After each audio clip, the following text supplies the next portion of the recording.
Alas, what a pity at such a young age. I never imagined he was a murderer. The spectators whispered among themselves, gazing at the young man bound to the bed. It is said he offended General Wang and Mayor Zhang, killing a confidant of Mayor Zhang. A voice in the corner spoke in a low tone. Well, it's a wonder he can survive this. Another voice chimed in excitedly. I heard General Wang has prepared some special treats for him. Indeed, otherwise, why would so many influential figures from City 8 gather to witness this execution? But if he actually finds peace in this euthanasia, that would be surprising indeed. I do not wish to die. I do not want to die. I seek vengeance. The young man screamed frantically, his face contorted with rage, veins bulging. This incited a stir among the onlookers. Some wore expressions of sorrow, others seethed with anger, while some smirked with delight. The executioner beside him stuffed a rubber ball into his mouth, leaving him to struggle helplessly. This kid still thinks about revenge, yet his entire family is dead. Now he faces his own demise. What revenge can he seek? Poor commoner. Ha ha. A pale, rotund man remarked with a sinister smile to those nearby. Indeed. Ahem, General Wang. Why have you come in person? Has Mayor Zhang not arrived? Inquired a gaunt man, drenched in sweat, trying to ingratiate himself. Mayor Zhang has a meeting. I merely came to take a look. Look at this brat, just like his parents, obstinate to the end. It's a wonder he hasn't died yet. General Wang paused, casting a look of disdain at the lanky man. I say, old son, are you unwell? Why do you keep coughing? It's nothing. Thank you for your concern, General Wang. Just a slight cold. Old son quickly covered his mouth and turned away. I will have my revenge. I do not want to die. Li Lang shouted within his mind. If only he had slain his enemies, it would be one thing, but to have mistakenly killed a substitute was intolerable. His parents had perished at the hands of that scoundrel boss and corrupt officials due to forced demolition. He must avenge them to bring solace to their souls in the afterlife. The bitterness surged within him. His frail body writhed, yet was firmly restrained by steel rings on the dark steel bed, like a fish struggling in a net. Once an ordinary university student, he had received the devastating news that his parents had been buried alive beneath a collapsed building, all orchestrated by General Wang and Mayor Zhang. They had forcibly demolished his home for their own gain, and his defiant parents were silenced under the guise of an engineering accident. After enduring a month of anguish, Li Lang finally seized the opportunity to assassinate Mayor Zhang and General Wang, only to find himself manipulated, mistakenly killing the wrong person. What followed was inevitable. Capture by the police, sentencing, and ultimately, the final destination, euthanasia. The Red Star Republic had never abolished the death penalty, and now, it was his turn. Out of the corner of his eye, he caught sight of the large syringe inserted into him, along with 3 vials the size of his arm. Not far away, a wave of profound despair washed over him. A cry of hopelessness erupted from deep within as death drew ever closer.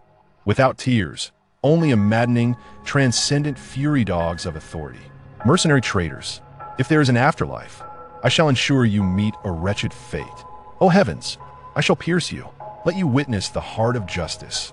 Those well-dressed beasts below must be feigning concern. I hold no regard for their pretense.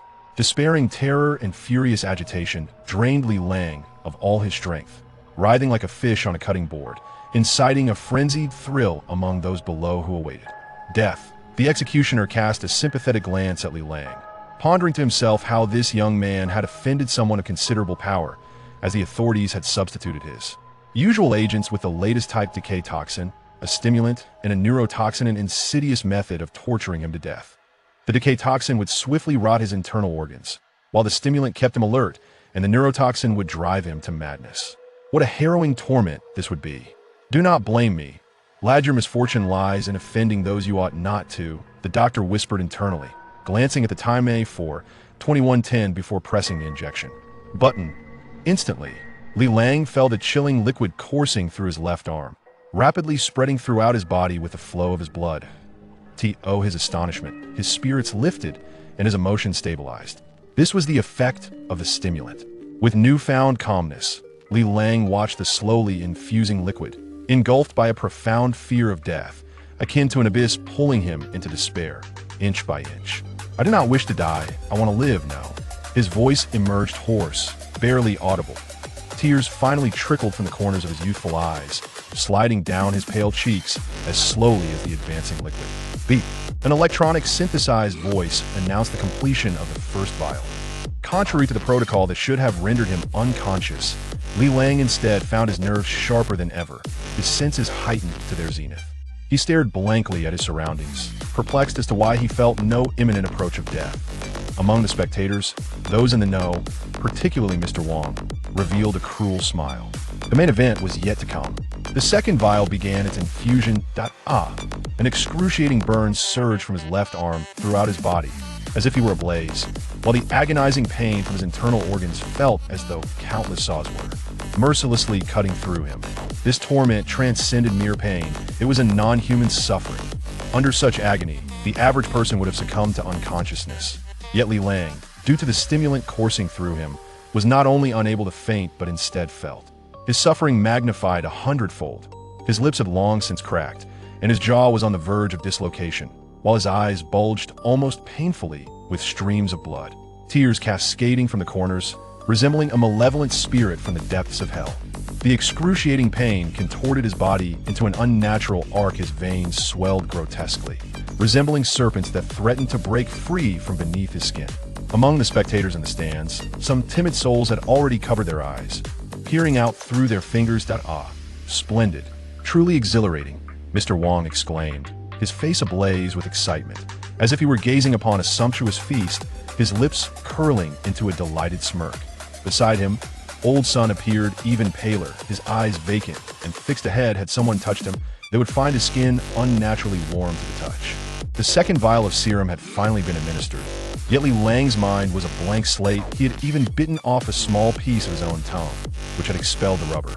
Ball. His body remained tense, emitting a guttural sound akin to a wild beast, his pupils dilated and unfocused, seemingly on the brink of collapse. However, it appeared he could endure until the final vial was administered. As the last vial began its injection, vivid, bloody images suddenly flooded Li Lang's nearly bursting brain. He beheld his parents kneeling helplessly, subjected to torment by various tools wielded by cruel individuals, their anguished cries piercing the air. The horrific scenes reignited a fervent struggle within his previously motionless body. This cardiac stimulant is quite a marvel. It seems he hasn't succumbed yet. Surely, he has witnessed the most maddening visions imaginable, Mr. Wong chuckled as he observed Li Lang's relentless thrashing. He turned his head, disdainfully addressing Old Sun. You all right there? Don't let a cold be your undoing. Old Sun, who had been staring blankly ahead, slowly turned his head at the sound of the voice. To his astonishment, his pupils dilated dramatically. Just as Mr. Wong was about to speak further, Old Sun lunged forward, sinking his teeth into Mr. Wong's neck, tearing away a large chunk of flesh still attached to the artery. At that moment, a cacophony of screams erupted from the audience, as 7 or 8 individuals suddenly rose to attack their neighbors. Chaos ensued among the spectators, who scrambled to escape, pursued relentlessly by the suddenly transformed humans. Unbeknownst to Old Sun, after feasting on Mr. Wong's corpse for a moment, he charged toward the execution platform, shattering the once impenetrable tempered glass with a single blow. The executioner, initially oblivious to the turmoil outside, hastily opened the back door to flee.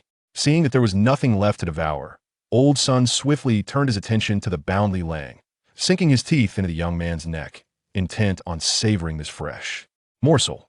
Meanwhile, the final dose of the neurotoxin was on the verge of completion. In Li Lang's tumultuous psyche, an array of maddening phantoms ignited his fury. He was enraged by the malevolence of the wicked, by his own frailty, by the injustices of the world, and by the specter of death itself. Yet, the excruciating pain that enveloped him began to wane, and his sensory perceptions were fading. When all sensation ebbed away, it would signify his demise. His vision had already succumbed to darkness, but at that moment, he felt a sudden chill upon his neck, as if something had been released. The agony that plagued his body seemed to return, albeit his consciousness remained shrouded in confusion. Although the scenes around him had vanished, the fury and instinct to survive within him intensified. I must live, live. A series of involuntary sounds erupted from his throat, akin to the cacophony of the inferno. In the execution chamber, only a few mutated individuals remained, ravenously devouring corpses, while Old Sun, having bitten into Li Lang's neck, lay still in an eerie stupor. It was revealed that Li Lang's blood vessels had expanded due to the stimulant, causing his blood to surge forth like a fountain. Though Old Sun was no longer human, he could not resist the delectable blood, continuing to feed upon it. Live, as the pain gradually subsided, Li Lang's awareness slowly returned. He was unaware of where the strength came from, but suddenly he let out a powerful roar, collapsing onto the bed like a broken sack, his pupils gradually dilating. Meanwhile, Old Sun, having gorged himself on the blood, prepared to indulge further, but suddenly emitted a horrific, beastly cry as his body began to dissolve rapidly, melting into a grotesque mass akin to wax. I must live, I must live. Time passed, and Li Lang awoke in a daze, the phantoms in his mind having dissipated. Although the pain throughout his body had diminished to a bearable level, he felt utterly drained, devoid of any strength, the most unbearable sensation being an overwhelming hunger that threatened to consume him. Am I not dead? He struggled to think through the searing pain in his brain, laboriously prying open his eyes, which were glued shut by blood, and he vaguely discerned the cold ceiling of the execution chamber, his body still restrained upon the torture bed. Why am I not dead?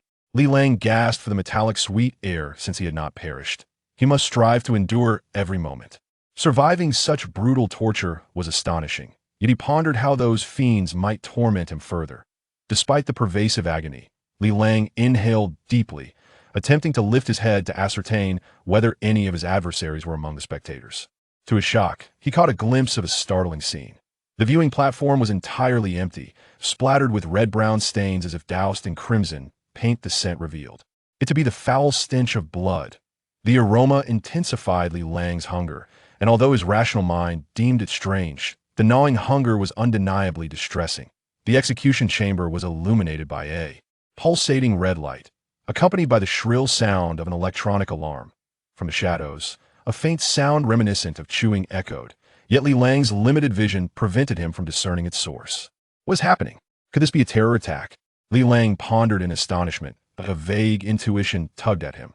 Yet his thoughts felt muddled, as if they were ensnared in a thick haze, unable to grasp the fleeting insight.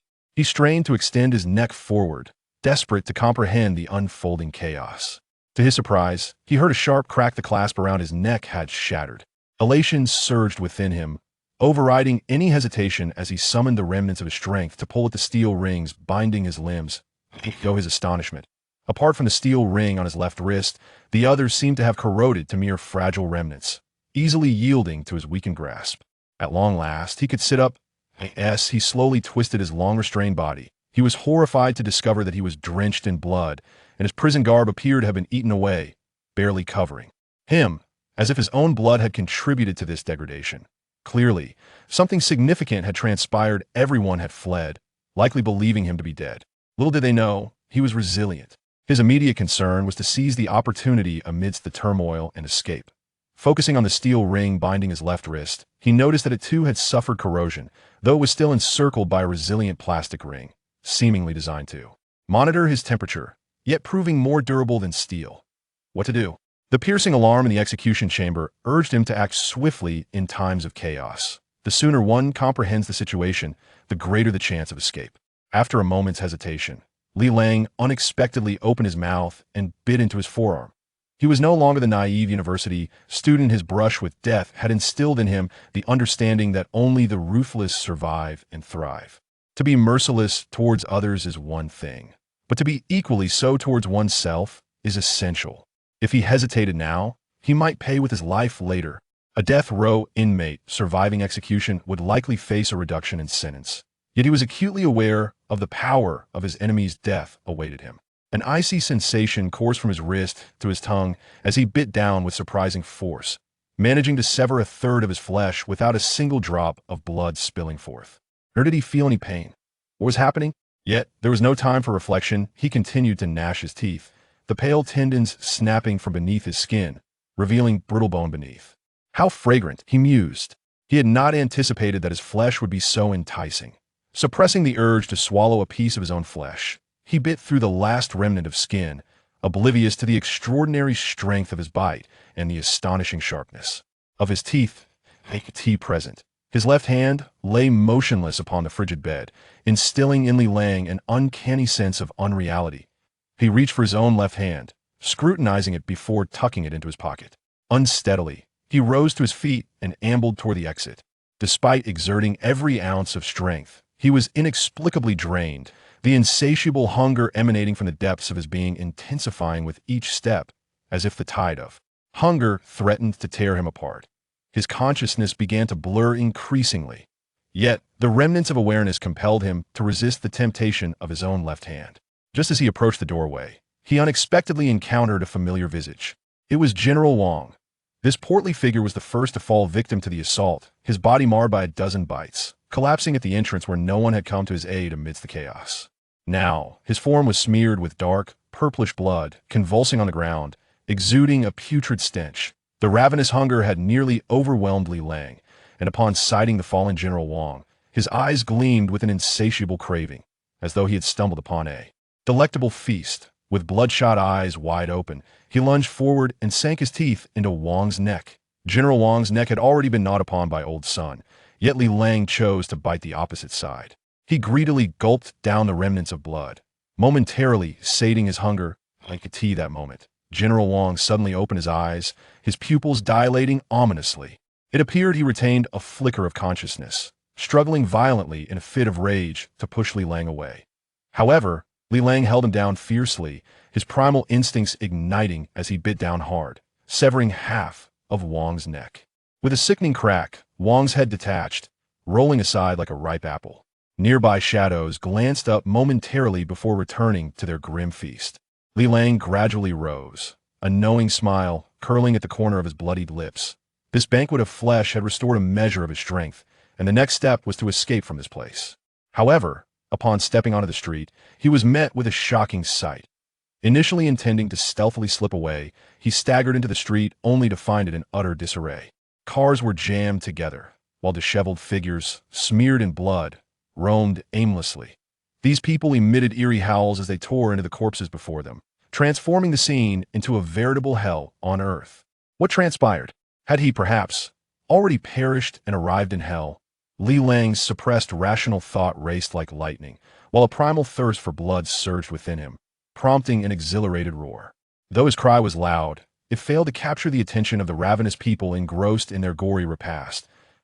Lang cautiously made his way toward the nearest shop, where the television in the window appeared to still be broadcasting the news. Fellow citizens, due to the Britannia United States deployment of biochemical weapons in the Pan-South America regional conflict, the entire world is now besieged by the lethal mutated virus T. I hereby declare a state of emergency nationwide. You must immediately converge at the fortified cities of Chengma, Beiping, Jiannan, and Anying. The government has established the most robust bastions to ensure a safe environment for all. If any of your relatives have been bitten by a zombie, please report it immediately, and we will provide prompt treatment. Should you encounter a zombie, ensure to strike its head at the first opportunity. The leader of the Red Star Republic fervently proclaimed on television, his voice echoing as if this were a news broadcast on a perpetual loop. Li Lang finally grasped the gravity of the situation and invasion by a biochemical virus. It was astounding that the tales of science fiction had now manifested into reality. Moreover, glancing at the time, he realized that months had elapsed since his own ordeal. He examined his bloodied form and mused, "So, I have transformed into a zombie, otherwise I would surely have perished by now." A self-deprecating smile crossed his lips as he reflected on how humanity's calamity had inadvertently become his salvation. In such a brief span, the world had irrevocably changed. At that moment, a piercing scream shattered the stillness. A robust, corpulent zombie had torn a smaller zombie in half, feasting greedily on its entrails. The mouth of this grotesque creature appeared to have mutated, splitting into 4 segments, each lined with 4 or 5 rows of razor-sharp teeth, wide enough to match the waist of the small zombie, which it devoured in mere moments. With an insatiable hunger, it extended a forked tongue to lick its horrific lips and cast its gaze upon Li Lang. This was perilous. It seemed that the creature was still hungry and had turned its attention towards me.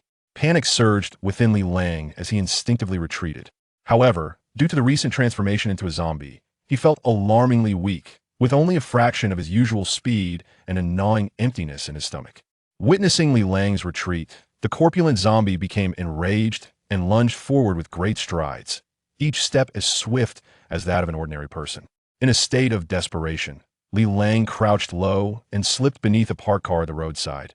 The enraged zombie, perceiving Li Lang as the feeblest of its kind, found it utterly intolerable that such a slender creature would not simply stand still and allow itself to be consumed.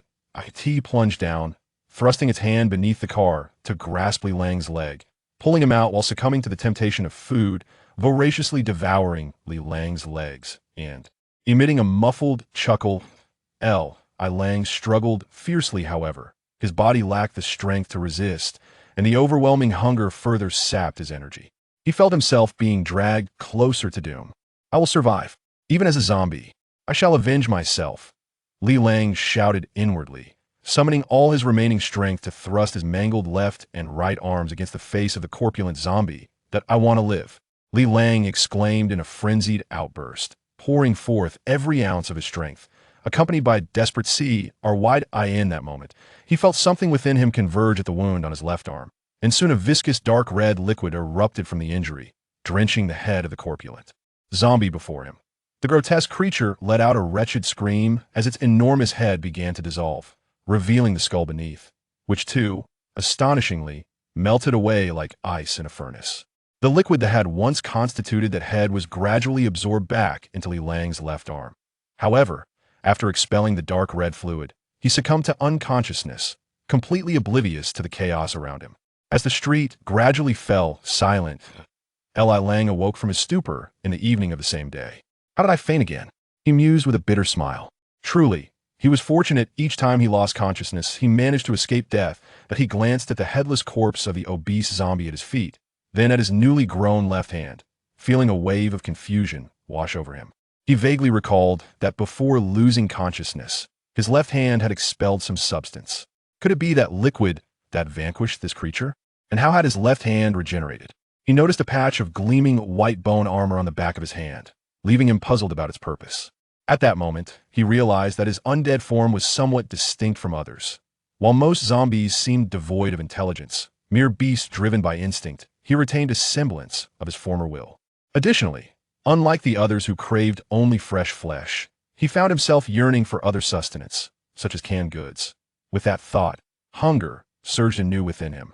He could not fathom why, despite their sluggish movements and lack of stamina, zombies possessed such an insatiable appetite for food. This awakening seemed to sharpen his senses considerably. He looked at the corpse of the obese zombie and felt a wave of nausea. Reflecting on how he had consumed flesh from General Wong, an odd mixture of greed and revulsion surged within him, as if two conflicting mentality Eshelman and zombie were warring. Inside him, shaking his head with a wry smile, it appeared that his human consciousness was prevailing. He turned his gaze toward a nearby supermarket, pushed open the door, and stepped inside. The shelves were in disarray, yet most of the goods remained intact. He opened a few cans of meat, but found that what had once been delectable now tasted repugnant, that a part of his zombie nature incessantly reminded him that he ought to consume raw flesh. Eventually, he discovered a refrigerator stocked with raw meat, but due to the power outage, the meat had spoiled, covered in flies and fresh maggots. The human revulsion once again took precedence. Consumed by rage, he seized a kitchen knife and stormed onto the street, slicing off several large chunks of flesh from the corpulent zombie. He salted the meat and sat by the roadside, indulging in a feast. The nearby zombies stared at him, resembling obedient schoolchildren, as he gnawed at the bloody morsels. He suddenly found himself weeping silently, clutching the gory pieces of meat. The pressures he had endured over the past days seemed to have finally shattered his last psychological barrier, providing him with an outlet for his pent-up emotions. After the demise of his parents, he suppressed his tears with great difficulty. The subsequent experiences of assassination, sentencing, execution, and ultimately transforming into a zombie, all the pressures were buried deep within his heart. Yet, despite the maturity these harrowing events cultivated, he remained merely an 18-year-old college student, his inner fragility finally laid bare before a horde of zombies, exposed amidst the gruesome act of devouring human flesh. After silently sobbing for a while, Li Lang hurled a piece of meat at a small zombie that was staring at him, exclaiming, "What are you looking at?" "Ah, how has my strength increased?" Li Lang remarked in astonishment.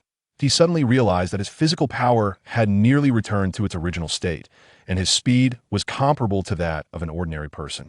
This transformation baffled him, yet he recalled that such changes had been present since he awoke. He simply hadn't paid much attention to them. At that moment, a zombie, seemingly provoked by something, charged towards Li Lang. However, This was an ordinary zombie, unlike the grotesque larger ones he had encountered before, resembling his former self at most. Li Lang immediately rose to his feet, positioning his left hand defensively before him, while wielding a kitchen knife in his right, prepared for an unexpected attack. This zombie, driven by hunger and the scent of blood, lunged at him with all its might. The creature staggered toward Li. He suddenly felt an overwhelming nostalgia for his home, now reduced to ruins in the southern part of the city. Due to the incident involving fatalities, Mayor Zhang and General Wang had paused construction, awaiting a period of calm after Li Lang's execution before resuming work. Thus, the area remained a desolate landscape of crumbling walls and debris. Li Lang resolved to return, at the very least to retrieve some relics of his parents, and to pay homage at their gravesite. That final resting place had been purchased in a remote suburban cemetery after he sold everything of value from his home. The tradition of honoring deceased relatives, deeply ingrained in the heritage of the Hua people for millennia, coursed through his veins. With several parcels of meat securely strapped to his back, Li Lang set forth towards his once familiar home. Now, the wasteland to avoid drawing the attention of the vicious undead, he stayed close to the shadows against the walls as he traversed the streets. On the foul-smelling, chaotic thoroughfare, a slender zombie youth trudged along, flanked by aimlessly wandering corpses.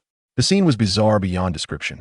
Li Lang lay beneath an SUV, his gaze fixed on the darkened window of a nearby building. He had remained there for nearly half a day, merely 7 or 8 blocks from his starting point, and within that grim window lurked a presence that sent chills down his spine. Since stepping out onto the street 3 days prior, Li Lang had discovered a chilling and peculiar truth. Nearly every street harbored a formidable zombie, rivaling the hulking brutes in strength. These zombies seemed to enhance their power by devouring their kin, and a common trait among them was the presence of gleaming white bone armor on their heads, some adorned their faces, while others sprouted from the back of their skulls, resembling the bone armor on Li Lang's own left arm. They possessed agility and strength comparable to that of a living person, which, while seemingly insignificant, provided a tremendous advantage in a world where the majority of zombies were slow and feeble. This allowed them to thrive, and they appeared to sense Li Lang's difference, often launching surprise attacks against him. However, due to his own similar evolution, Li Lang managed to evade several formidable adversaries, as long as he could reach the next street. It seemed each block marked the territory of a single zombie who would not cross borders. In the previous street, he had encountered a zombie of similar stature, yet this one proved even more formidable. The bone fragment on its jaw gleamed like jade, granting it a speed akin to a brisk jog of a living human. Li Lang had been pursued for an entire street until he reached his current position, employing his customary tactic of hiding beneath a vehicle. Yet the jade-bone zombie could not halt in time, surging forward several meters before finally coming to a stop at that moment. A terrifying event unfolded. A thick red cord, resembling an arm, suddenly extended from the window ahead, ensnaring the jade-bone zombie and pulling it inside. From Li Lang's perspective, it appeared to be drawn into a massive crimson flower, which abruptly closed its blood-red petals, crushing the jade-bone zombie before it could even emit a scream. What followed was a prolonged, spine-chilling sound of bones being chewed. There must be a formidable predator lurking here. Li Lang had intended to circumvent this street from the other end, but just as he was about to move, he witnessed a zombie at the street's end being dragged in by the red cord. It dawned on him that this street was eerily devoid of any other zombies. This anomalous phenomenon suggested that the other zombies had been consumed by this predator. Consequently, he dared not make a move, fearing that he too would be ensnared if he ventured out. Yet as time passed, hunger once again gnawed at him, and the meat he had carried was already exhausted. Should he perish from starvation, or muster the courage to fight back? Perhaps waiting for an opportune moment was his only recourse. Just then, a swaying zombie appeared at the end of the street, seemingly hunting for prey, oblivious to the fact that it had become the hunted. The zombie had barely taken a few steps forward when, with a swift sound, a red cord shot forth, wrapping around its waist. Now was the moment. Li Lang leapt up and, taking advantage of the predator's distraction, sprinted down another street with fervor. In the stillness of the deserted street, Li Lang ran with all his might. Regardless of what awaited him on the next street, it was certainly better than waiting to meet his demise. Here, he watched as the unfortunate newcomer was dragged through the air, flailing its limbs toward the window, and silently mourned for it in his heart. This unfortunate creature had become his stepping stone, destined for a gruesome fate. Suddenly, the situation escalated. Li Lang had covered half the distance when, from that very window, a second red cord shot out with a whoosh, ensnaring his waist and pulling him violently toward it. Startled, Li Lang exerted all his strength to tear at the cord around his waist, but to his dismay, it was made of some slippery material that resisted his efforts. As he and the unfortunate zombie were propelled toward the window, he gritted his teeth, his left hand transformed into a mutated state and bit down on the red cord, only managing to penetrate halfway. Yet the red cord seemed almost alive, recoiling with a jolt of pain. Before Li Lang could revel in his small victory, a ferocious roar erupted from within the house, shattering nearby glass into a myriad of fragments. Following that, dozens of red cords erupted from within, ensnaring his limbs and neck with an iron grip, the immense force propelling him ahead of the unfortunate zombie. It turns out that I am indeed the unfortunate zombie, that I end this crucial moment. Li Lang shouted vigorously, flailing his left hand to free himself. Subsequently, the aberrant mouth clamped onto the approaching wall, its dozens of sharp teeth embedding deeply into the surface. In that instant, the unfortunate zombie behind him let out a horrific scream as it was drawn into the enormous crimson flower, only to be gruesomely crushed into fragments. At that moment, Li Lang finally discerned the true nature of the room. On an oversized bed lay a massive mound of flesh, weighing around 2 or 3 tons. Atop this grotesque mass rested a colossal head adorned with 2 bony plates on the forehead and back, while traces of atrophied limbs were faintly visible around it. This was, in fact, an exceedingly obese zombie who had been an obesity sufferer in life, incapable of leaving the bed, and in death his condition had only worsened. However, for reasons unknown, this creature's evolutionary abilities were remarkably effective, allowing it to lie in its lair like a spider and ensnare prey. The red tendrils were, in truth, its mutated tongue, while the so-called crimson flower was nothing more than its rib cage. This grotesque entity could tear open a gaping maw in its abdomen to swallow prey whole, employing the strength of its ribs to crush them to death without the need for chewing. Since its mutation, this corpulent zombie had rarely encountered prey it could not ensnare. Now, witnessing Li Lang impaled against the wall, it could not help but erupt in fury. Yet it was preoccupied with the unfortunate zombie it was currently draining, unable to direct its wrath towards Li Lang. Initially terrified, Li Lang quickly twisted his body, using his jagged teeth to sever the bindings on him, and began to ascend towards the ceiling. Fortuitously, the structure was a single-story building otherwise. He would have been at a loss for what to do as he reached the rooftop. He heard the gnawing below abruptly cease, followed by a tightening sensation around his ankle. The obese zombie had finished its meal and was now launching an attack. A tremendous force emanated from that tongue or tentacle, hurling Li Lang violently away, crashing him into a hovering vehicle and flattening it. In that collision, nearly a third of Li Lang's bones were fractured, even his skull sustaining several cracks. Cough, cough. He spat out a few mouthfuls of blood as pain surged through him like a tidal wave. However, compared to the tortures he had previously endured, this level of agony seemed trivial. With a ferocious grin, Li Lang seized the cracked hover engine. The tongue lashed out once more, pulling Li Lang backward as he clutched the engine. Gathering all his strength in midair, he hurled the engine towards the grotesque zombie's mouth, shouting, "Try this." The hover engine, still containing a significant amount of energy, had become exceedingly unstable after the impact. The zombie, having long since lost its human intellect, accepted the projectile without hesitation. The flower composed of its rib bones snapped shut, exerting tremendous pressure. While still airborne, Li Lang heard a loud crack, followed by a fireball erupting from the window. The force at his waist lightened, and he was propelled backward by the shockwave, rolling over a dozen times before finally coming to a halt on the ground. Ha ha ha. Cough, cough. After a few hearty laughs, Li Lang expelled several puddles of dark blood before slowly turning to face the inferno of the room. And no matter how fierce you are merely a wild beast. Suddenly, a deafening roar erupted, and the once struggling, corpulent zombie unleashed a torrent of foul, purplish-black liquid from its gaping maw. Wherever the liquid flowed, the flames were swiftly extinguished, as if absorbed by it.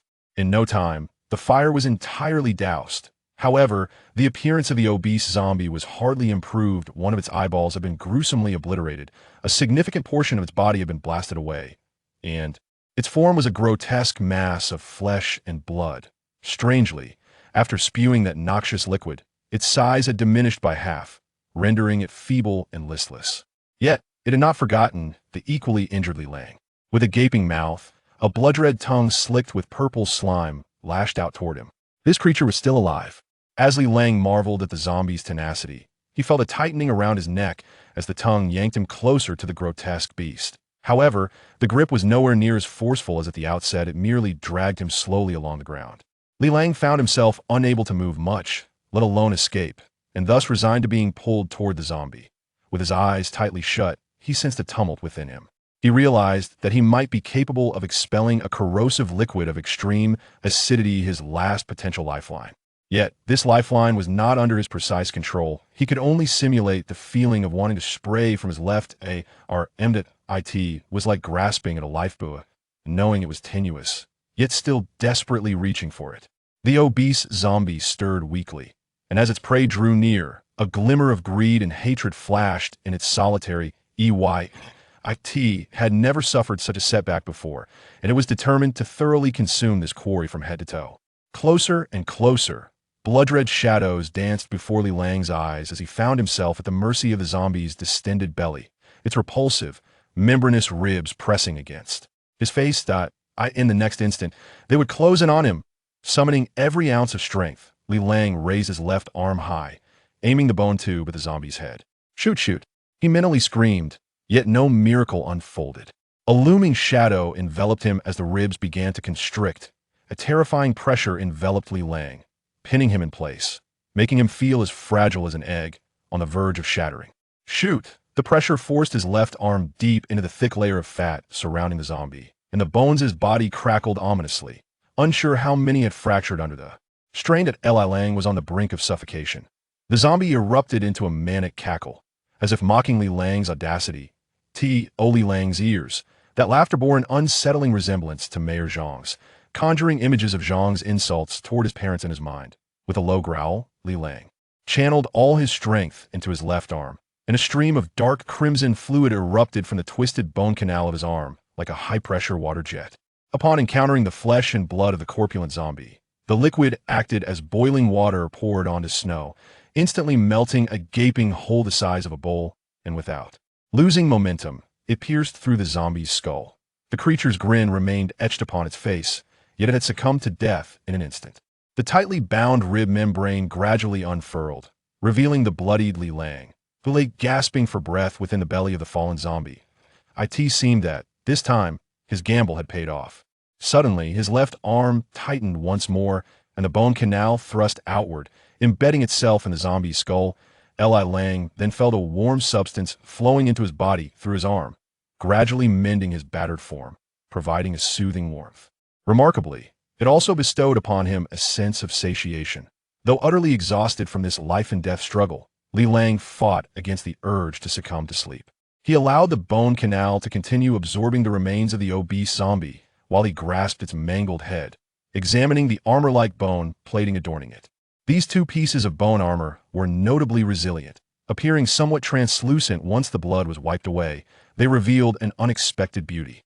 After days of observation, Li Lang began to speculate that zombies with more bone armor on their heads were considerably stronger. The zombies he had encountered previously had only a single plate of armor, roughly comparable to an ordinary human, while this corpulent creature, with its two plates, was remarkably formidable. Yet, he pondered, why had he not developed bone armor upon his own head? He noticed that the bone canal had ceased its absorption and withdrew his left hand, inspecting the back of it for any sign of armor. To his surprise, he discovered a budding callus, reminiscent of the early stages of bone armor forming on his forearm. I, too, shall possess 2 plates of armor. Li Lang felt a flicker of excitement within him. However, he was left wondering what enhancements he might gain. Would his tongue grow forked and elongated? The thought made him shudder in disgust, as the zombie's grotesque tongue had an unsettling length that defied comprehension. With a heavy sigh, Li Lang reclined within the belly of the deceased zombie, preparing to indulge in a well-deserved slumber. Despite the creature's demise, it had surely left a lasting impression on the other zombies, and for the time being, he felt secure within its carcass. That night, Li Lang experienced a vivid dream in which he captured his nemesis, Mayor Zhang, and methodically tore him apart to feed to zombies. As only Zhang's head remained, his agonizing screams echoed in the air, a haunting sound that brought Li Lang a twisted sense of pleasure. Suddenly, he jolted awake, realizing he was still lying in the belly of a grotesque zombie. Outside, the night had fallen, and the few remaining lights flickered weakly, akin to candles struggling against the wind. Li Lang remained motionless, straining to listen when a chilling scream pierced the silence, growing closer with each moment. The sound was undeniably real. Before he could find a suitable hiding spot, a shadow leapt onto the roof of a nearby building, and with a surge of power, it instantly appeared on his street. The structure he had occupied moments ago crumbled with a deafening roar. The shadow seemed oblivious to Li Lang's presence, nervously glancing back as if pursued by something menacing. Just as it prepared to flee once more, a sharp whistling sound sliced through the air, and a pale blue flame ignited in the sky. As the flame hovered several meters above the shadow, Li Lang discerned that it was a warrior clad in high-tech armor, reminiscent of a medieval knight, enveloped in a sleek blue exterior. With the illumination from the blue flames, Li Lang finally recognized the shadow in the street. A bizarre zombie with legs bent like those of a grasshopper, grotesquely swollen to thrice their normal size, creating a disconcerting imbalance with its body. Its arms bore massive, sharp bone blades, and most astonishingly, nearly half of its head was encased in bone armor, seemingly composed of 4 or 5 distinct plates. What kind of mutation had it undergone? The shadowy zombie appeared injured, with a deep wound on its left leg, blackened blood oozing from the gash, and it exhibited a palpable fear of the armored warrior above, glancing around anxiously in a desperate attempt to escape. Meanwhile, the armored warrior took a moment to breathe before raising his arms, unleashing a barrage of bullets aimed at the shadowy zombie, creating a veritable column of light. The shadowy zombie defiantly lifted its head, its bone blades swirling into a white blur, deflecting most of the bullets, which ricocheted into nearby structures, triggering violent explosions. One building across from Li Lang, overwhelmed by the sheer number of bullets, collapsed into ruins. However, the few stray bullets that struck the shadowy zombie merely grazed its skin, failing to draw blood. After fending off the onslaught, the shadowy zombie suddenly retreated swiftly, then propelled itself upward with a powerful leap, aiming a lethal strike at the blue-armored warrior.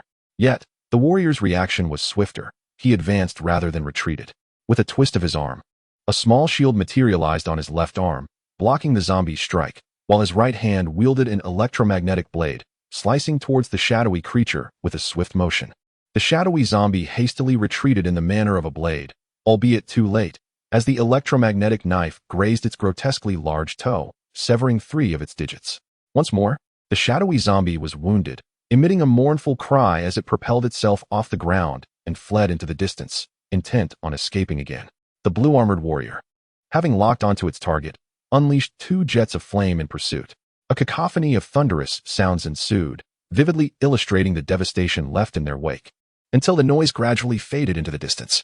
Ever since the emergence of the shadowy zombie, Li Lang felt as though an immense psychological pressure was bearing down upon him, nearly pinning him to the ground. He could scarcely utter a word, let alone draw a breath.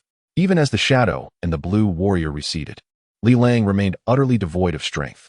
Was this what it meant to evolve into a high-tier zombie? Its mere presence exuded a formidable aura that overwhelmed him. And who was this blue-armored warrior capable of pursuing the shadowy zombie? This fleeting skirmish stirred tumultuous waves within Li Lang's heart, igniting a latent desire for strength, a yearning to grow more powerful. Previously, his ambition to become stronger was driven by vengeance. Now, it had transformed into a desire for strength for its own sake, a quest to ascend to greatness. The entire West District seemed to be in awe of the recent confrontation, with the zombies cowering in fear, pressing themselves against the ground in silence, their instinct for survival eclipsing their primal savagery. Li Lang, too, remained wisely motionless. Who could say how many more horrifying entities lurked nearby? If one such creature could so easily overpower him, he knew well why the shadowy zombie had disregarded him.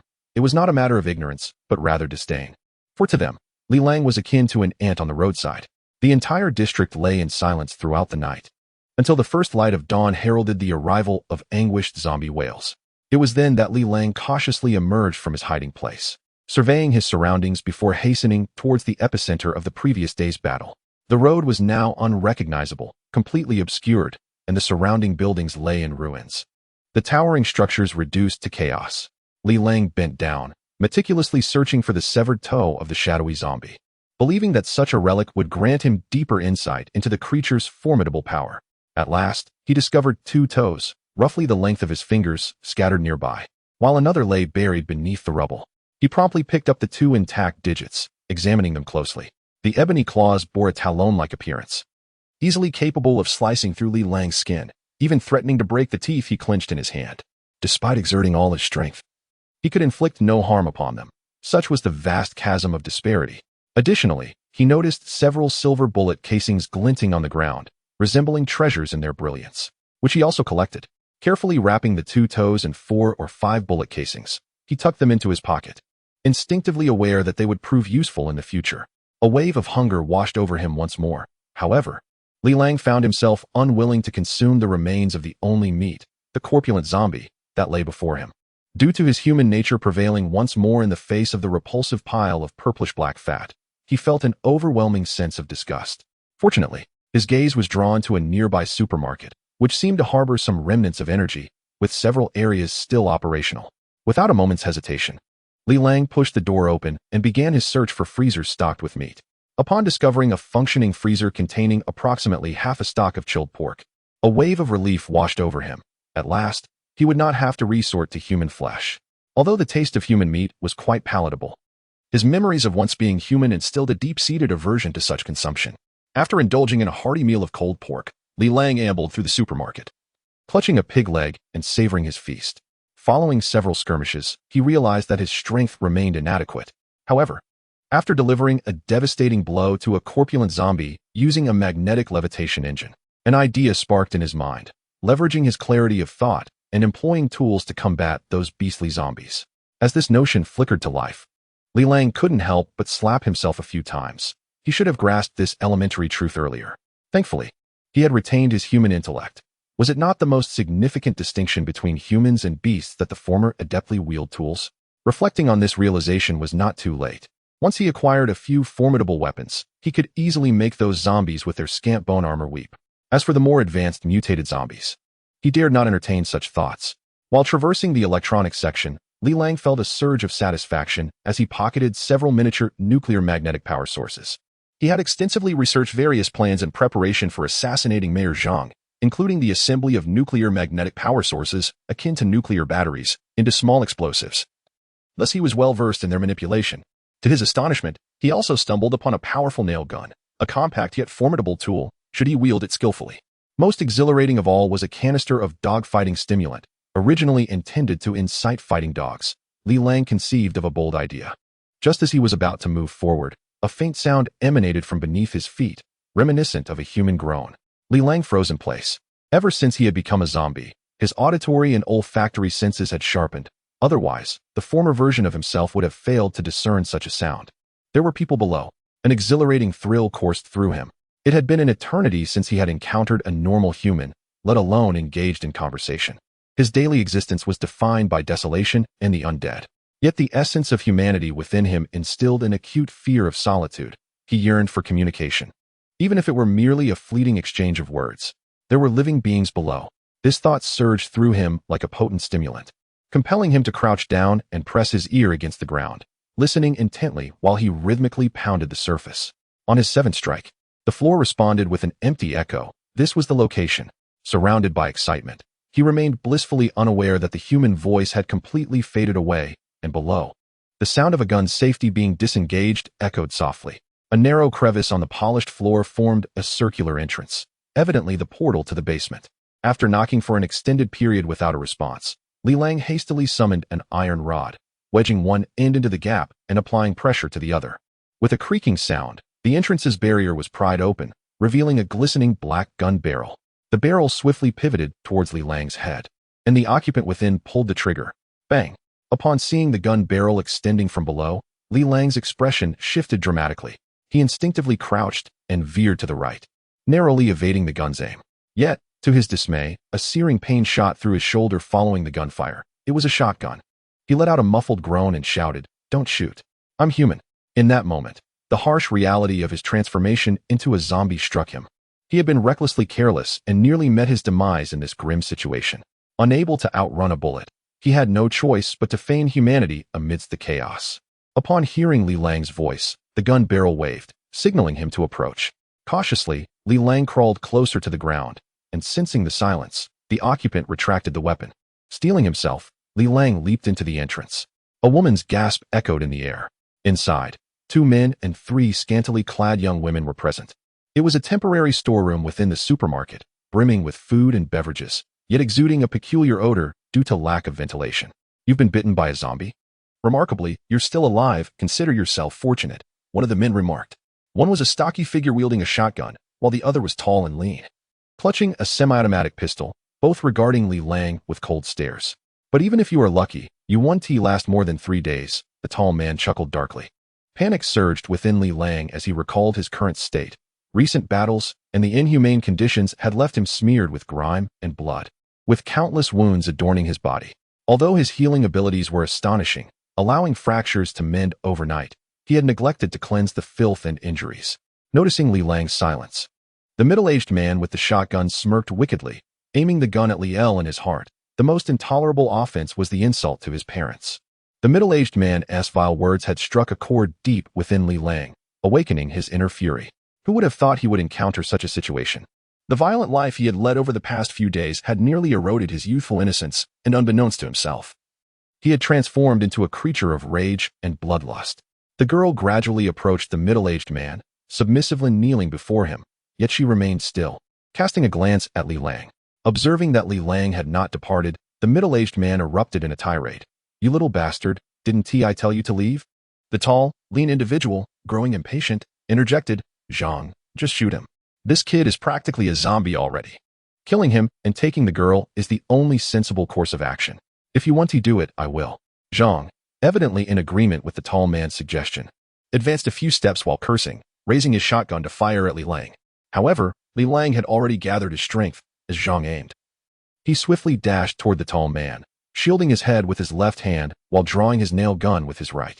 With a thunderous bang, Li Lang felt a sharp sting in his thigh, a glancing blow, but Zhang had miscalculated, having not anticipated Li Lang's sudden retaliation. Zhang hurriedly prepared to fire again. But the opportunity had slipped away. Li Lang was already before him. Lowering his body just in time, he used Zhang's corpulent frame for cover, pressing his left hand against Zhang's chest. In an instant, his lethal technique transformed, and he extracted Zhang's heart with a swift motion. The onlookers could only witness the gruesome scene as Li Lang pressed down, and blood gushed forth like a fountain, drenching him, while Zhang convulsed and collapsed. The tall man, realizing Li Lang was upon him, screamed in a frenzy and aimed his weapon. Yet, Li Lang deftly shielded himself with Zhang's lifeless body. With a powerful leap, Li Lang struck the tall man's weapon hand, and with a resounding crack, his wrist shattered, sending the gun flying. Li Lang then pressed the nail gun against his temple and pulled the trigger. In mere moments, before the women could comprehend the unfolding chaos, both men lay slain at Li Lang's hands. A subtle thrill coursed through him as he regarded the 3 women before him. You are free now. You may leave, he stated coldly. Leave? One of the more attractive women replied with a bitter smile. Where do you expect us to go? Our friends and family have either turned into zombies or been killed by these 2. The streets outside are crawling with the undead. Where can we possibly go? As she spoke, she moved to the side, suddenly crouching to seize the fallen weapon, aiming it at Li Lang. Yet you, she continued. You've already been scratched by a zombie, haven't you? You should be the one to leave. Who knows if you'll infect us once you turn. I just want to survive, to live. Li Lang was taken aback, a wave of helplessness washing over him, rendering even his anger impotent. He turned to glance at the 2 girls beside him. One wore a vacant expression, clearly driven mad by torment, while the other, the one recently violated by the middle-aged man, regarded him with open hostility.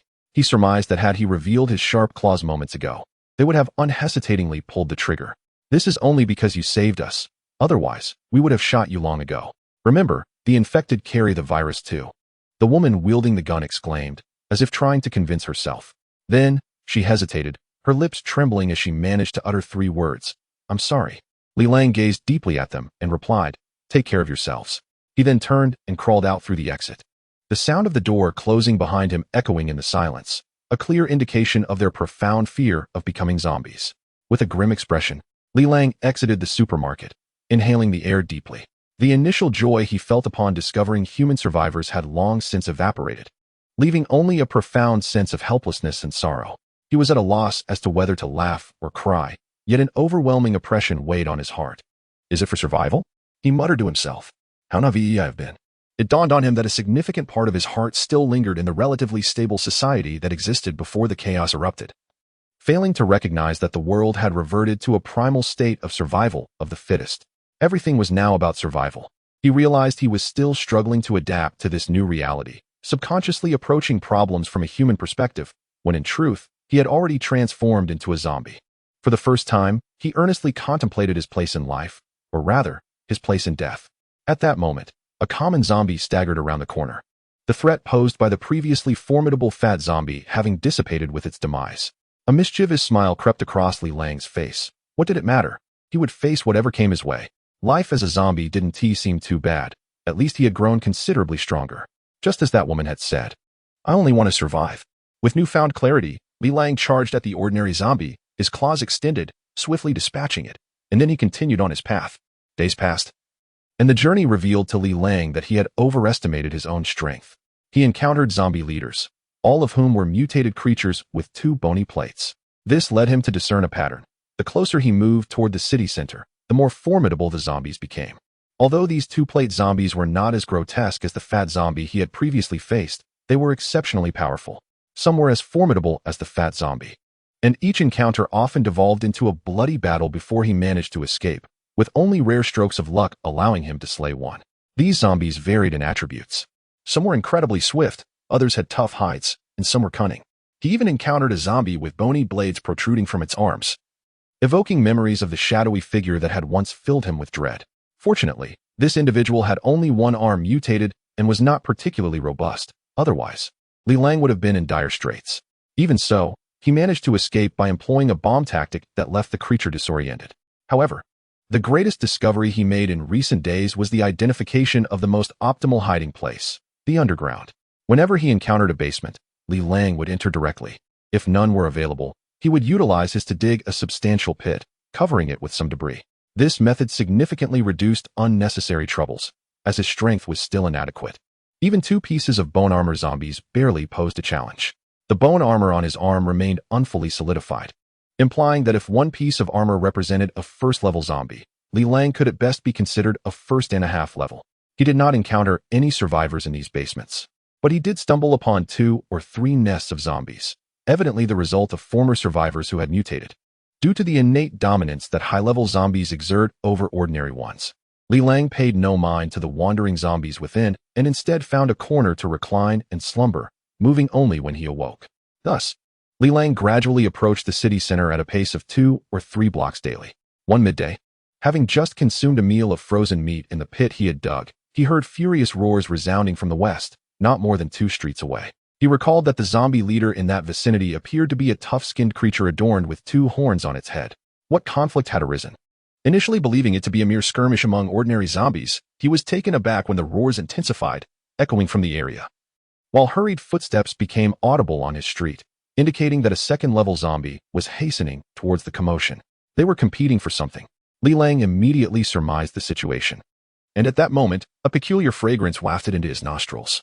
Although faint, it was sufficient for a zombie. A treasure. It seemed that the owner of this aroma was the very object of contention among the zombies. Listening to the increasingly shrill and furious roars outside, inhaling the intoxicating scent, Li Lang could no longer remain passive. He discarded the covering above him and swiftly dashed toward the scene of the battle.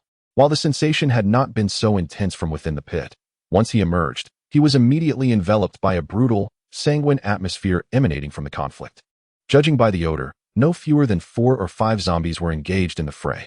From 2 streets away, he could faintly discern the rising clouds of dust and debris, nearly enveloping a radius of 100 meters. Although this clash lacked the breathtaking intensity of that fateful night, it was equally drenched in bloodshed.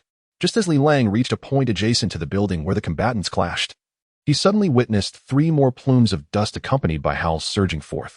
A trio of second-level zombies had arrived. In a matter of moments, he ascended to the 5th floor of the building, peering through the window to gain clarity. To his astonishment, in addition to the 7 second-level zombies, there were 2 third-level zombies among the combatants. What they were contending for was a silvery metallic cylinder, approximately the size of a human head, situated at the heart of the street, from which an alluring fragrance emanated. Undoubtedly, the contents within were of exceptional quality. As Li Lang drew closer, positioned directly above the source of the scent, he felt a peculiar stirring within his cells, as if they were eagerly endeavoring to mend some latent injuries. It was likely that consuming this substance would yield unimaginable benefits, potentially rivaling, if not surpassing, his sporadic bone canal absorption technique. It could very well elevate the zombies below to a new echelon. Li Lang's greed surged. Should he ingest this substance, he would no longer fear the other zombies. And he could traverse the city with impunity, perhaps even storming the human base to exact revenge. However, the fleeting images of shadowy zombies and armored warriors flashed through his mind, dousing the flames of his ambition. Even if this substance could augment his power, it was doubtful it could elevate him to the level of the shadowy zombies, let alone contend with the armored warriors who fled in disarray from them. Who could say how many such formidable fighters resided within the human base? Regaining his composure, Li Lang found this substance increasingly peculiar. Setting aside the mystery of what lay within the metallic cylinder, its very presence raised questions about how it had come to be here. It was improbable that it had been here all along. Otherwise, other zombies would have seized it long before now. In this chaotic era, where every venture could cost him his life, it was prudent to observe from a distance for the time being. Li Lang focused intently on the fray before him. The two third-tier zombies clearly surpassed the second-tier ones in strength, exhibiting a marked enhancement in all aspects of their abilities, particularly their aberrant skills. One of the third-tier zombies bore a transformation of its skin and hands, with its hands elongated into sharp, conical appendages, and its entire body encased in hardened, armor-like skin. Resembling a humanoid tank, it rampaged through the throng of zombies, its arms moving with the agility of ancient warriors' dual weapons, effortlessly dispatching 3 second-tier zombies. The other third-tier zombie was even more bizarre, with its head and neck undergoing transformation. Its head was nearly twice the size of an average human's, epitomizing the adage about having a big head adorned with a long horn, while its neck could twist and extend with incredible elasticity. Li Lang watched in astonishment as it twisted its neck multiple times before suddenly snapping it forward, violently bursting the skull of a nearby zombie that attempted a sneak attack. The other second-tier zombies exhibited unilateral enhancements. For instance, there were 3 with single-arm bone blades, 2 with hardened defensive bodies, and 1 with jagged teeth, among others. As Li Lang became engrossed in his thoughts, he suddenly sensed a chilling awareness of being targeted. Alarm bells rang within him, and as he attempted to evade, it was already too late. A grotesque zombie, its legs grotesquely swollen, leaped from the 7th floor of the adjacent building. In an instant, before Li Lang could react, the creature delivered a powerful kick to his chest, sending him plummeting downwards. In midair, Li Lang glared in disbelief at the falling zombie, cursing vehemently. It had been lurking, poised to ambush him, yet its own attack had led to its downfall. Below him lay the silver metallic cylinder, the epicenter of the chaotic battle. Realizing that the zombie was directly above him, he understood that the impending impact would surely crush him, compounded by the force of his fall from the 5th floor. Although he was unlikely to face death, severe injury was a certainty, and in the midst of such turmoil, the consequences of injury were all too grim. Without hesitation, he activated his razor hand ability midair, aiming to seize the zombie above him. To his astonishment, an unexpected phenomenon unfolded. Instead of his intended attack, his left hand morphed into a tentacle, slender as a noodle, which soared past the massive foot of the zombie and latched tightly onto a window of a nearby building, thereby yanking Li Lang upward. Dumbfounded, he brushed past the equally astonished giant-footed zombie, now suspended in midair, watching helplessly as the grotesque creature crashed onto the unyielding metallic cylinder below. The sudden appearance of the giant-footed zombie disrupted the ongoing skirmish. The other zombies, perceiving an opportunity, rallied in a frenzy, converging upon the colossal creature. Unprepared and still dazed from its fall, the unfortunate giant-footed zombie was swiftly torn apart amidst its agonized screams, its dark, purplish blood splattering alarmingly close to Li Lang, sending a chill down his spine. In a mix of amusement and bewilderment, he gazed at his transformed left arm, now a tentacle, feeling utterly perplexed by the randomness of his mutation abilities, surfacing only in moments of dire need. Observing the tentacle's appearance, he surmised it must be a skill derived from the grotesque zombie, though he could not recall when he had acquired it. However, with this newfound appendage at his disposal, Li Lang experienced a sense of mastery, and with a surge of effort, the tentacle propelled him to the height of the 3rd floor, from where he leaped into a room. Below lay the opportune moment he had been waiting for. The surrounding zombies, battered and bloodied, their dark, purplish ichors staining the ground, grew increasingly ferocious, akin to wild beasts. These creatures lacked any sense of collective sharing, each intent on claiming their own spoils.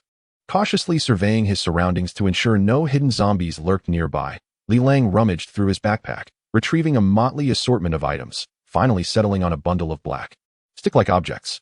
These were explosives he had crafted using a nuclear magnetic battery. Li Lang smiled ominously, for it was time to unleash the bombs upon the monstrous creatures. Nearby, A 3-star mutated zombie had just torn a gaping hole in the abdomen of a 2-star zombie when a nearby fang-bearing zombie sank its teeth into the elongated, twisted neck of the 3-star zombie.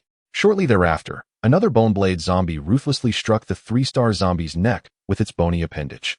These 2-star and 3-star zombies had evolved a modicum of primitive intelligence and had learned the art of cooperation. They sensed that the two 3-star zombies present posed the greatest threat, and thus they launched a collective assault. Fortunately, the mutated neck of the 3-star zombie had become exceptionally flexible, so the bite and the slash merely removed a patch of its skin. Nevertheless, blood began to seep from the wound, resembling a massive sausage. In pain, the 3-star zombie let out a thunderous roar, abruptly lifting its head, causing the 2-star fang-bearing zombie clinging to its horn to be flung into the air, soaring 7 or 8 meters high before crashing heavily onto the opposite building, helplessly sliding to the ground. Yet this injury only intensified its ferocity. The creature seized the intestines spilling from its wound and devoured them voraciously before charging once more. After casting off the 2-star zombie from its head, the 3-star zombie coiled its long neck around the skull of the bone-blade zombie, tightening its grip like a constrictor squeezing its prey. The bone-blade zombie desperately swung its bony arm, striking at the opponent's elongated neck, producing a cacophony of sounds as flesh and blood erupted in a mist of crimson. Yet the 3-star zombie tightened its hold even more, wrapping its neck around the skull of the bone-blade zombie twice before gradually constricting. A series of cracking sounds ensued as a viscous mixture of black, white, and red fluid oozed from the crevices of their entanglement. The bone-blade zombie's movements slowly ceased, its skull having been crushed. After obliterating the bone-blade zombie's head, the long-necked zombie swung its neck like a hefty club, sending all nearby 2-star zombies sprawling while also severing a leg of another 3-star zombie with its horn. It cleared a space of 4 or 5 meters around itself, preparing to catch its breath. After all, although it had withstood the recent onslaught, the injuries it sustained were not without consequence, leaving its neck slashed open by more than a third. At that moment, for long, round rods fell around the long-necked zombie. With a thunderous explosion, the long-necked zombie was propelled upwards 4 or 5 meters before crashing down heavily, illustrating the tremendous force of the blast. Li Lang had finally made his move. His delay in striking was a calculated decision, waiting for the 3-star zombies to reveal their unusually high defenses and allowing the zombies to engage in a mutually destructive battle, thus lowering their defenses before launching his attack for maximum effectiveness. Indeed, although the long-necked 3-star zombie had repelled the assault of 3 or 4 2-star zombies, it was gravely weakened, bearing numerous wounds of varying sizes across its body, with its skin's defensive capability diminished by at least half. It is akin to the golden bell shield and iron cloth shirt in Chinese martial arts, where one relies solely on a single breath during combat. Once a wound appears, that breath escapes, and one's defenses are significantly compromised. More critically, the long-necked zombie sustains a grievous injury to its neck. The timely arrival of 4 bombs coincides perfectly with the long-necked zombie's moment of vigilance, rendering its head an exposed target. Consequently, the damage it incurs is exceptionally severe. One leg is obliterated, and its neck is nearly severed, with only a third of it still attached. Before the long-necked zombie even touches the ground, Li Lang promptly hurls an entire bundle of 7 homemade bombs at the head of another Tier 3 zombie. This adversary exhibits a notably higher level of defense and requires special attention.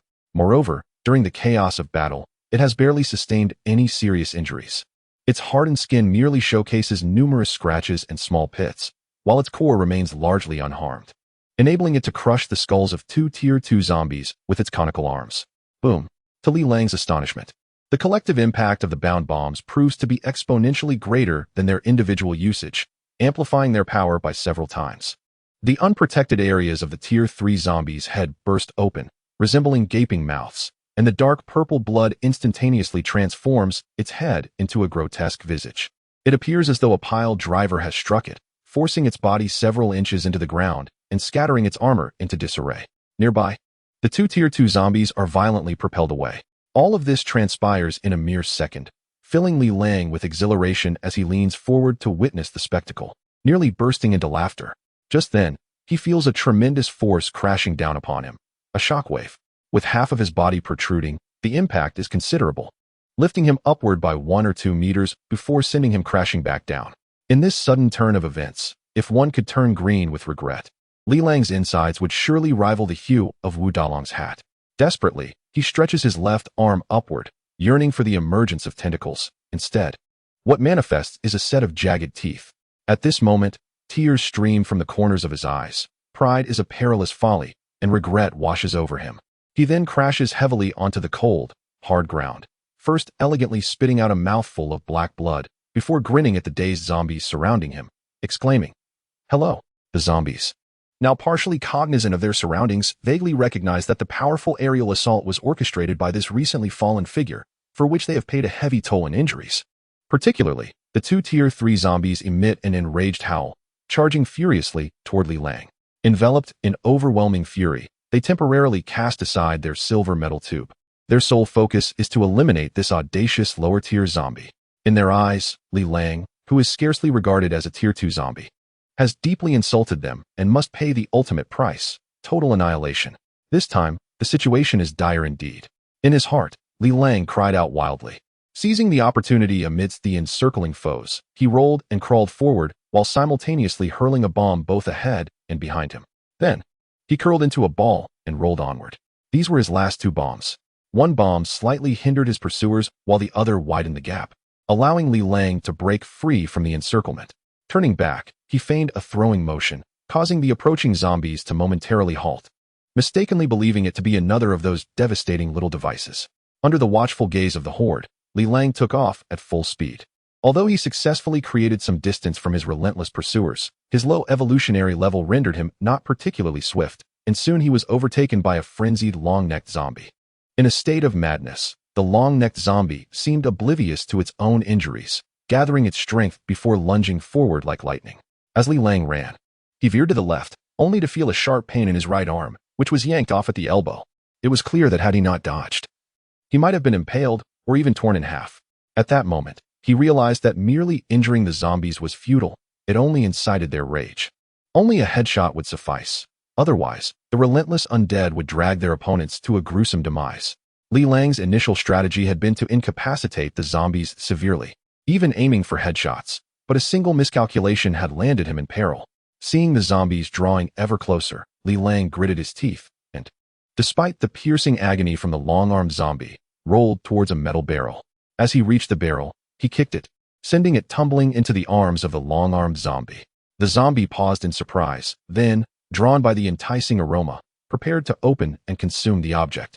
At that moment, a piercing sound erupted as the long-necked zombie's horn pierced through the long-armed zombie's arm, seizing the edge of the metal barrel and dragging it away. The other zombies, witnessing this, were unwilling to miss out, and chaos erupted once more. Li Lang lay on the ground, stealing glances at the writhing mass of zombies, exhaling a sigh of relief as he cradled his mangled right arm. As long as they did not converge upon him, he could adapt to the situation. The contents of the metal barrel were indeed enticing, but one needed to survive to enjoy them. Just then, there was a sudden pop as the long-necked zombie's horn punctured the barrel, releasing a torrent of dark red liquid that emitted an intoxicating aroma. The silver barrel was lodged atop the long-necked zombie's head, with the viscous liquid trickling down its decaying face. The scent had completely captivated it. The long-necked zombie disregarded everything else, extending its tongue to lap up the liquid from its face, displaying a rare expression of ecstasy. Moreover, its once pale eyes began to glimmer with a hint of red as its wounds rapidly healed.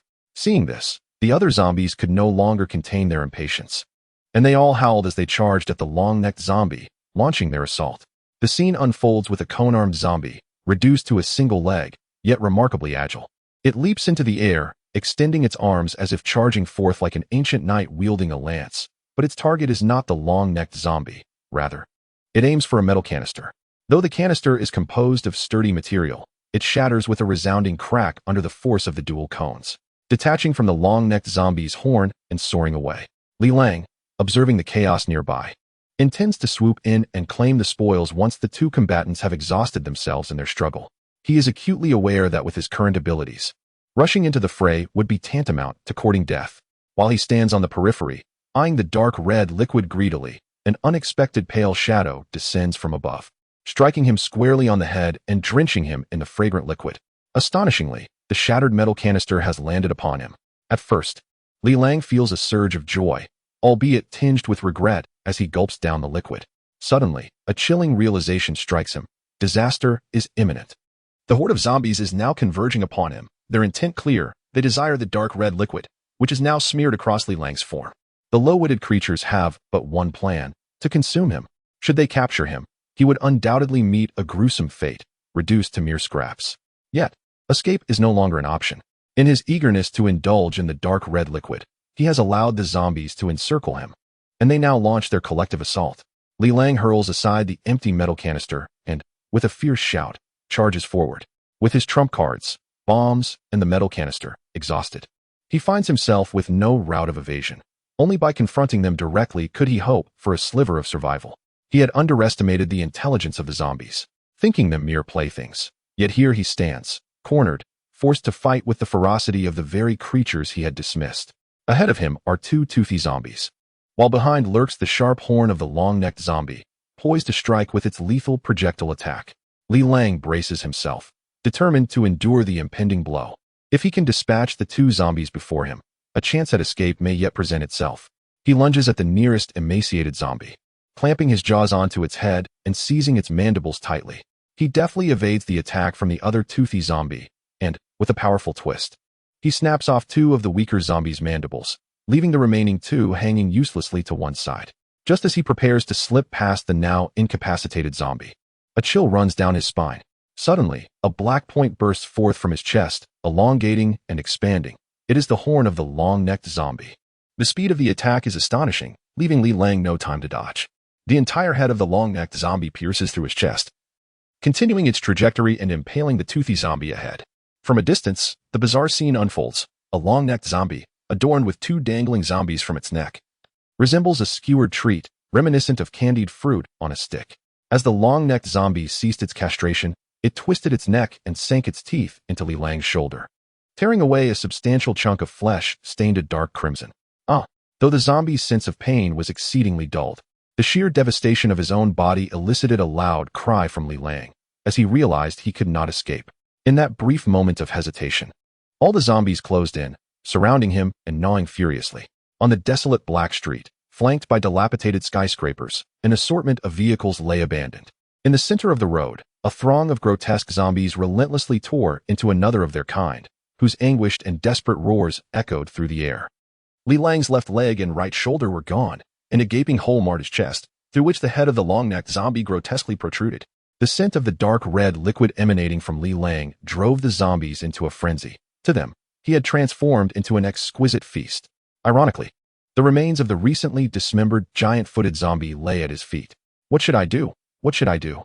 Li Lang gazed in horror at the encroaching zombies, unable to fathom how he had sunk to this level. If only he had not been lured by that enticing aroma. A sharp pain shot through his neck as a three-headed zombie latched onto him from behind.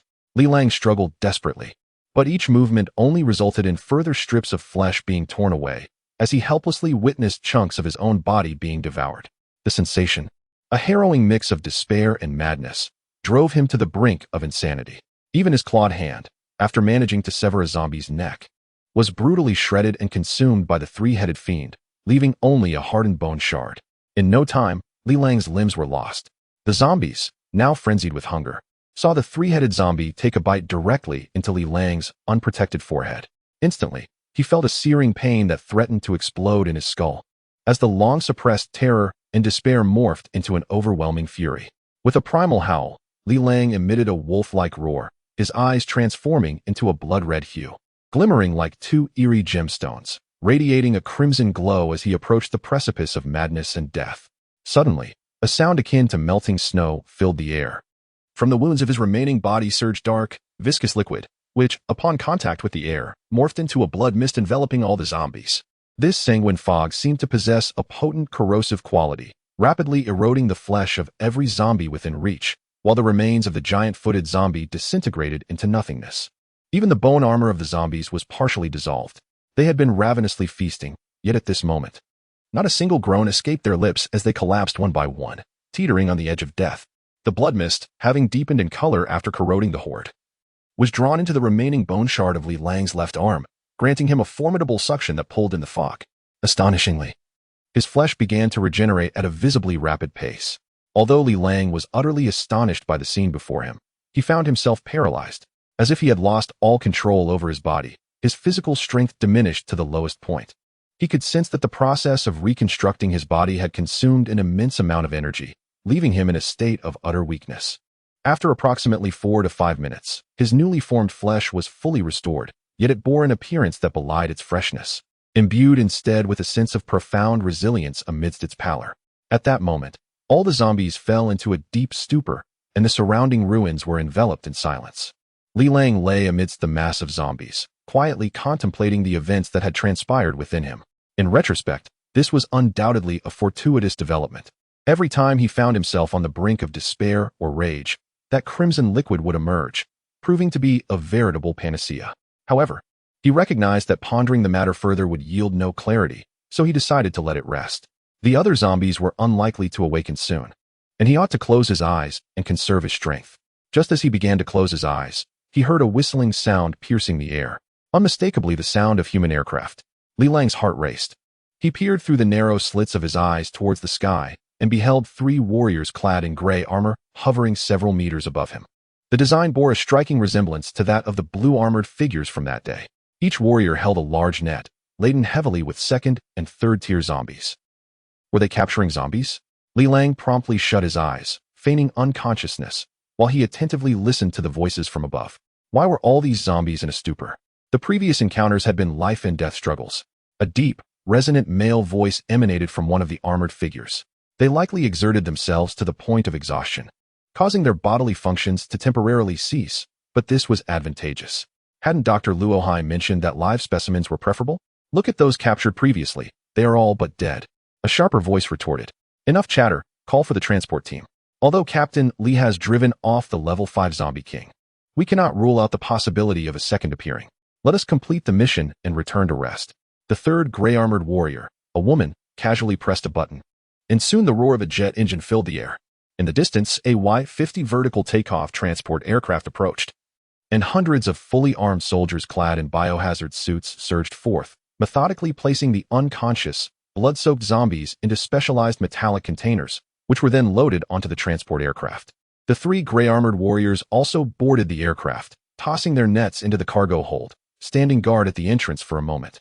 Before the transport aircraft in the global arms race at the turn of the century, nations engaged in covert operations to safeguard against anticipated conflicts, tacitly constructing varying quantities and tiers of ark-like cities to preserve a significant portion of their living forces in the event of an attack.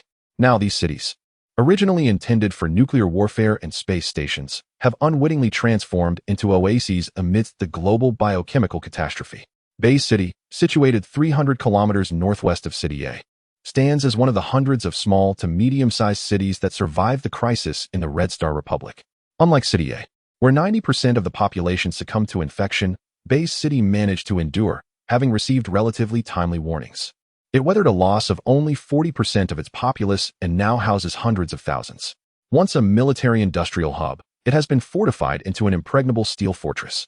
A silver-white alloy wall, 50 centimeters wide and reaching 20 meters in height, encircles the entire city, topped with a colossal transparent polymer dome that isolates the metropolis from the outside world, resembling a giant pot lid resting upon the ground. Each entrance is heavily guarded, with formidable troops stationed at every point, and energy weapons operational at intervals of 100 meters, poised to eliminate any threats within a kilometer in an instant.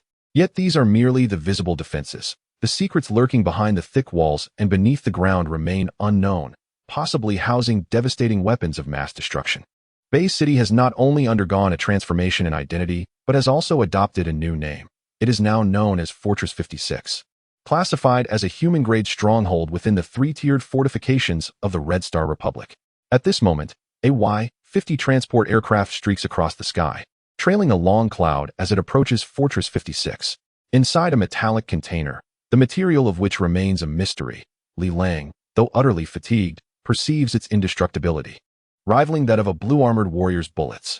Outside, 3 gray-armored warriors lounge atop several of these metallic boxes, engaging in casual conversation. Through the mesh air intake of the container, Li Lang catches a glimpse of the trio. Having removed their helmets, one is a resolute young man in his 20s, another a lean man in his 30s, and the last is a long-haired woman. This woman, perched atop the very box where Li Lang resides, appears to be in her early 20s. Her profile revealing her exceptional beauty, accentuated by the inherent charisma of a soldier. Li Lang steals glances at her alluring figure, and despite his current state of weakness, he feels a stirring desire below his abdomen, prompting a wry smile. He muses silently, wondering how, after being a zombie for so long, he had retained such a capacity. Xueqing, would you grace me with your company for dinner tonight?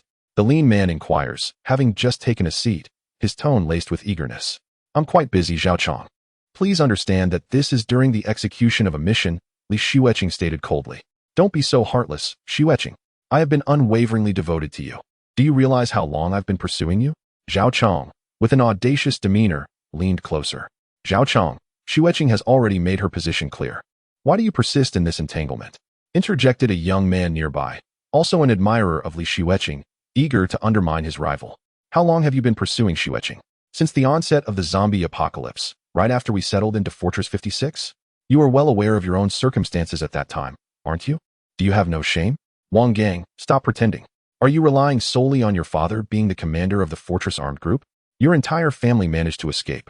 While I have fought endlessly against the undead, and my family met a tragic end, and now, I am not even allowed to pursue a woman? Isn't it true that you harbor feelings for Xueqing as well? The more Zhao Chong spoke, the more his anger escalated, as if he were prepared to resort to violence. His extreme selfishness was evident.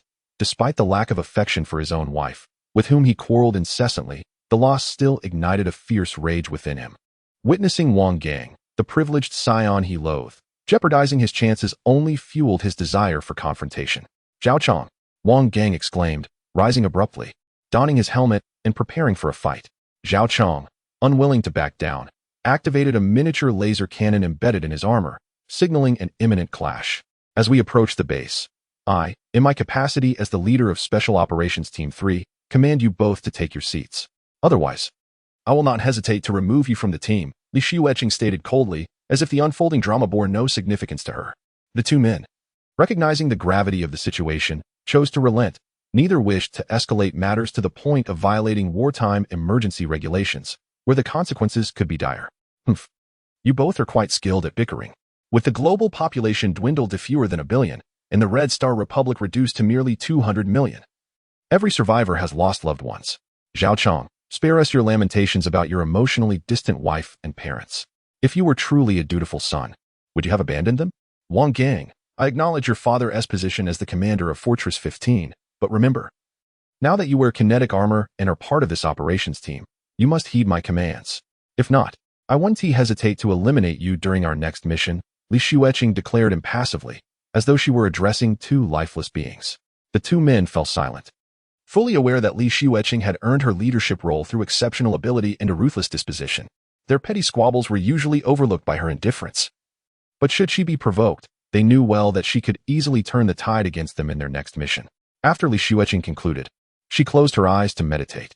Wang Gang, having remained quiet for a brief moment, inquired, Shui, Team Leader, what exactly is Dr. Luo Haida researching?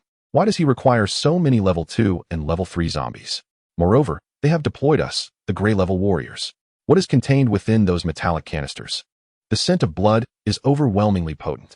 Do you truly regard the gray-level warriors as significant? Have you not considered why our rudimentary kinetic armor is referred to as gray-level? As the name suggests, it is merely advanced cannon fodder. As Zhao often quarreled with Wang Gang, Li Xueqing chose to disregard their banter.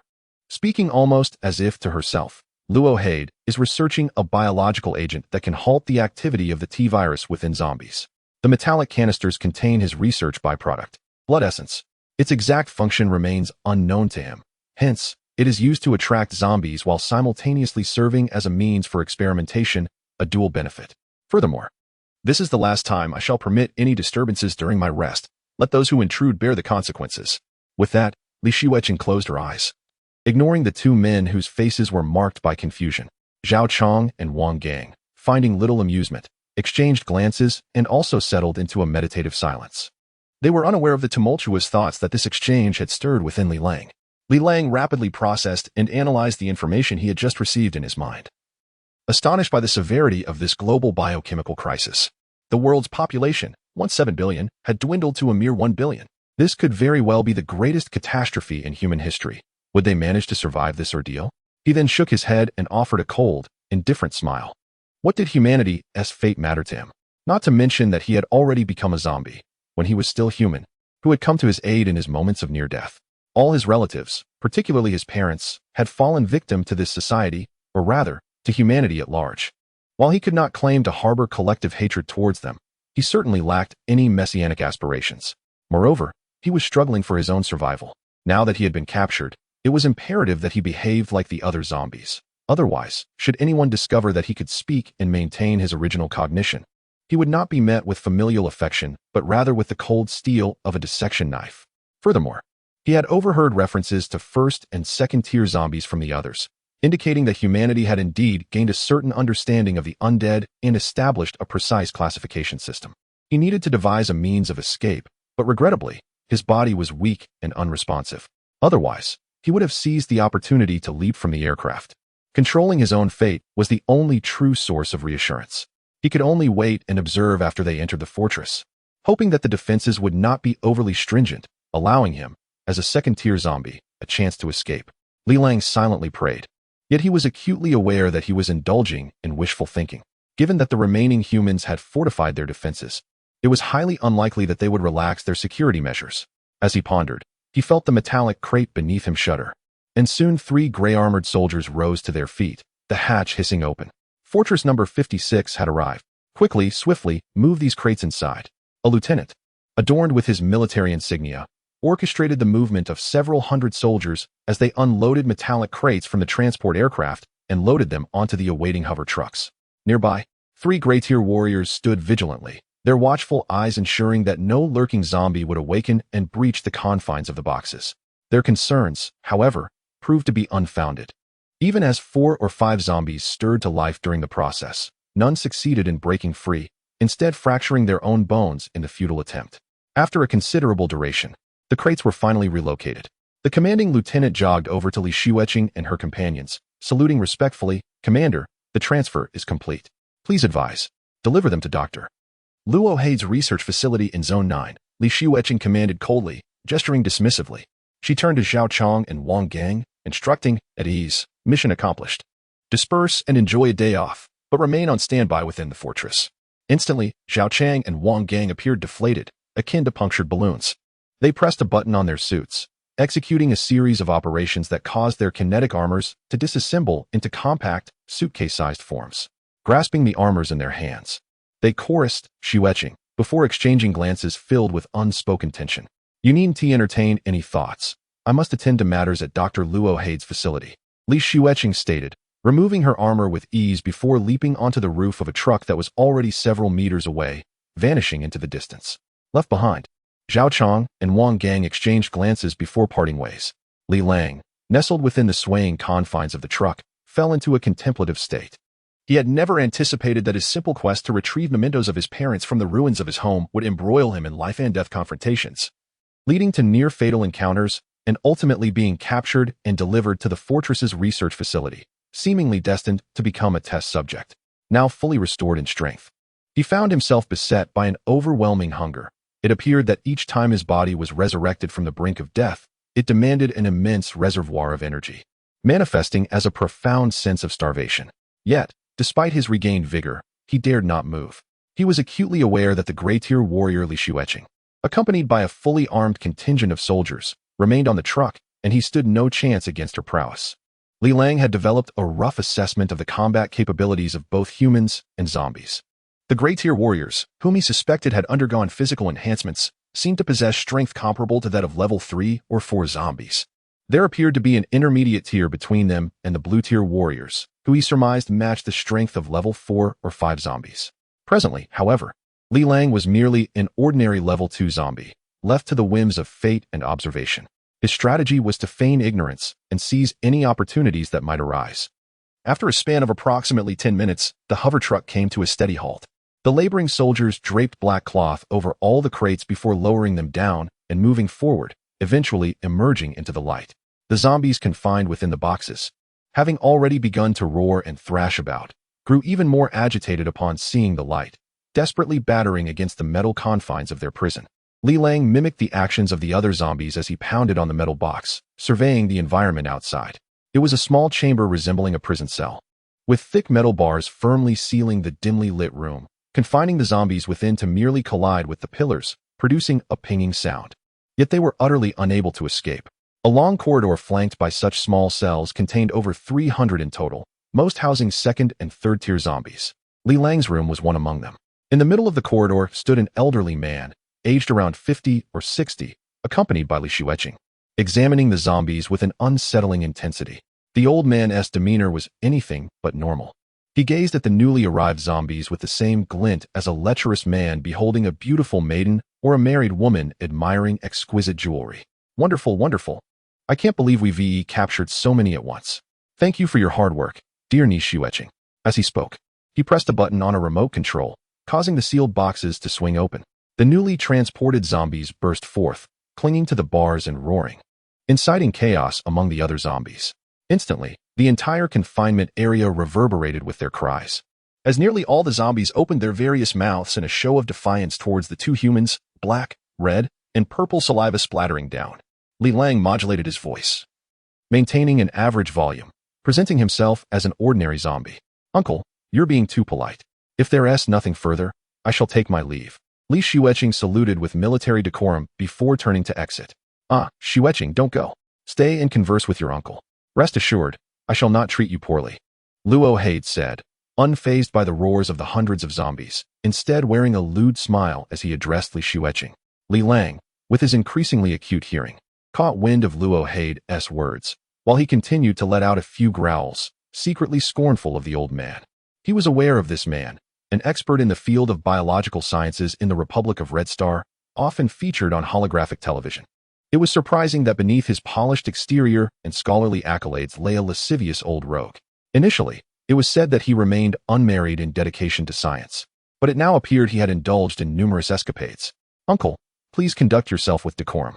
Though my father has passed, his old subordinates hold significant positions within the fortress. Li Xueqing stated as she made her way outside. Her mother had died early, and her father, a deputy commander in the military district, had always protected her. However, he too had perished a few months ago in a biochemical frenzy. In this world, where the strong prey upon the weak, her beauty had attracted countless unwanted advances, prompting her to undergo biochemical modification and join the super soldier unit for her safety. Nonetheless, Luo Hade was one of the few remaining top experts in biotechnology in the Republic of Red Star, a man of revered status, leaving Li Xueqing with little choice but to issue a subtle threat. Luo Hade watched Li Xueqing as she walked away, his gaze fixated upon her, as if he wished to devour her with his eyes. Once Li Xueqing left, he retrieved a test tube containing a pale green liquid from his pocket, muttering fiercely to himself, "When the opportunity arises, I shall let you taste this.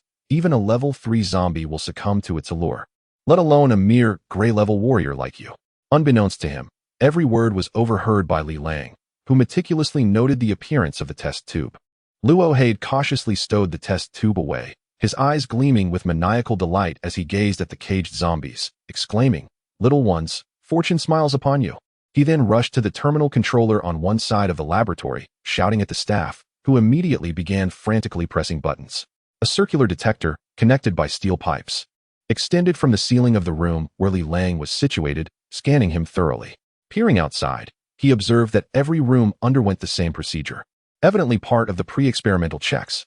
Subsequently, the detector retracted, and a chunk of fatty pork weighing 5 to 6 kilograms was delivered through the feeding slot.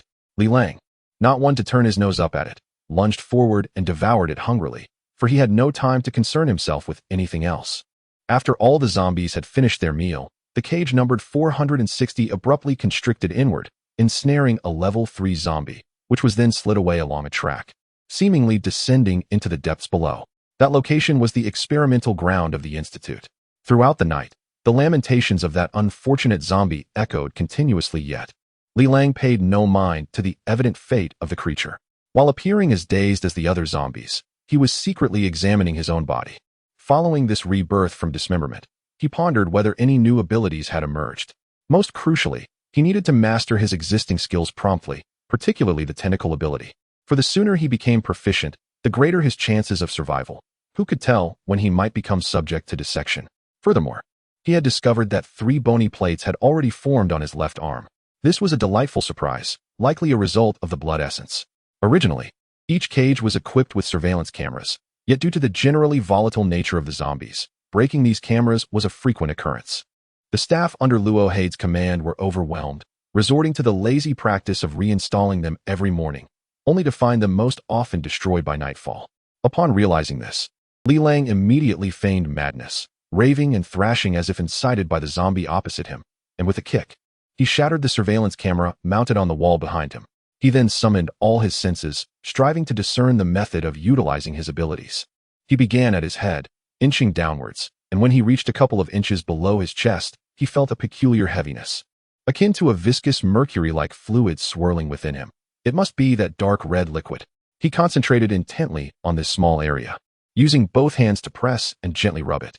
However, after a considerable time with no response, Li Lang gritted his teeth, transformed his arm into a serrated limb, and viciously bit into the flesh, tearing away a chunk with fierce determination. Suddenly, he beheld a dark red gelatinous mass, seemingly animated, slowly rotating before him. To his astonishment, he discovered that his abdominal cavity harbored no internal organs, only this peculiar mass. This entity appeared to possess a degree of intelligence. Seizing the moment while Li Lang was momentarily entranced, the muscles and blood vessels of his abdomen writhed and rapidly grew, attempting to seal the gaping wound. In a flurry of instinct, Li Lang thrust the bone of his left arm into the abyss, eager to discern its effects. To his surprise, the gelatinous substance swiftly flowed into the bone, climbing along his left arm and seemingly intent on infiltrating his entire being. A tingling chill coursed through his left arm, spreading throughout his body until it reached the crown of his head, only to descend again, ultimately reaching his heels. Just as he closed his eyes to relish this fleeting pleasure, that icy sensation culminated at his feet, transforming his ecstasy into excruciating agony. The pain rivaled that of the brutal tortures he had endured, as his vision was flooded with swirling hues of black, white, and red, distorting into a grotesque tapestry. His body contorted backward, emitting a strange roar from his throat, his consciousness fracturing momentarily. Meanwhile, his limbs continued to twist, stretching outward with fervor. Just as it seemed his body would be torn asunder, a powerful convulsion surged through the muscles of his legs, as if a serpent lurked beneath his skin.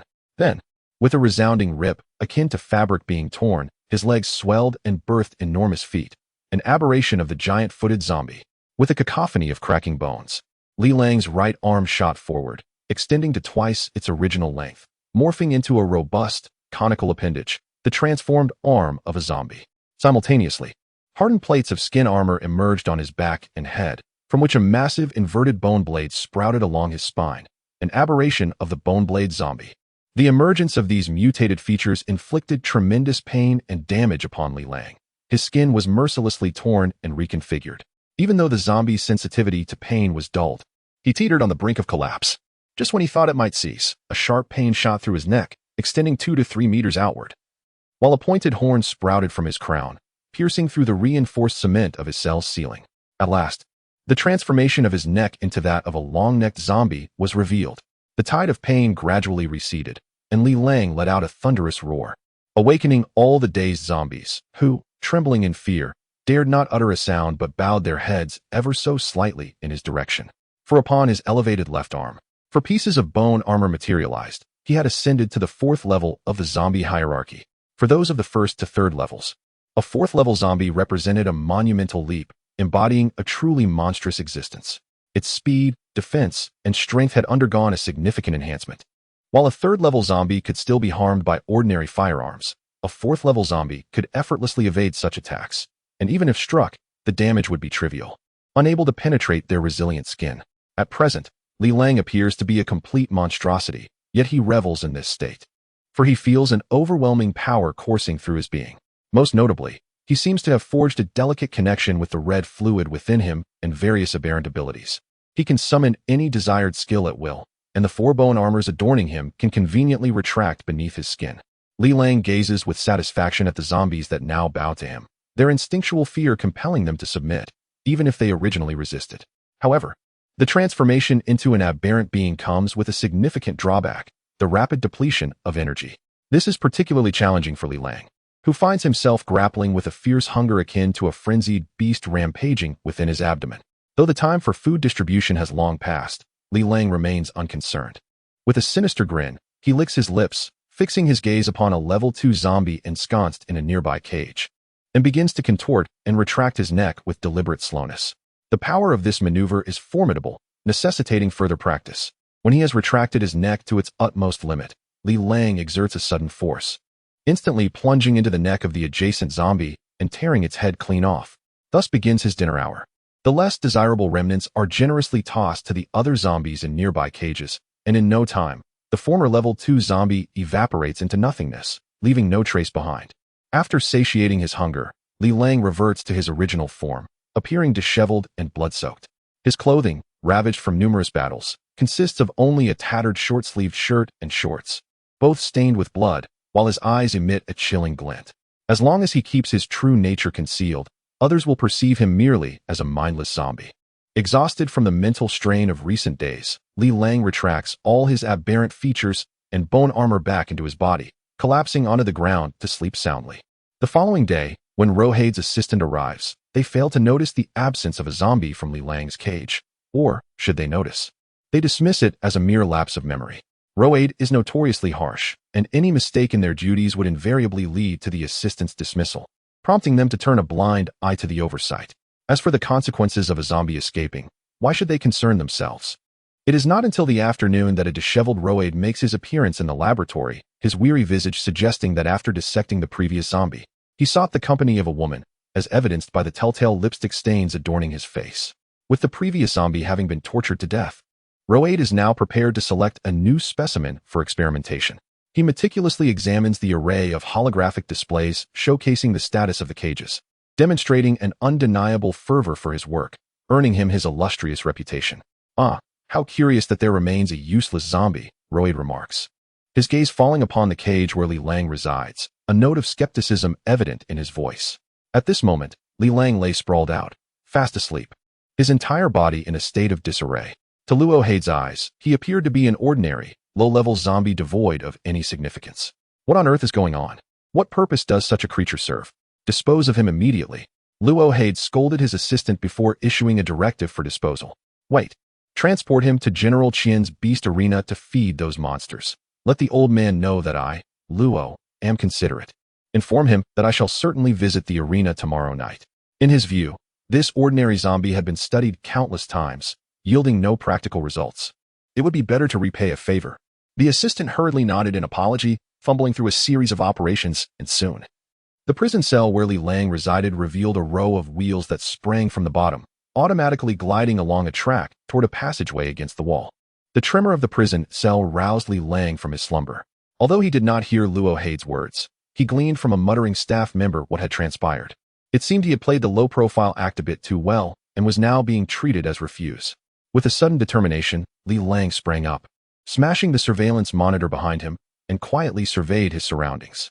This was a dimly lit passage akin to a subway, seemingly a repurposed section of the original metro, with the walls occasionally flashing the signs of Bay City XX station.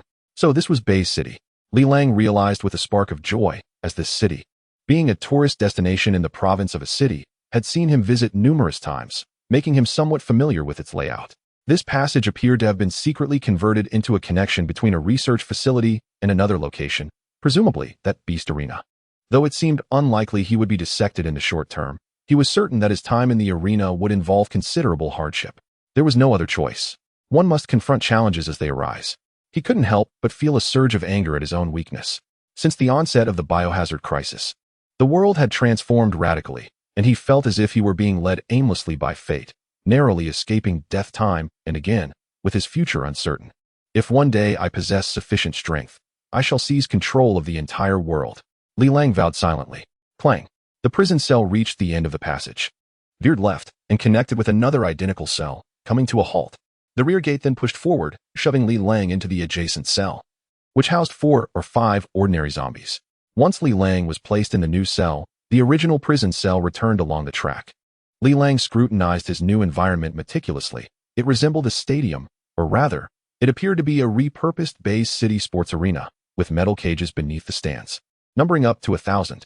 Within these cages, half contained zombies of varying levels, with higher-level zombies kept isolated, while ordinary ones were confined in groups of 3 to 5. This arrangement likely stemmed from the volatile nature of the higher-level zombies, implemented to prevent spontaneous conflicts among them. Most astonishingly, Li Lang discovered that there were 5 level 4 zombies within. His understanding of himself allowed him to gauge the level of the 4th-tier zombies, realizing that in a one-on-one encounter with a gray-tier warrior, he could at least achieve a stalemate. In fact, without the aerial advantage of a gray-tier warrior, A fourth-tier zombie could easily overpower them. Capturing a fourth-tier zombie would require at least 3 gray-tier warriors, though a blue-tier warrior could manage to subdue several on their own. The existence of fourth-tier zombies indicates a significant truth. The master of this arena holds considerable influence in the Red Star Republic and possesses immense power in Bay City. Or rather, at Fortress number 56, perhaps even serving as the supreme commander of this stronghold. Curiously, the cages lack surveillance cameras, suggesting that the guards had great confidence in their defensive measures. They had reason to be confident.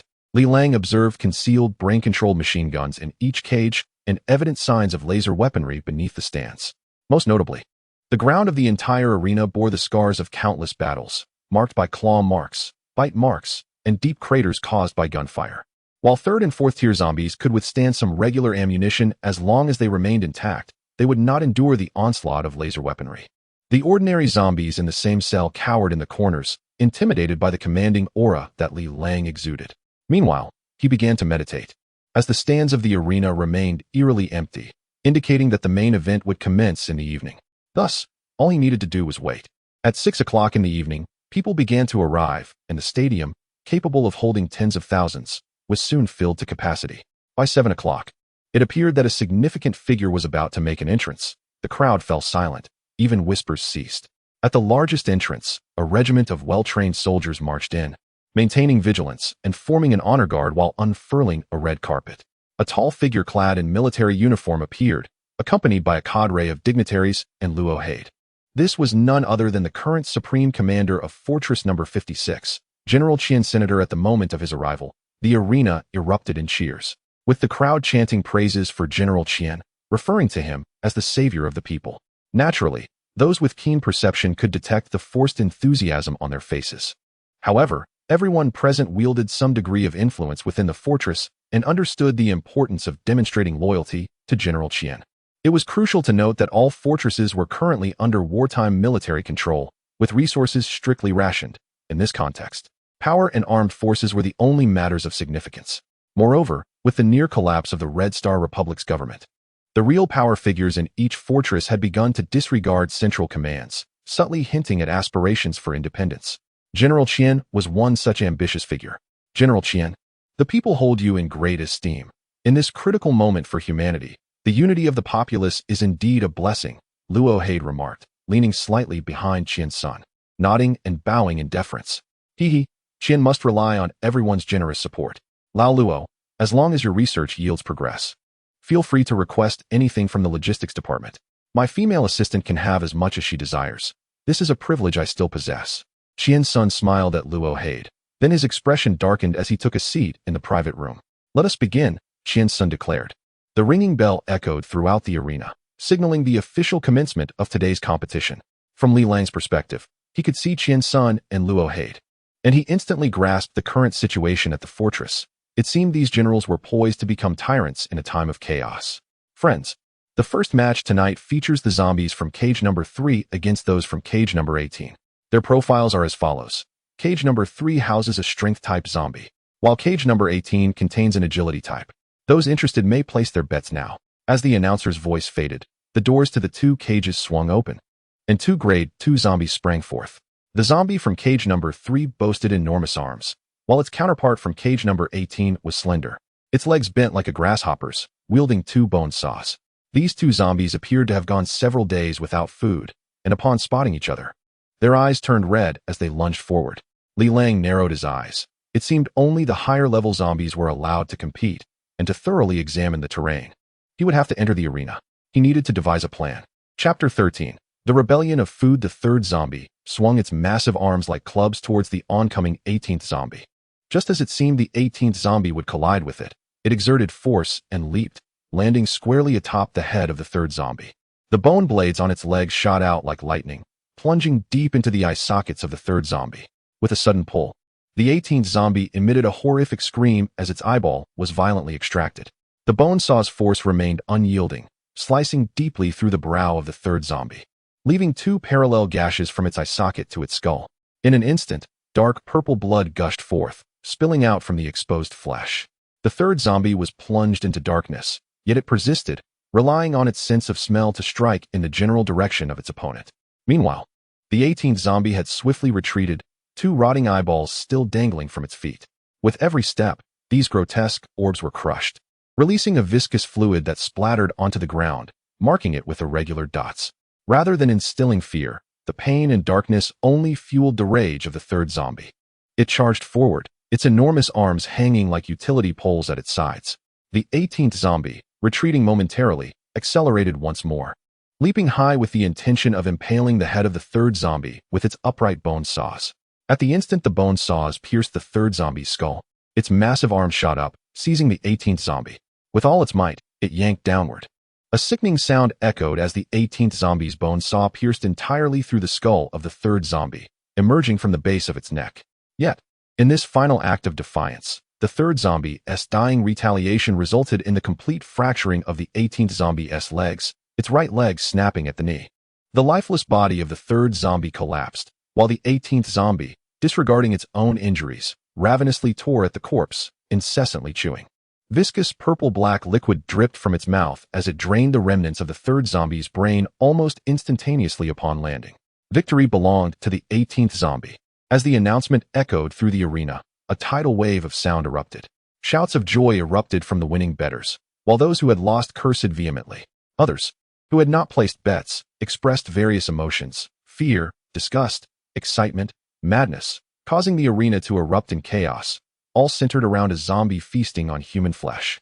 Li Lang fully grasped the sentiments of the crowd. They represented the collective emotions of humanity. Civilization, which had once reached the pinnacle of glory, had regressed by decades, even centuries, overnight, facing the peril of annihilation. Humans, once at the apex of the food chain, had suddenly been cast down, and the foundations of common knowledge and moral systems had crumbled in an instant. How could they not go mad? From the perspective of a zombie, Li Lang found himself gaining profound insights into humanity. The moment the cacophony ceased, several mechanical sentinels rolled in from the sides of the arena, casting forth a large net of indiscernible material, ensnaring the gluttonous 18 and dragging it away. Though 18 could have potentially escaped, its principal weapon, its legs, were grievously injured, leaving it no choice but to succumb. The remnants of 3 were likewise captured, and the automatons proceeded along the track behind the prison cage, heading towards the distance, revealing their destination to be the research facility of Rohard. It appeared that, due to Rohard's ongoing studies on zombies, Chinsen had commanded that all incapacitated, leveled zombies from the arena be sent to the research center for Rohard's examination. An opportune moment. A brilliant escape plan suddenly dawned upon Li Lang. Now, dear friends, after our warm-up, let us delve into the main event. The booming voice of the announcer resonated throughout every corner of the arena, heralding the entry of zombies 4, 5, and 9. Observers noted that both 4 and 5 were level 3 zombies, while 9 was a formidable level 4. As is widely acknowledged, the strength of a level 4 zombie is nothing short of astonishing. Let us now revel in this battle. The metallic doors of the 3 cages creaked open, and a lion-like zombie leapt from the cage marked with a 9, unleashing a deafening roar that provoked a cacophony of howls from the level 3 and 4 zombies. In that moment, the voices of thousands of humans were completely overshadowed by the cries of hundreds of zombies, causing some in the crowd to collapse from sudden heart conditions. The frail humans, Li Lang mused coldly. This level 4 zombie had undergone a most peculiar evolution. Aside from its head, it was nearly unrecognizable as a former human. Its upper body exhibited clear signs of aberration, with arms transformed into sharp claws, significantly elongated to allow it to crouch like a lion and sprint on all fours.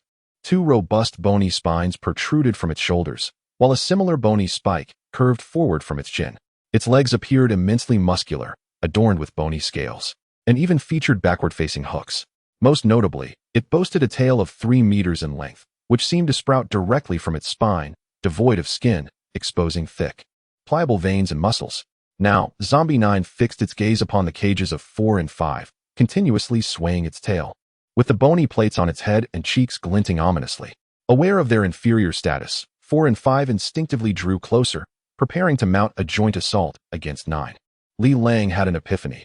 He recognized that in the realm of zombies, when lower-level zombies encounter their higher-level counterparts, they typically prefer to avoid confrontation if possible. However, when combat becomes unavoidable, they unite to face the superior foe together. This is a manifestation of collective intelligence, and if such intelligence continues to develop and refine itself, then humanity may find itself in peril. As Li Lang contemplated this, he gazed with excitement at the grotesque, yet delicate figures of humanity in the stands, involuntarily licking his lips. At that moment, zombie number 9 finally launched its assault. It charged first at zombie number 4, whose mutated features appeared to be the 4 bone blades protruding from its arms and legs, suggesting that it had evolved from a lower-tier bone blade zombie. Seeing zombie no. 9 barreling towards it, zombie number 4 took a few steps forward, roaring ferociously, and then extended all its bone blades defiantly, standing firm and unyielding. Meanwhile, Li Lang observed that zombie number 5, with its arms transformed into massive spikes, bent its legs slightly, preparing for an attack. When zombie number 9 saw that zombie no. 4 dared to remain stationary, it hastened its speed, perceiving this as a provocation. With a distance of 10 meters remaining, zombie number 9 leaped into the air, soaring approximately 2 meters high, then curled its arms, aligning the bony protrusions from its shoulders and chin, alongside its lethal claws, all aimed directly forward, while its tail whipped forward as well. In that instant, it unleashed nearly all its might in a single, lethal strike. Just as it seemed that zombie no. 4 would be torn to shreds, it managed to shift its body slightly to the left at the last moment, resulting in its right side being completely obliterated by zombie number 9's assault, sending its remnants flying. However, zombie number 9 also sustained numerous wounds from zombie no. 4's bone blades. The sheer force of the impact was overwhelming, causing 3 of its claws to shatter and leaving it with 2 deep, lengthy gashes, while its tail was partially severed. Yet, zombie number 9 had no time to recalibrate for another strike, for at that moment, zombie number 5 lunged at it, one conical arm piercing deep into zombie number 9's abdomen, while the other aimed directly at its head. Fresh from the previous clash, zombie no. 9 was unable to maneuver its body, but it instinctively turned its head just in time, using the bony armor on the back of its skull to absorb zombie no. 5's lethal blow. This bony armor, situated on the head, could be deemed the most resilient part of any high-tier zombie. Zombie no. 5's conical arm slid off as if it had struck glass, and it immediately attempted to retreat, only to be horrified to find its left arm lodged deep within zombie number 9's abdomen, unable to extricate itself. A cruel smile crept across zombie no. 9's face as it dislodged its jaw and swiftly devoured zombie number 5's head, crushing it with a resounding crunch, while simultaneously gulping down the spurting gore from its neck. After shattering and swallowing zombie number 5's head, it then ambled leisurely towards the struggling zombie number 4, moving with an elegance reminiscent of a prized Persian cat. This creature had indeed acquired a taste for cruelty. Li Lang thought in a flash as he witnessed this scene unfold. The 9th zombie has transcended the mere brutality characteristic of ordinary zombies, embodying a cruel pleasure akin to a cat tormenting a mouse. This moment is opportune. Just as the 9th zombie approaches midway, it draws near the cage where Li Lang is confined. Li Lang immediately gathers all his strength and unleashes a ferocious roar at the 9th zombie. At this juncture, humanity has erupted into chaos due to the 9th zombie slaying of the 5th, rendering Li Lang's roar barely audible to the crowd. However, the 9th zombie perceives the formidable aura and murderous intent radiating from Li Lang and unabashed provocation. A mere ordinary zombie, fit only for consumption, dares to challenge him. He discards the 4th zombie and rushes to confront Li Lang, the two locking eyes in a furious exchange of roars.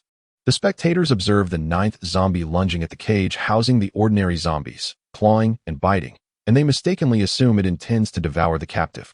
Someone in the crowd shouts for it to eat, and immediately, the entire audience joins in the chant. Even Qian Sun and Luo Haid turning their attention curiously towards the scene. With Qian Sun's tacit approval, the staff swiftly opens the cage door. The other ordinary zombies huddle in the corners, while the 9th zombie lunges at Li Lang, only to miss entirely. In an instant, Li Lang's elastic foot morphs, and he delivers a powerful kick to the forehead of the 9th zombie, sending it sprawling across the arena. The 9th zombie is knocked down by the force of the blow. Subsequently, Li Lang showcases his spiked arms, serrated teeth, and elastic feet, unleashing another roar at the slowly rising 9th zombie. In the VIP box, Luo Haid watches Li Lang with wide eyes, exclaiming in astonishment, "This is a new breed. A treasure, Qian Sun." Observing Luo Haid's reaction, chuckles and reassures him, "Fear not, old Luo. Since you are intrigued, regardless of the outcome, I shall ensure this creature is delivered to you." Indeed, Luo Haid is too captivated to respond, his gaze fixed intently on Li Lang in the arena. At this moment, the 9th zombie has turned around, utterly astonished to have been so deceived and attacked by a lowly zombie. A mere morsel in his eyes, he considers Li Lang hardly more than a second-tier zombie. His true fury ignites. Chapter 14. The Death of Li Lang. The crowd erupted into a frenzy of cheers, gasps, and jeers, utterly astonished that this seemingly ordinary zombie, Li Lang, could undergo such a transformation. It appeared that he had at least ascended to the level of a Tier 3 zombie, and moreover, a mutated one. Friends, I trust you are all captivated by this battle. Who will emerge victorious, the mutated zombie or the number 9 zombie? Those intrigued, please ready your betting devices. The host seized the moment to announce. Instantly, a cacophony of keystrokes filled the arena. Meanwhile, Li Lang and the number 9 zombie remained oblivious to the commotion above. The number 9 zombie, engulfed by fury, was preparing for another lethal strike, while Li Lang's mind raced at high speed, meticulously calculating the myriad of gains and losses. He had conceived a plan to extricate himself from this predicament, with the primary condition established and a secondary condition to mitigate damage requiring assurance. With this thought, Li Lang transmitted a mental signal to his back, and with a sound akin to meat being cleaved, a massive bone blade sprouted from his spine, rising like the armor of an ancient stegosaurus. Magnificent. As the audience gasped and screamed in awe, Luo Haid, seated beside Qian Sun, leapt from his seat like a lovesick fool, his gaze fixed on Li Lang brimming with affection, leaving Qian Sun feeling somewhat uneasy. However, as the number 9 zombie let out a roar, concern washed over Luo Haid's face. It was evident he was reluctant to see this new toy of his harmed by the number 9 zombie. Li Lang, ever observant, caught Luo Haid's reaction from the corner of his eye and realized his objective had been achieved. He then stood still, awaiting the number 9 zombie's assault. As anticipated, the number 9 zombie lunged forward after a brief observation, charging directly at Li Lang with its tail raised high. This position would ensure that even if Li Lang leapt into the air, he would inevitably be intercepted by the zombie's tail. Yet, Li Lang crouched down slightly and then veered to the right, darting towards the number 9 zombie. It was a head-on collision. A dull thud resonated as Li Lang's body was sent flying by the impact, his spiked arms striking the number 9 zombie's face plate to no avail. Tragically, the bone spurs on the number 9 zombie's chin shattered Li Lang's skull, obliterating the upper half of his head from the eyes upward. The 9th zombie charged towards the motionless Li Lang, seemingly eager to relish the fruits of victory. General, the moment Li Lang's head was shattered, Luo Haid's expression darkened as if he had just lost his beloved father. Witnessing the 9th zombie preparing to consume his precious asset, he immediately disregarded everything else and sought assistance from Qian Senator. Qian Sin gestured for Luo Haid to remain calm before issuing orders, intercept it, and deliver that mutated zombie to Dr. Luo. His subordinates promptly obeyed, manipulating the control panel, and soon 4 massive metallic barriers rose around Li Lang, isolating him within. Faced with this unexpected obstacle, the 9th zombie could only roar in frustration before turning to approach the 4th and 5th zombies. Meanwhile, Li Lang was conveyed by mechanical guards along a track to Luo Haid's laboratory, where he was unceremoniously deposited in the basement designated for the storage of experimental corpses. The remaining onlookers continued to observe the match, and the personnel left behind at the research facility enjoyed the spectacle through holographic television. Little did anyone anticipate that the headless Li Lang would slowly rise in the frigid storage room. At that moment, his mind was enveloped in darkness, though his physical form remained acutely aware of pain. Should anyone have entered the storage room at that instant, they would have witnessed an eerily surreal scene. A corpse, bereft of its upper cranium, standing upright, while over time, its head commenced a visible regeneration. Before long, Li Lang's wounds completely healed, albeit devoid of his former short hair. He touched the fuzz that sprouted from his scalp, took a deep breath, and, utterly exhausted, sank back down. During the fusion of his mutation skills, he had sensed that his consciousness resided wholly within the gelatinous mass in his body. Therefore, even with his head damaged, it was not a fatal blow. As long as that gelatinous form persisted and ample energy was available, he could restore himself. However, he had not anticipated that the process of regenerating his head and brain, the status of which remained uncertain, would consume such an immense amount of energy, leaving him feeling utterly drained. Naturally, an overwhelming hunger accompanied this depletion, comparable to the ravenous sensation he experienced when his limbs had been restored. Fortunately, he had been cast into the storage room, which housed a multitude of headless corpses for research, over 100 in total. It was likely that Luo Haid would not return for at least another hour, providing Li Lang ample time to engage in various endeavors. He began to meticulously examine the deceased zombies around him. After a brief search, he discovered a relatively pristine specimen, its skin smooth and overall appearance clean. Thus commenced his delightful repast.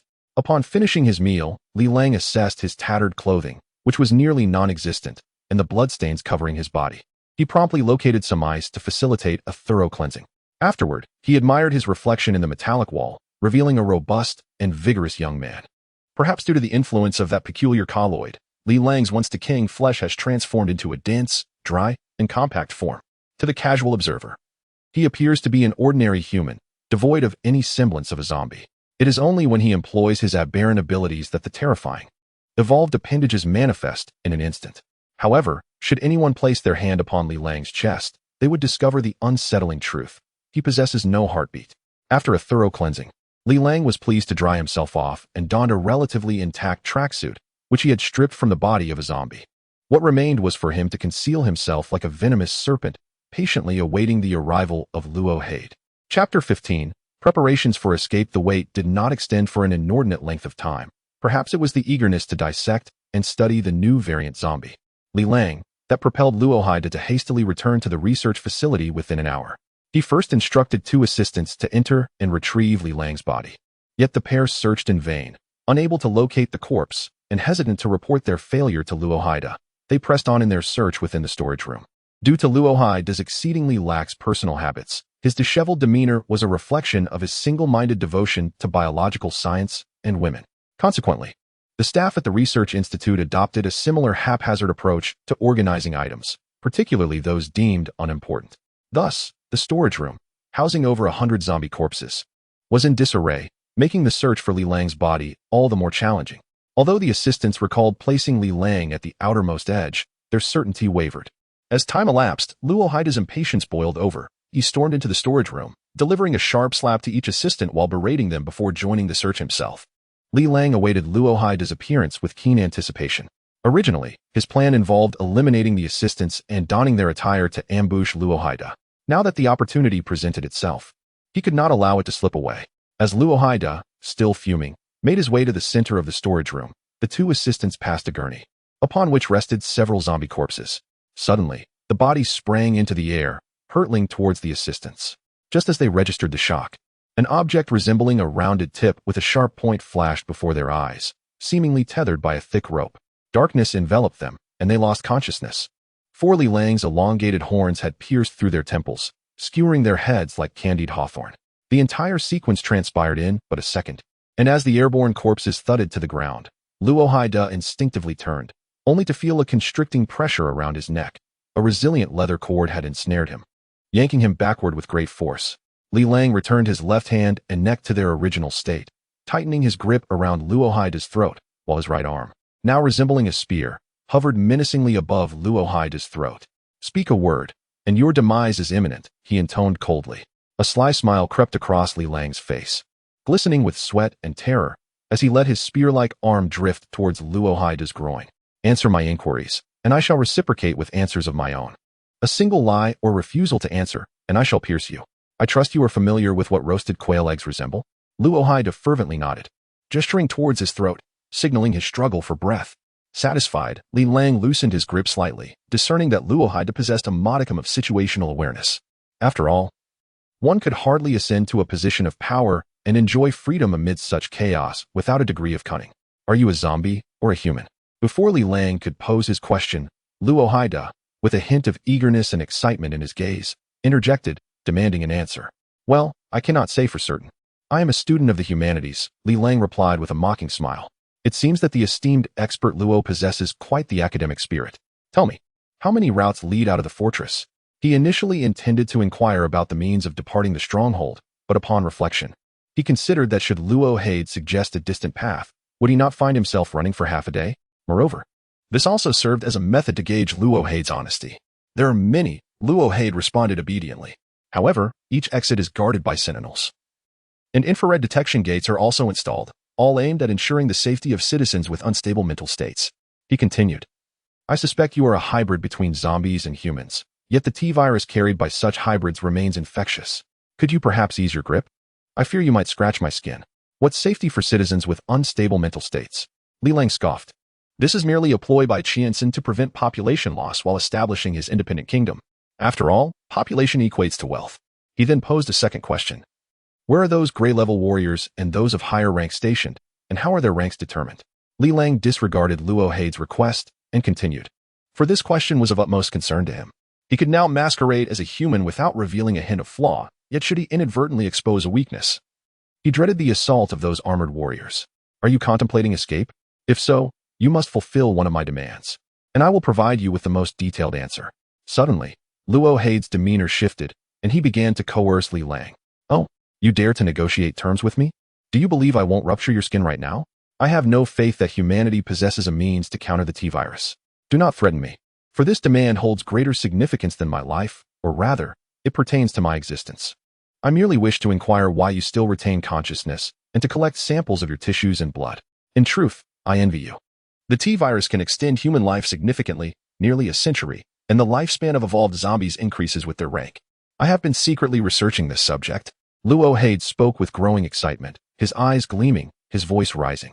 Clearly, at around 60 years of age, he found himself increasingly frail. Yet the world still held many fascinations for him. Due to his biological expertise, he held a position of high esteem. But who could guarantee that one day Qiansan would not find him unnecessary? That day would indeed be dire. Upon hearing Luo Hei's words, Li Lang's eyes brightened momentarily, only to be followed by a shiver. Should Luo Hei's research succeed, the T-virus would cease to be a threat to humanity, and many would scramble to be infected. Drawn by the allure of extended life, a temptation utterly irresistible to living beings, especially sentient ones. In such a scenario, Li Lang would lose any advantage. Reverting to that vulnerable university student once more, he cast a glance at Roaid, a glimmer of murderous intent lurking beneath the surface. No, you misunderstand. Roaid evidently sensed Li Lang's chilling demeanor and quickly comprehended his intentions. He desperately exclaimed, "This is my personal and confidential research with Qian Sr. I do not aspire to be any kind of savior. A man is innocent but can be guilty by possessing treasure. Furthermore, our undertaking of human experiments."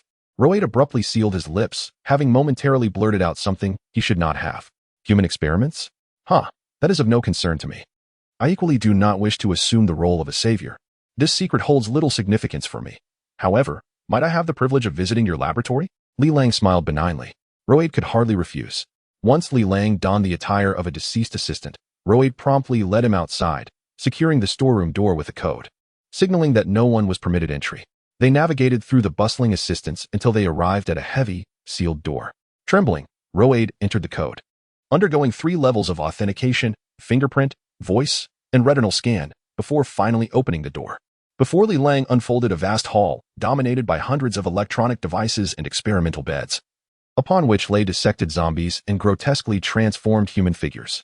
Yet, the powerful life-sustaining apparatus continued to prolong their agonizing existence, akin to an extended version of the death penalty Li Lang had previously endured.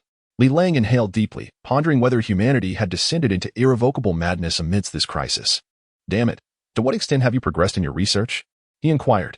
The T-virus is exceedingly peculiar. We can only delay or hasten its outbreak, Roaid confessed, his shame palpable. What is the shortest duration? 12 hours. Very well, let us converse outside. Gather your assistants here. Li Lang buried his murderous intent deep within, silently donning the uniform of a deceased aide. Roaid immediately activated a button on a circular device around his neck, unleashing a tirade of invectives. You wretches. All of you come to the modification room and help me find something. Roaid's temperament was notoriously erratic, oscillating between gentleness and ire towards his subordinates, who simply attributed this to the eccentricities of a scientific genius. They assumed he was merely having another episode, and without suspicion, they hastily abandoned their research to rush over.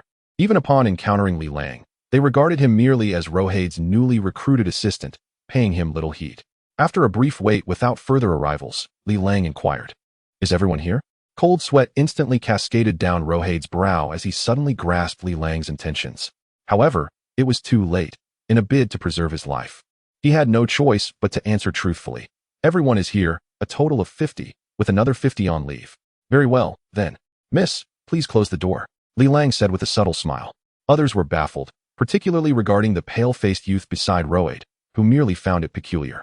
They obediently closed the door, assuming Roaid was about to deliver a reprimand.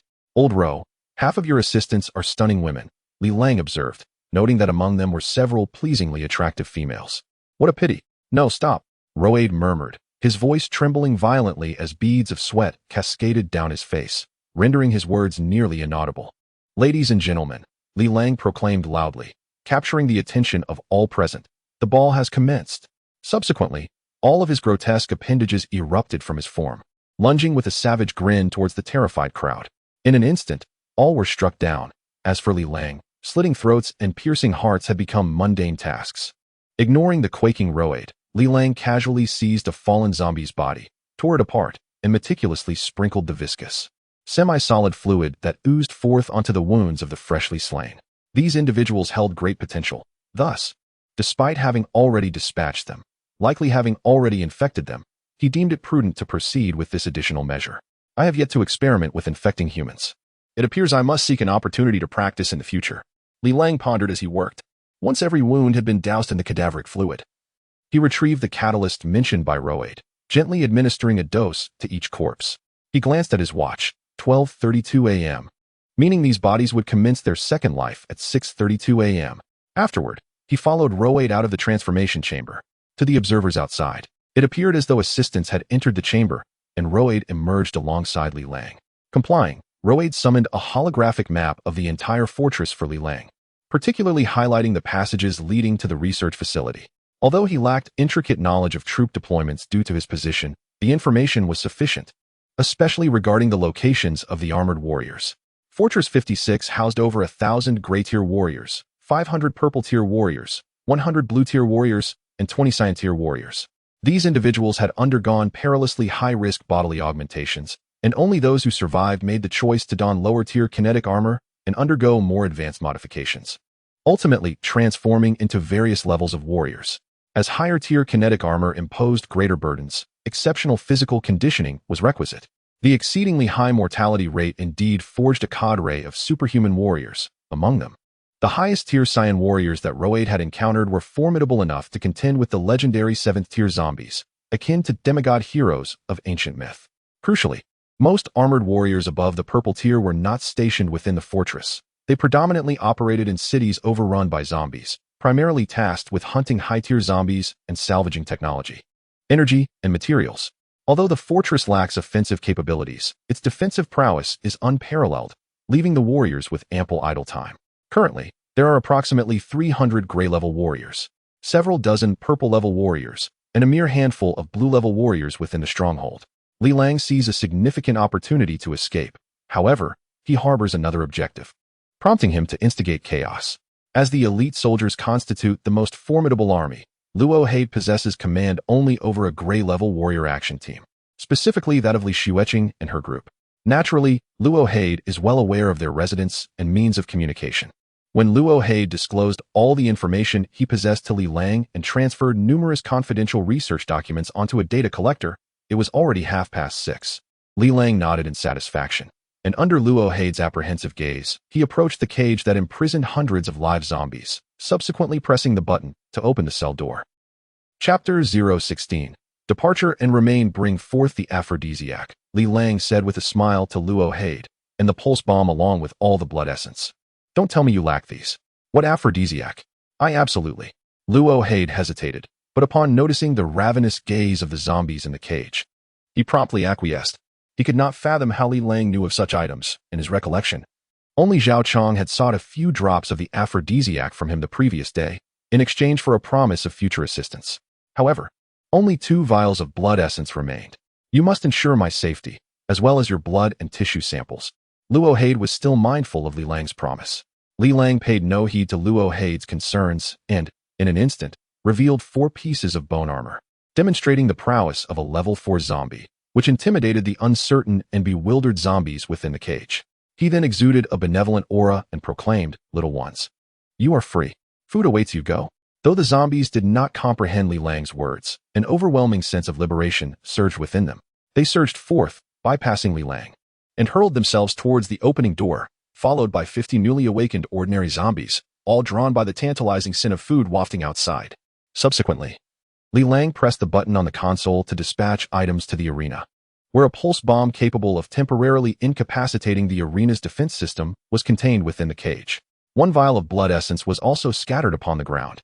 Having completed these tasks, Li Lang grasped the final vial of blood essence and followed the throng of zombies outside.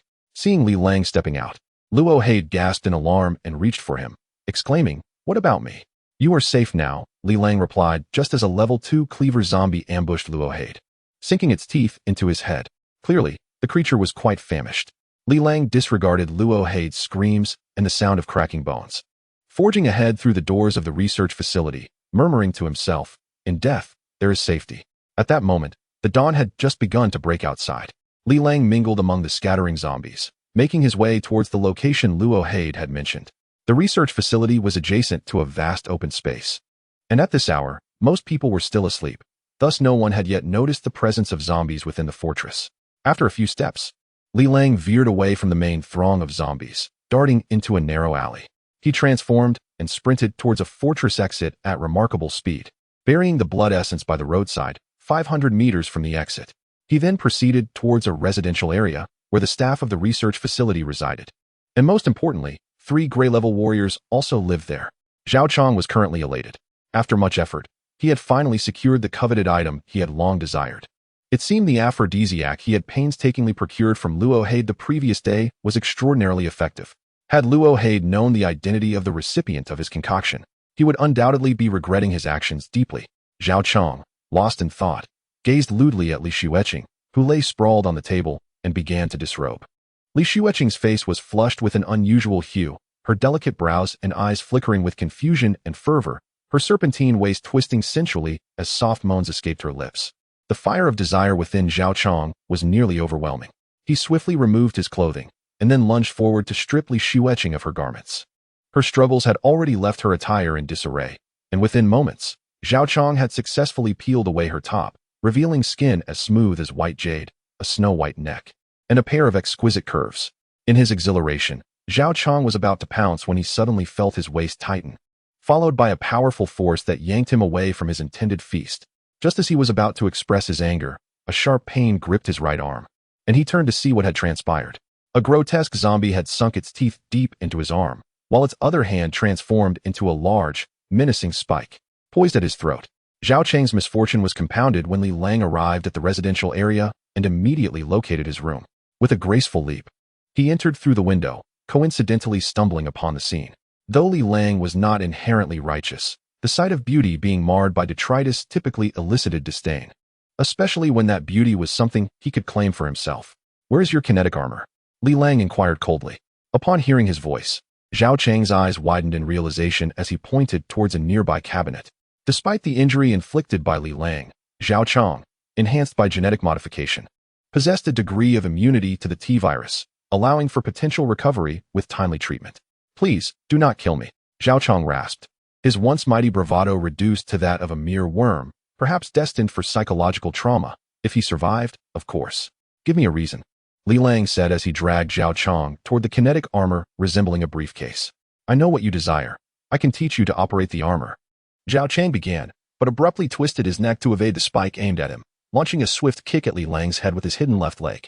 The exchange unfolded in a flash, and Zhao Chang's seemingly certain strike came to an abrupt halt, replaced by a visage of agony as his face was pierced by Li Lang. His kick collided with an exposed bone blade on Li Lang's back, severing his left leg in an instant, reminiscent of a carrot sliced cleanly with a knife. "Your reasoning is invalid," Li Lang whispered in Zhao Chang's ear before discarding his lifeless body aside and striding purposefully towards the gray-level kinetic armor. In the preceding night, Luo Hei had utilized his authority to extract all operational methods for the gray-level kinetic armor, providing Li Lang with material for study. His access was limited to the gray armor, yet it sufficed. As Li Lang was about to don the kinetic armor, he felt a warm figure pressing against his back, reminiscent of a large water bag. He could even sense the intoxicating presence of 2 alluring points. The aphrodisiac had fully erupted within Li Xueqing. Feeling the tantalizing body behind him and the heat radiating from his lower abdomen, Li Lang let out a wry smile, though inwardly, he was reveling in the sensation, contemplating the fact that this ability of his had not only remained intact, but seemed to have intensified. The horde of zombies had just begun to stir, and it would likely take half an hour for the chaos to subside. Moreover, the onset of the second wave of turmoil was expected to coincide with this time, with the most tumultuous moments anticipated to occur half an hour later. There was ample time. He took a deep breath, abruptly turned around, embraced the fiery body behind him, and pressed his lips deeply against the soft, vibrant red ones before him. Chapter 017. The chaotic fortress like a hauntingly beautiful dream or a prolonged ballad, Li Lang found himself enveloped in an unfamiliar sense of tranquility and joy. a sensation he had not experienced in what felt like an eternity. The tension that had gripped both his body and soul for months began to dissipate, allowing human feelings to resurface. In stark contrast, Li Lang had completely lost herself, immersed in a paradise of pleasure. Outside the window, the sporadic screams of humanity mingled with the growls of zombies, yet as gunfire erupted, the latter's sounds gradually diminished. After a long while, Li Lang finally liberated himself from the soft embrace of delicate limbs, while the effects of the drug within Li Lang began to wane, slowly bringing her back to consciousness. Silently, he donned a new outfit he had discovered in Zhao Chang's wardrobe. Li Lang lay on the table, her gaze fixated on him, her eyes ablaze with murderous rage. Though her exterior remained unnaturally calm, she was an astute woman, aware that the effects of the drug still lingered within her, rendering her powerless. Any irrational actions would only lead to her own humiliation. At that moment, she merely wished to etch Li Lang's image into her memory, vowing that one day she would personally claim his life. With a hum, Li Lang restored Zhao Chang's kinetic armor and donned it upon himself. He tested the mobility of his limbs, then removed his helmet, offering Li Lang a smile as he spoke. "Aren't you going to put on some clothes and leave quickly? I've killed Zhao Chang. You'll easily find yourself in trouble. Besides, I suspect you understand the situation from earlier. It was merely a stroke of luck for me. Surely, you do not expect a normal male humanoid to hold back in such circumstances?" He stepped closer, gently cupping her face to plant a soft kiss on her lips, saying, "Welcome to the hunt. I am Li Lang." Without regard for her exquisite form or furious demeanor, he turned and leaped out of the window. "Li Lang, I shall remember you." Li Lang slowly rose, steadying herself against the table, her eyes cold as she stared in the direction he had departed, her fair visage paling with rage. As Li Lang landed, he pressed two concealed buttons hidden within his clothing, followed by the sound of two muffled explosions, one near and one distant. One explosion emanated from the blood crystal he had buried, while the other originated from the arena.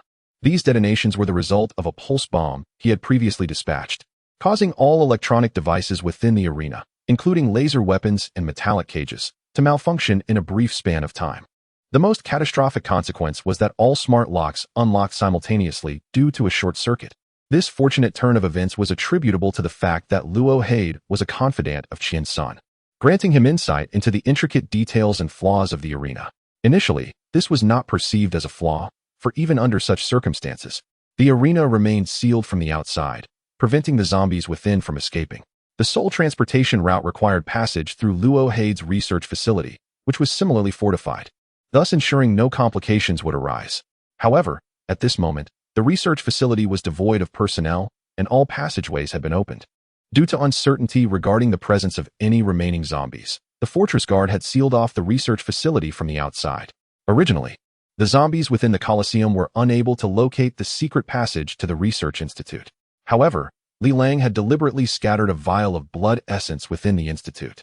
The potent aroma was akin to fine wine for a connoisseur, or a sumptuous feast for a glutton, drawing nearly 700 zombies of varying ranks to the research facility in an astonishingly brief period. The leading 4-level zombies swiftly consumed the remnants of the blood essence. But just then, the scent wafted in from outside the door. Clad in power armor, Li Lang dashed towards the B2 exit. Although the gray-grade armor was equipped with a flight mechanism, such visibility would be too conspicuous. His intention was to remain discreet until nearing the B2 exit. In the 9th district of the fortress, there were a total of 20 exits, with B3 and B2 being the closest to him. Having successfully detonated the blood essence canister at the B3 exit, it was likely that the horde of zombies would surge towards that vicinity, diverting the majority of the guard's attention away from B2, thus granting him the opportunity to slip away through the ladder. The kinetic armor proved to be an exceptional asset. Not only was its exterior remarkably sturdy, but it also bestowed tremendous power and agility upon its wearer. Li Lang discovered that donning the kinetic armor enhanced his speed and strength by approximately 50%. This was an exceedingly formidable figure as a 4-level zombie. Li Lang's physical prowess already surpassed that of a beast, and a 50% augmentation would enable him to contend with 2 of his own kind. Attention all blue grade and below armored warriors. Attention all blue grade and below armored warriors. The B3 exit in District 9 is under attack by zombies of level 4 and below. Immediate assistance is required. Repeat. Just as Li Lang was sprinting with fervor, an unexpected command resonated within his helmet. It appeared that the zombies, lured by the blood essence, had engaged the fortress guards, and the losses on the guard side were likely substantial, considering the presence of 4 or 5 4-level zombies. Reflecting on the 9th zombie from that fateful night, Li Lang doubted his ability to prevail in a one-on-one confrontation. In a fleeting moment, a whooshing sound sliced through the air as a dozen purple and gray figures soared overhead, heading towards the B3 exit, with more dark shapes approaching in the distance. He needed to accelerate. Despite being clad in kinetic armor, Li Lang's human form only possessed 60% of his zombie capabilities, rendering the enhancement less pronounced. Observing the armored warriors flying past, he promptly pressed the button at his waist, soaring to a low altitude of about 7 or 8 meters, and hurtled towards the B2 exit. The closer he approached the exit, the more apparent the escalating chaos in the 9th district became. Crowds of people, in a state of panic, screamed as they fled towards the fortress's interior. The turmoil instigated by the first wave of zombies had yet to subside when a second wave emerged.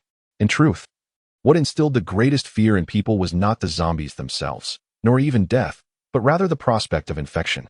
No one desired to transform into a soulless, beastly demon due to a mere scratch. To them, that was far more terrifying than death itself. This is also an indelible psychological scar left on humanity after the onslaught of the biochemical frenzy. This collective trauma has penetrated the hearts of nearly every individual, resulting in fortifications that are overly defensive yet lacking in offensive capabilities. From a vantage point above, one would observe that as all individuals either vacate the B3 exit or rush to provide reinforcements, a gray shadow swiftly darts towards the B2 exit. This shadow, undoubtedly, belongs to Li Lang. Upon reaching the imposing metallic gates of B2, Li Lang disengaged from his aerial state, and as he touched down, he immediately bellowed at the sentry, "Open the door." Gray-level soldier Zhao is on urgent mission. Present the mission card. With the majority having gone to assist, only 3 sentinels remained. They responded while furtively glancing towards the B3 entrance. Despite the 2 exits being several kilometers apart, the distant echoes of zombies' roars and explosions reverberated through the air, just as Li Lang pondered how to deceive them.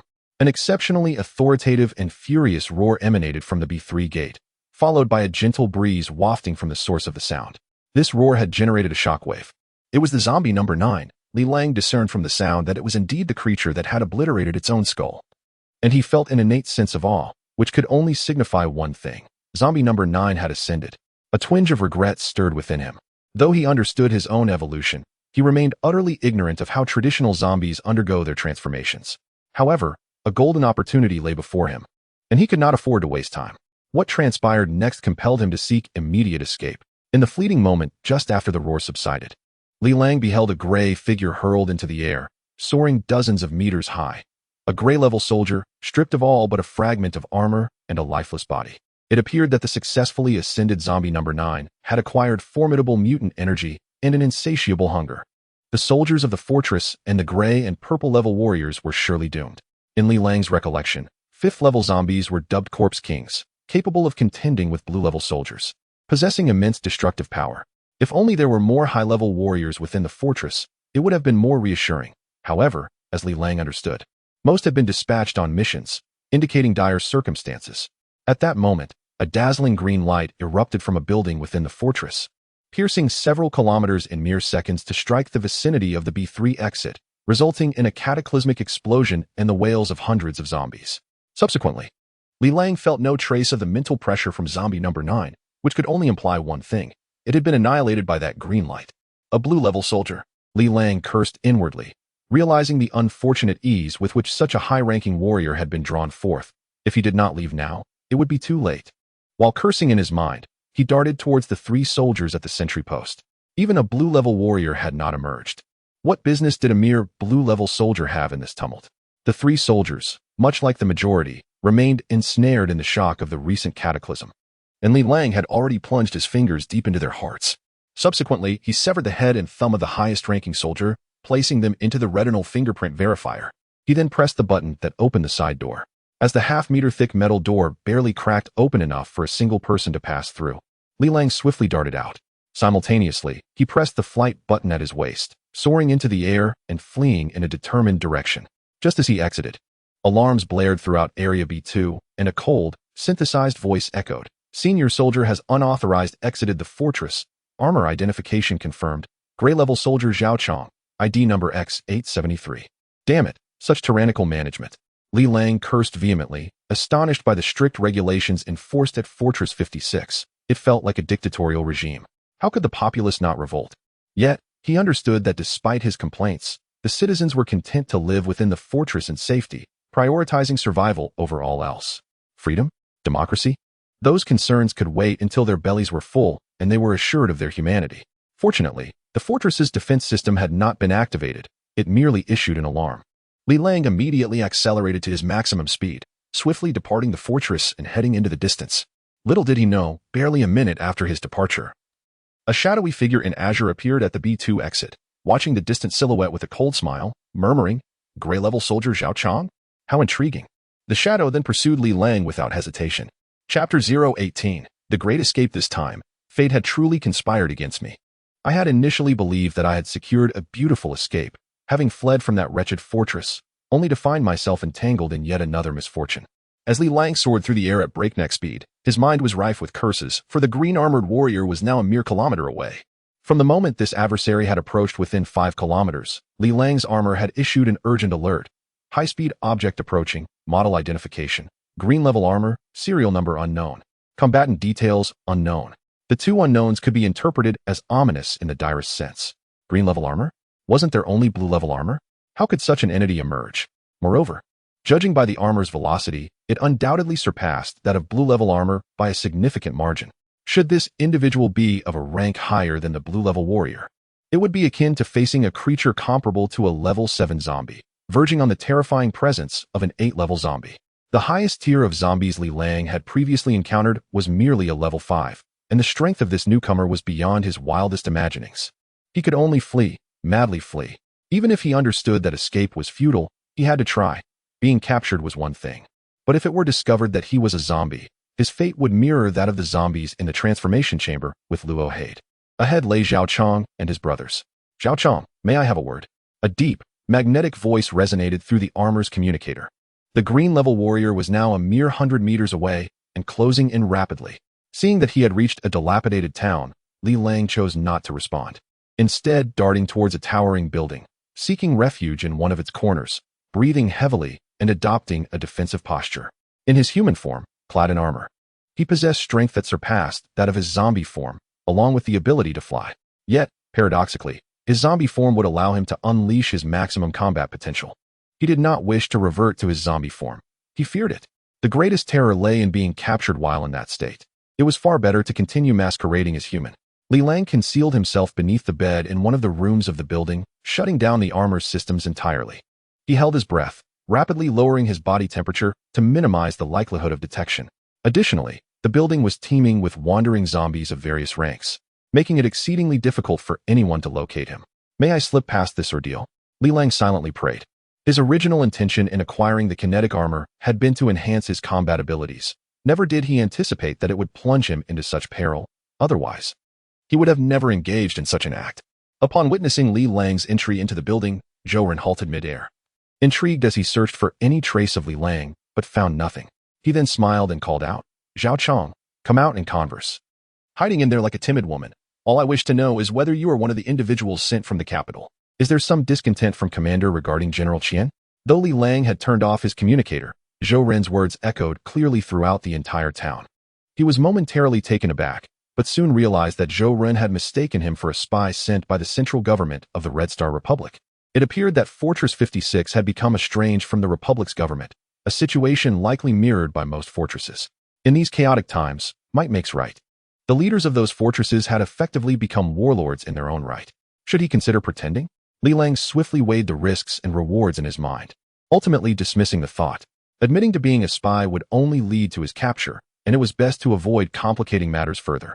Outside, the zombies were irresistibly drawn to Zhou Ren, surging towards him in the hundreds, with several audacious third-tier zombies launching aerial assaults from the building rooftops.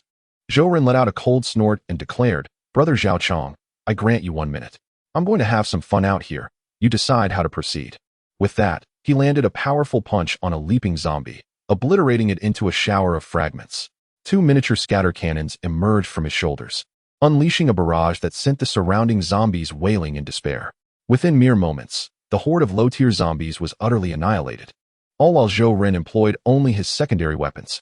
Noticing the silence from Li Lang, Zhou Ren's communicator suddenly buzzed. "Captain Zhou, the one who fled is not Zhao Chang. His body has been discovered. Additionally, Dr. Luohai has been killed, and there are signs his research data was copied."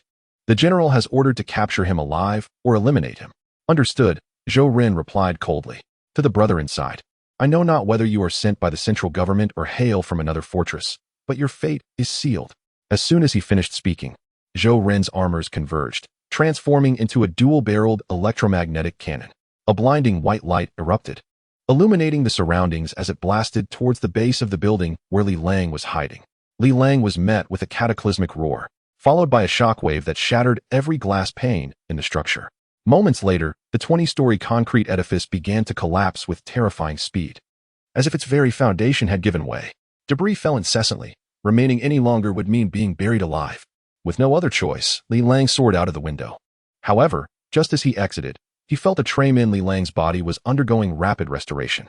Just as he was barely able to muster his strength, he suddenly sprang up from the fissure in the ground, delivering a powerful punch to Zhou Ren's face, while swiftly retreating, preparing to escape into the labyrinthine structures ahead. You bastard! This is outrageous. With a single strike, Li Lang knocked out one of Zhou Ren's teeth. Normally, his enhanced physique would allow him to disregard Li Lang's attacks. But he had been overconfident, assuming Li Lang was incapacitated. To his surprise, Li Lang was still capable of launching an offensive. The previously gentle smile on Zhou Ren's face twisted into a snarl of madness. He had always held himself in high esteem. And now he found himself struck by a mere gray-tier warrior, a humiliation beyond measure. As Li Lang was on the verge of fleeing around the corner of the street, Zhou Ren raised his hand and unleashed a beam of light that pierced through Li Lang's left leg, causing him to collapse to the ground. A searing pain radiated from his left leg, causing him to stagger and roll down to the roadside. To his horror, his leg was reduced to ashes from the knee down, or rather, it had vaporized entirely. Another strike hit his right foot, which met the same fate. Escape? How absurd. As Zhou Ren approached Li Lang, he continued to fire beams of light. At such close range, these laser blasts were devastating to carbon-based life forms. With Zhou Ren's precise aim, it did not take long for both of Li Lang's legs to be vaporized, and he gradually succumbed to unconsciousness. The initial agony fading into darkness. Bah, Manant, is this how you perish? I'm not finished playing yet. Observing the life detection device within his armor indicating Li Lang's vital signs plummeting, Zhou Ren spat in disdain, activating the laser sword in his grasp, and then severed Li Lang in half. Though Li Lang was dead, Zhou Ren still intended to dismember him to vent his rage. Just as he raised the laser sword to cleave Li Lang from top to bottom, the communicator suddenly chimed. Captain Zhou, the general commands you to return to the fortress immediately upon completion of your task. The situation has changed drastically. We've just received news that the Mumbai fortress in the Indian province and the Tokyo fortress in the eastern province have simultaneously declared their independence from the Red Star Republic. The general is preparing to summon senior officials for an emergency meeting to discuss the future of Fortress 56. Understood. Zhou Ren deactivated the laser sword and stowed it in its sheath, casting a cold glance at Li Lang's corpse before transforming into a green flash, racing towards the fortress. A grave situation was unfolding. For the first time, someone had openly declared independence. It remained to be seen how the leadership would respond. Approximately 15 minutes later, Li Lang's severed torso and lower half slowly began to draw closer together, and the tissue at the wound began to reconnect. Meanwhile, Li Lang gradually opened his eyes. Chapter 019. The Pioneer. This injury marked the most severe blow that Li Lang had ever endured. The horizontal slash delivered by Zhou Ren had evaporated a portion of the mysterious gelatinous substance within him, inflicting profound damage to his spirit. Now, he could barely manage to maintain his own cohesion, while the regeneration of his physical form demanded an immense amount of energy, namely, sustenance. A wave of hunger surged within Li Lang once again, and what tormented him most was the inability to replenish his energy in a timely manner. The energy required for his repair seemed to be derived from the bone armor of his left arm, and currently, half of the fourth piece of armor he possessed had already been absorbed and dissolved. Li Lang was acutely aware that these pieces of armor were intrinsically linked to the storage of his energy. They served as a gauge of his vitality. With their disappearance, his strength would inevitably be compromised, most palpably leading to a degradation in his abilities. Come on, hurry up, heal faster. Li Lang anxiously watched as the wound on his waist slowly mended, cursing Zhou Ren 1,000 times in his heart, vowing to exact revenge if the day ever came. Nonetheless, Zhou Ren had inadvertently rendered him a service. Owing to the recent warm-up massacre, there lay scattered around him the corpses of over 1,000 zombies, which, unbeknownst to him, had resolved his food dilemma.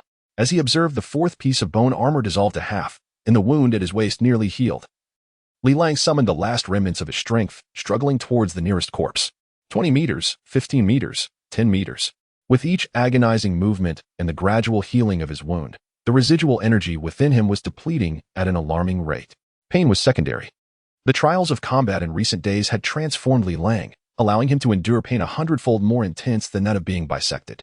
Yet, the bone armor on his arm was dissolving at an even swifter pace.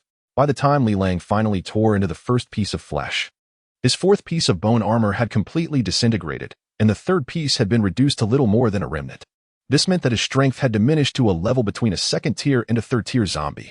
However, he could afford no further contemplation. He ravenously tore into the flesh at hand, allowing the purplish-black ichor to drench half his body. A rasp earlier, he had consumed several level 2 and level 3 zombies. However, although his body had been restored, it did little to rejuvenate the energy within him. This indicated that the prospect of advancing by devouring level 2 and level 3 zombies was bleak. Moreover, there were no level 4 zombies among the corpses. To achieve complete restoration, he would have to wait for another encounter with a level 4 zombie and eliminate it decisively. Yet, given his current combat prowess, merely escaping from a level 4 zombie would be a significant achievement, let alone the fanciful notion of defeating it. He could only proceed step by step, biding his time. The utmost priority was to survive. Li Lang silently picked up the damaged gray armor and activated it. He then reassembled the cracked armor onto his body, only to be greeted by the disheartening alarm from the armor. The damage level stood at 40%, with the flying function completely incapacitated, defense reduced by 50%, lifespan diminished by 60%, and weapon damage at 30%. The cold, synthetic electronic voice incessantly relayed a series of data, causing Li Lang's expression to resemble that of a bitter melon. Fortunately, the armor remained partially functional and was not rendered entirely unusable. What brought him solace was that the information collector he had obtained from Luohaida, safely stored within the armor's compartment, had sustained no damage. Additionally, there was that vial of potent aphrodisiac. At this moment, what he craved was neither food nor vengeance, but rather safety.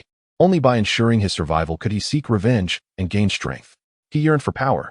Initially, when he evolved into a level 4 zombie and acquired immense strength, he felt somewhat indifferent towards the idea of becoming stronger, as he believed he had reached a pinnacle of power. However, today he realized the folly of his thinking. He was gravely mistaken. Even the might of a level 4 zombie was but an ant in this chaotic world, susceptible to trampling, bullying, and merciless slaughter. He vowed silently to attain strength, to stand at the summit of power. Now, he had a goal beyond mere revenge, a more compelling purpose to sustain his existence, to grow stronger, and to trample the world beneath his feet, dictating the rules of intelligent life. As for his immediate safety, Li Lang first sought out a seemingly luxurious apartment. After dispatching the level 1 zombies inside, he took a bath in the still functional bathtub. He then discovered a suit belonging to the male occupant and dressed himself accordingly. After ensuring that he no longer bore the appearance of a zombie in the mirror, he arose, carrying the metal box transformed from his armor, and made his way toward the outskirts of the town. Earlier, he had detected a human encampment 5 kilometers away using the armor's radar. It appeared to be a base or fortress, and it seemed that the inhabitants intended to spend the night there. What Li Lang needed to do now was to seek their protection. As the sun approached the horizon after a brief walk, Li Lang neared the makeshift fortress encircled by vehicles and ammunition boxes. Entirely unconcerned that its inhabitants belonged to the 56th fortress, he was well aware that the occupants of the 56th were strictly prohibited from venturing outside, with only the most formidable warriors permitted to do so, let alone the presence of many frail women among this convoy. Furthermore, this area seemed to lie within the influence of another fortress. Halt! As Li Lang stood 200 meters from the camp, a voice from within issued a warning, instructing him to remain still. Soon after, a towering figure approached him, flanked by 4 fully armed individuals. "Who are you?" the giant demanded, aiming his firearm at Li Lang's head, his expression one of acute vigilance, while those behind him also trained their weapons on Li Lang. The assortment of weaponry was diverse, featuring laser guns, shotguns, handguns, and even an AK-47 that appeared to be a relic from a museum, its polished barrel betraying no doubt of its lethality. "I am from the nearby town. I saw your convoy and ran out from my hiding place. Li Lang stammered, feigning the role of a solitary refugee seeking refuge, hoping the convoy would take him in, thus allowing him to infiltrate the fortress. "Please, save me. Look at this damn survivor," the giant remarked with a grin after sizing up Li Lang. "He is quite the delicate one. Strip him down now?" Li Lang complied, understanding that the giant's intent was not of a lascivious nature, but rather a precautionary measure to ascertain whether he bore any marks of infection from the undead. Having recently recovered from his injuries, Li Lang bore no scars, allowing him to pass the inspection smoothly, albeit with a shiver as he donned his clothing once more. "Jackpot. Boss, this will cover weeks of drinking," exclaimed a wiry man behind the giant, a wicked smile plastered across his face. "Look at your pathetic ambitions," the giant retorted, casting a disapproving glance at him. Pointing at Li Lang, he commanded, "Take him to the trailer in the back." Without hesitation, the wiry man led Li Lang away, scrutinizing him with an expression reminiscent of someone who had struck gold. "Good sir, which fortress is your convoy headed to?" Li Lang inquired nervously as he walked alongside. "Fortress? Huh. Those bastards don't care about us discarded folk. We're headed to Old Lou's Pioneer Base. Now move, and keep your head down, or I'll blow it off." The wiry man yanked open the back of a truck and shoved Li Lang inside, threatening him before locking the door from the outside. Inside, Li Lang's eyes widened in horror as he beheld numerous women and children bound at their feet, along with a few young men resembling himself. A cold smirk crept across his face as he began to piece together the true purpose of this convoy. Sure enough, a girl of about 20, glancing at him with a frosty demeanor, queried, "Are you a newly captured slave?" Chapter 20. So you are they slave traders? Is there no one to intervene? What about the government? And why don't you go inside the fortress? Li Lang inquired calmly, eager to comprehend the transformations that had transpired in the world while he had been ensconced among the hordes of zombies. Are you feigning ignorance, or are you truly foolish? The girl regarded Li Lang with a look of disdain. Those who have already escaped have no interest in our plight. Besides, what government remains at this juncture? I had been hiding at home until I saw the convoy, and came seeking help. Li Lang recounted his own tale. "Ah, I see. What a pitiful soul you are," the girl remarked with a hint of sarcasm. "It won't be long before you start reminiscing about your former life." She seemed to soften upon observing Li Lang's expression, adding, "This world has become a living hell. If you remain so naive, your fate is sealed." To pass the time, she began to narrate the current state of the land outside the fortress, now referred to as the wilderness. Although most survivors had retreated into the fortress, millions remained unable to gain entry due to the vast initial population.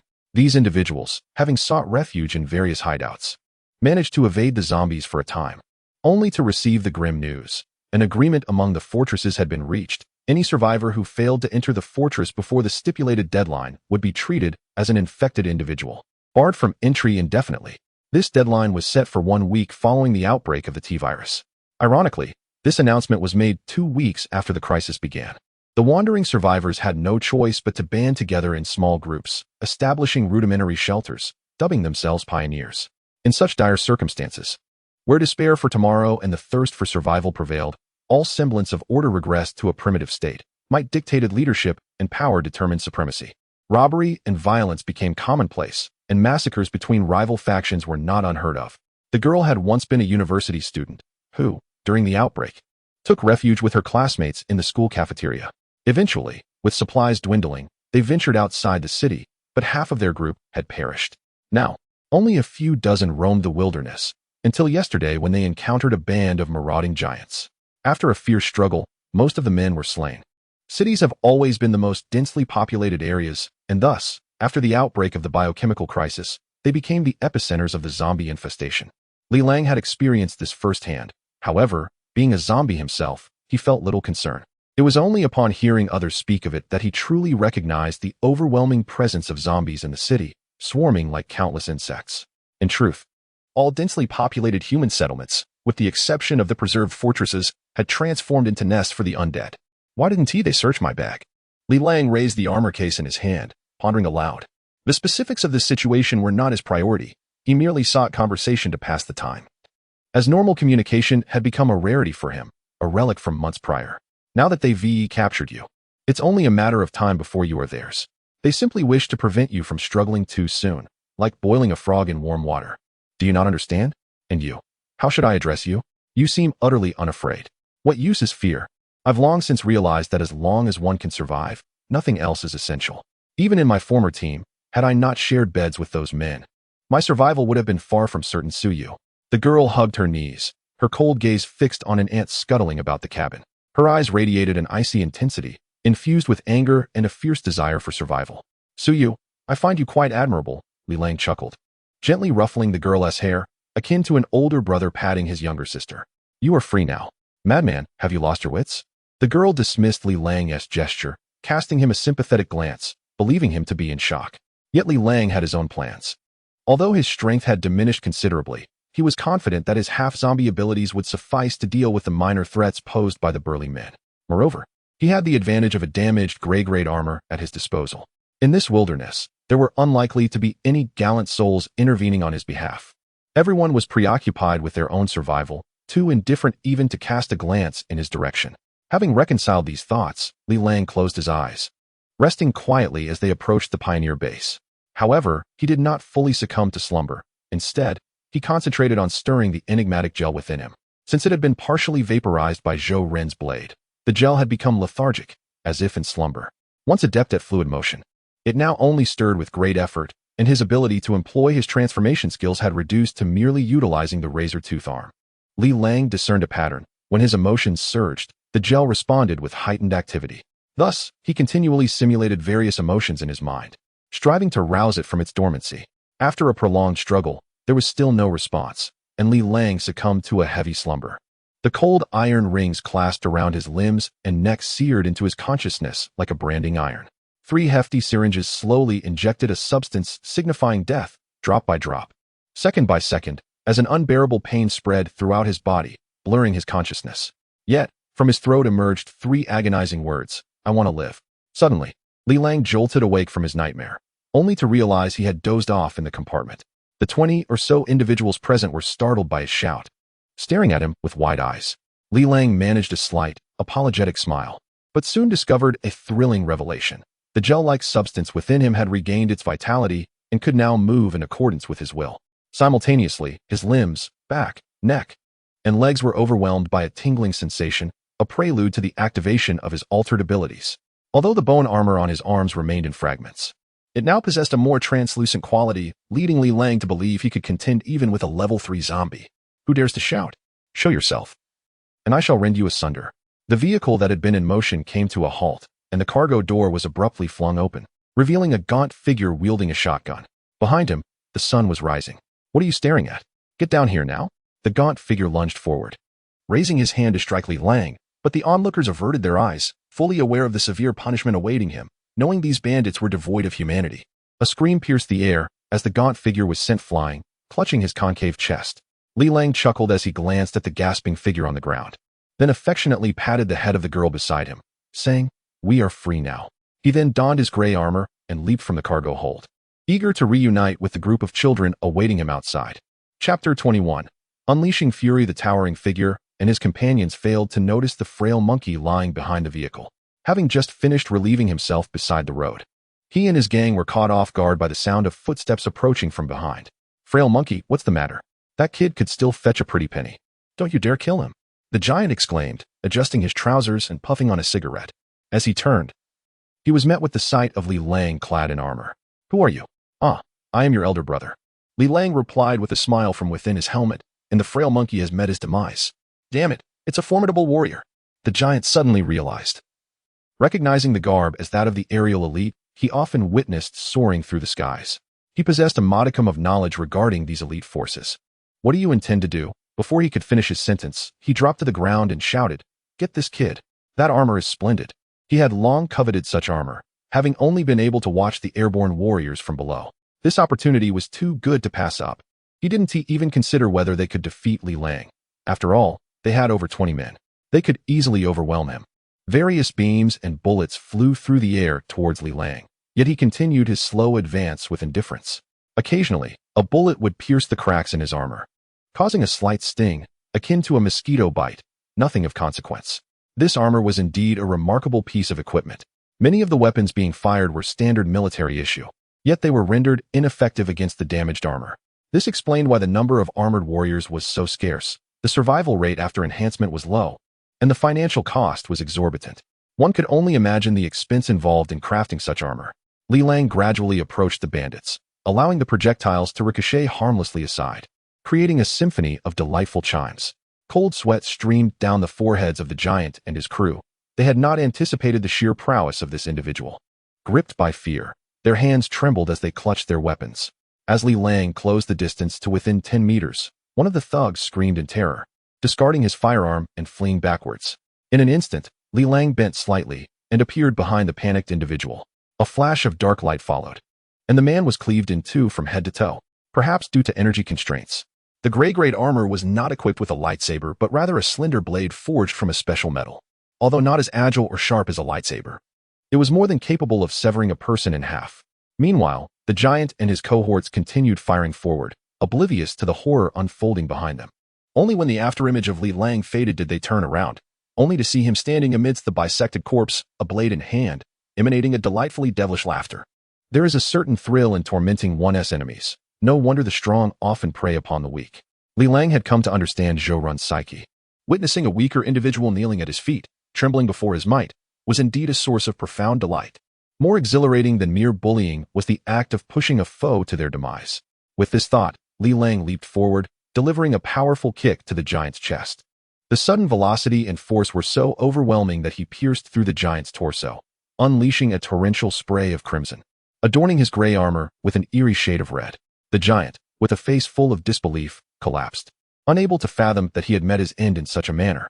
To Li Lang's astonishment, the remaining adversaries did not flee. Instead, they frantically resumed their assault on him. Surrender, do not kill. Li Lang soon grasped their intentions. They believed that they were to be exterminated, and thus, even in hopelessness, they were willing to take a last stand. As those four words escaped his lips, the assailants immediately cast aside their weapons and fell to their knees. The fear for their lives had taught them how to preserve their existence. Those who failed to comprehend this either transformed into the undead or perished. Who dares to speak? Li Lang inquired coldly. A man, seemingly in his 30s, stepped forward. He was the second in command of this ragtag group. I am Wu Chong. What is it that you desire? Our demands are quite simple. We seek only to live. Very well. First release those you have captured. The bandits, recognizing their inability to resist, obediently liberated those who had been enslaved. Everyone gather, Li Lang commanded, summoning the recently freed former slaves, who appeared bewildered. Now, you have two choices. Accompany me to the pioneer base, or depart immediately and fend for yourselves. Choose wisely. The would-be slaves, understanding the peril of remaining in the wilderness, were eager to comply, having previously been willing to do anything for survival. Now, bind these ruffians, Li Lang directed the remaining bandits. The former slaves swiftly complied, tying up their captors. Subsequently, Li Lang approached Su Yu, handing her a handgun. How many do you wish to eliminate? 2 will suffice. Go ahead, it is your choice. Without hesitation, Su Yu approached one man and shot him in the groin. The next shot pierced his skull. The second target was a recently freed individual. Su Yu, please The man, retreating in desperation, was felled by the shot to his lower body, rolling on the ground in agony, only to have his suffering ended with a bullet to his temple. They have all violated me, Su Yu stated coldly as she returned the gun to Li Lang. That does not concern me. Keep the weapon. We must leave, Li Lang replied before boarding one of the vehicles. The convoy resumed its journey, but this time, the roles of master and cargo had been reversed. Li Lang was somewhat surprised to discover that Su Yu could drive, and she was at the helm of the very truck he occupied. Sensing Li Lang's astonished gaze, Su Yu inquired without averting his eyes. Do you require my company for the night? Clearing his throat, Li Lang replied, No, not at this moment. Although he could comprehend the pressures of survival, he found it difficult to accept such tranquil words uttering something so provocative, evoking the primal instincts of animal copulation. Do you find me repulsive? If you do not wish for it, so be it. The only thing of value I possess is this. Ignoring Li Lang's discomfort, Su Yu continued. Li Lang fell silent. A sudden wave of inexplicable sorrow washed over him. He recognized that this was the manifestation of his human thoughts. It seemed that the more he interacted with humanity, the more frequently these thoughts emerged. Yet, it was truly a heart-wrenching sensation. Subsequently, he bitterly shook his head, realizing he possessed no heart to speak of such feelings of pain. The two fell into silence, the cockpit engulfed in a stifling stillness. Cold tears cascaded down Su Yu's cheeks, while Li Lang gazed vacantly out the window at the vast, desolate wilderness. The remnants of human civilization lay silently upon the barren land, resembling a series of still life sketches, pale and powerless. Chapter 022. The Pioneer Base. According to Su Yu's description, Li Lang gradually came to comprehend the nature of the Pioneer Base. These small enclaves, established by various groups of wanderers, serve as their settlements, governed by the leaders of the builders' community, reminiscent of castles from the feudal era. Furthermore, these fortifications possess commendable defensive capabilities, equipped with an array of firepower. As Su Yu informed him, this base belonging to the Sixth Elder is the closest to the caravan, boasting a robust defense system that can withstand assaults from zombies adorned with 3 pieces of bony armor. Initially perplexed, Li Lang soon realized that it referred to the formidable Tier 3 zombies. Amused by this revelation, he felt a twinge of astonishment regarding the survival rate of such strongholds. Given that he had already witnessed the emergence of Tier 5 zombies, it was not inconceivable for a Tier 4 to breach this so-called Lu Elder's base. A sudden thought crossed Li Lang's mind. What is the highest tier of zombies? If his assumption held true, the fate of these wanderer bases could be dire. I don't know, but I've heard that those with 3 pieces of bony armor are the most formidable. They are referred to as Tier 3 zombies, Suyu responded nonchalantly. Indeed, Li Lang then understood why these bases persisted while the formal fortresses maintained such stringent defenses. It appeared that the zombies still roamed the cities, not yet mounting a large-scale invasion into the wilderness. This might stem from the habits they had in life, which perhaps explained why the Wanderers had not encountered higher-tier zombies, at most encountering Tier 3. However, should the zombies ever venture into the wild for any reason, they would inevitably discover the remnants of human fortifications and pioneer bases. Originally military installations, these bases would likely struggle to endure such an onslaught. Yet, what concern is it of mine? Li Lang self-deprecatingly shook his head, dismissing such thoughts. After approximately half a day's journey, they finally arrived at Lu Elder's pioneer base. It appeared that this base had been converted from an abandoned army training ground, with remnants of former defensive positions scattered about. At the center of the base stood a large flag emblazoned with the character for Lu. There was only one main entrance for ingress and egress, and regardless of whether one was entering or exiting, a cursory inspection and the surrendering of certain items were mandatory. After relinquishing a portion of their possessions, the caravan led by Li Lang smoothly entered Lu Elder's base. It was then that he learned Lu Elder had forsaken his original name. Now solely identifying as Lu Elder, he had nearly forgotten his birth name, and others were even less aware of it. According to Su Yu's account, Lu Elder was a ruthless figure, having become a despot by wielding control over this stronghold and a band of armed followers. Anything that caught his eye was seldom unattainable, and women he desired generally capitulated to his advances. A refusal, however, would result in a gruesome fate. Indeed, this is rather commonplace. In such dire circumstances, failing to act would be the mark of a true altruist. However, should one choose the path of virtue, they are likely to be met with fatal consequences from others. The entire base is roughly the size of a small town, housing around 10 to 20,000 destitute souls. These individuals, day in and day out, toil not only to survive but also to serve Lu, the leader, and his multitude of subordinates, enduring exceedingly arduous lives. Yet, no one voices their grievances. Those capable of complaint have long since perished, while the powerless dare not express discontent. At the very least, here, they can cling to life. The arrival of Li Lang's convoy immediately captured the attention of the entire base. In times like these, possessing a fleet of a dozen or more large vehicles implicitly signifies strength. Their first destination was the slave market within the base, a grim establishment created by Lu himself. The slaves are primarily utilized for expeditions into abandoned cities, where they are tasked with retrieving items from the clutches of the undead, resulting in a staggering mortality rate. Nevertheless, the likelihood of escape remains alarmingly low, not due to favorable conditions for the slaves, but rather because they are all fitted with electromagnetic collars. If their master finds them displeasing, a mere press of a button can result in their heads being obliterated by high explosives. Originally intended as a measure for preventing prison escapes, this cruel device has found its way into this grim reality. After successfully selling off the sorrowful captives, Li Lang acquired a substantial amount of universal currency energy.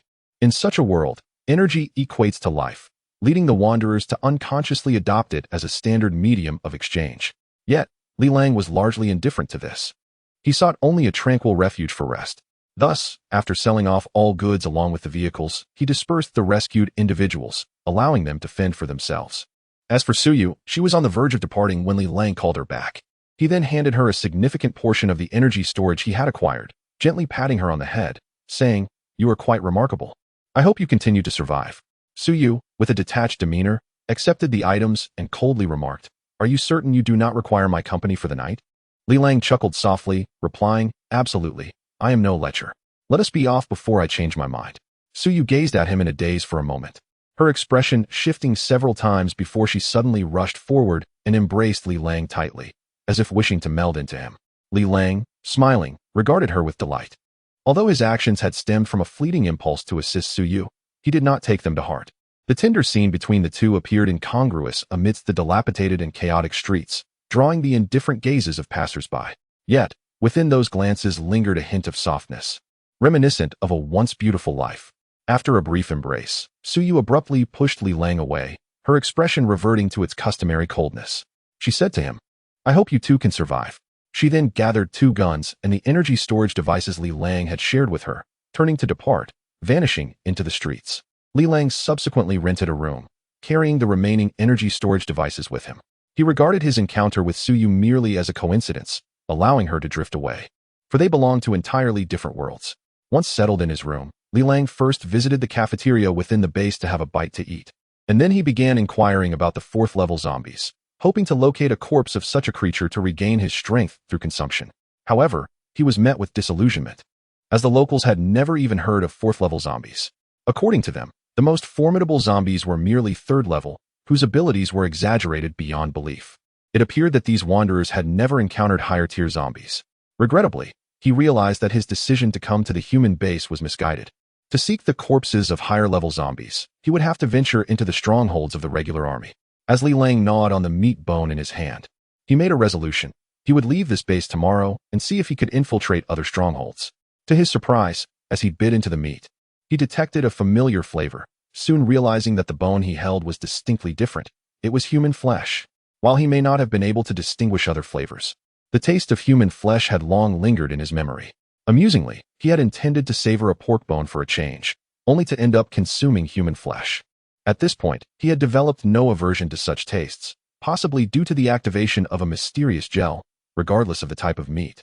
Li Lang could now consume it, although fresh human flesh was undeniably more delectable. As for how human flesh ended up in the cafeteria, Li Lang chose not to concern himself with such matters. After finishing his meal, he paid and swaggered back to his temporary dwelling, still carrying the remaining energy storage devices. After strolling 10 meters or so, he sensed that a few individuals from the cafeteria were stealthily following him, likely perceiving him as an easy target. This clarified the source of the human flesh served in the establishment. Pretending not to notice, Li Lang led them into a deserted alley. Just as he was about to reach the end, he heard footsteps behind him, indicating that his pursuers could no longer contain themselves. Li Lang discarded the items in his hands, abruptly turning around and transforming into his zombie form in an instant. All his mutated limbs sprang forth, grinning maliciously as they lunged at the nearly incapacitated individuals before him. Before he could even finish uttering the word zombie, the leading portly figure was impaled in the head by a massive black horn, while another nearby individual found their neck ensnared by a blood-red tendril, which mercilessly dragged them toward Li Lang, impaling them on his spiked arm, leaving them writhing in agony. The last person turned to flee, but Li Lang did not rush to pursue. He waited until the individual reached the alley's exit before springing into action, landing directly on their back. His hooked claws sank deeply into the flesh, tearing out the spine in an instant. Having dispatched 3 individuals in mere moments, Li Lang swiftly reverted to his human form. The reason he transformed into a zombie form to commit murder was partly to stretch his limbs and partly to assess whether his skills had deteriorated. However, the result left him only moderately satisfied. His mutated abilities were employed with ease, yet he could distinctly perceive a decline in the hardness and speed of his attacking limbs, evidently a consequence of his degradation. Subsequently, he picked up his belongings along with a lifeless body and leisurely made his way back, having not feasted sufficiently earlier. Fresh offerings had now presented themselves, which he would not refuse.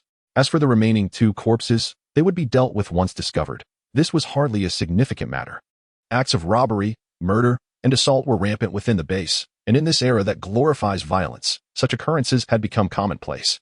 That night, having indulged in a hearty meal, Li Lang lay in bed, his eyes closed in contemplation, while striving to control the mysterious gel within him. Suddenly, a foul stench wafted to his nostrils, accompanied by an indescribable sense of oppression, akin to standing before a formidable army. As he pondered this unsettling feeling, a piercing alarm sounded from outside, followed by a cacophony of frantic footsteps as someone shouted, "A horde of corpses is upon us." Chapter 023. The zombie tide. Li Lang sprang from his bed and hurried outside, eager to witness the legendary zombie tide. He felt a twinge of embarrassment.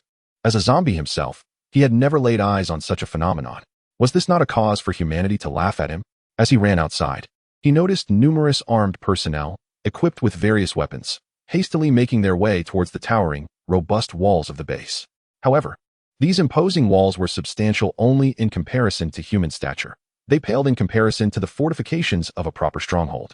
The base's walls stood a mere 3 meters high, constructed of concrete, with a width that imparted a semblance of a city wall, approximately 2 meters thick. By now, many individuals had gathered at the foot of the wall, yet none dared to ascend. Most remained below, observing the unfolding scene, while only a scant few ventured up briefly before retreating. Li Lang, undeterred by the hesitation of others, hastily donned his armor and made his way up. His purpose was twofold: to withstand the impending tide of zombies, lest he fall prey to a high-ranking undead, and to ascertain whether any fourth-tier zombies among them could offer him an advantageous opportunity. It was night, and the vast wilderness outside was cloaked in darkness, barely illuminated by a few powerful lamps. Yet, from the depths of that inky blackness came a rustling sound, accompanied by what seemed to be the distant echoes of weeping.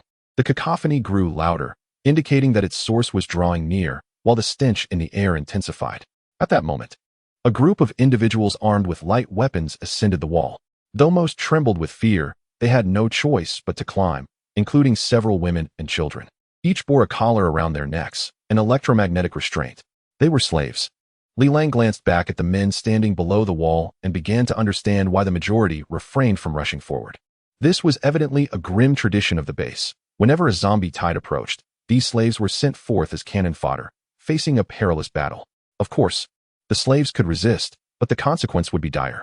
A mere press of a button from those sheltered within the base would result in their heads exploding like massive firecrackers upon impact with the ground.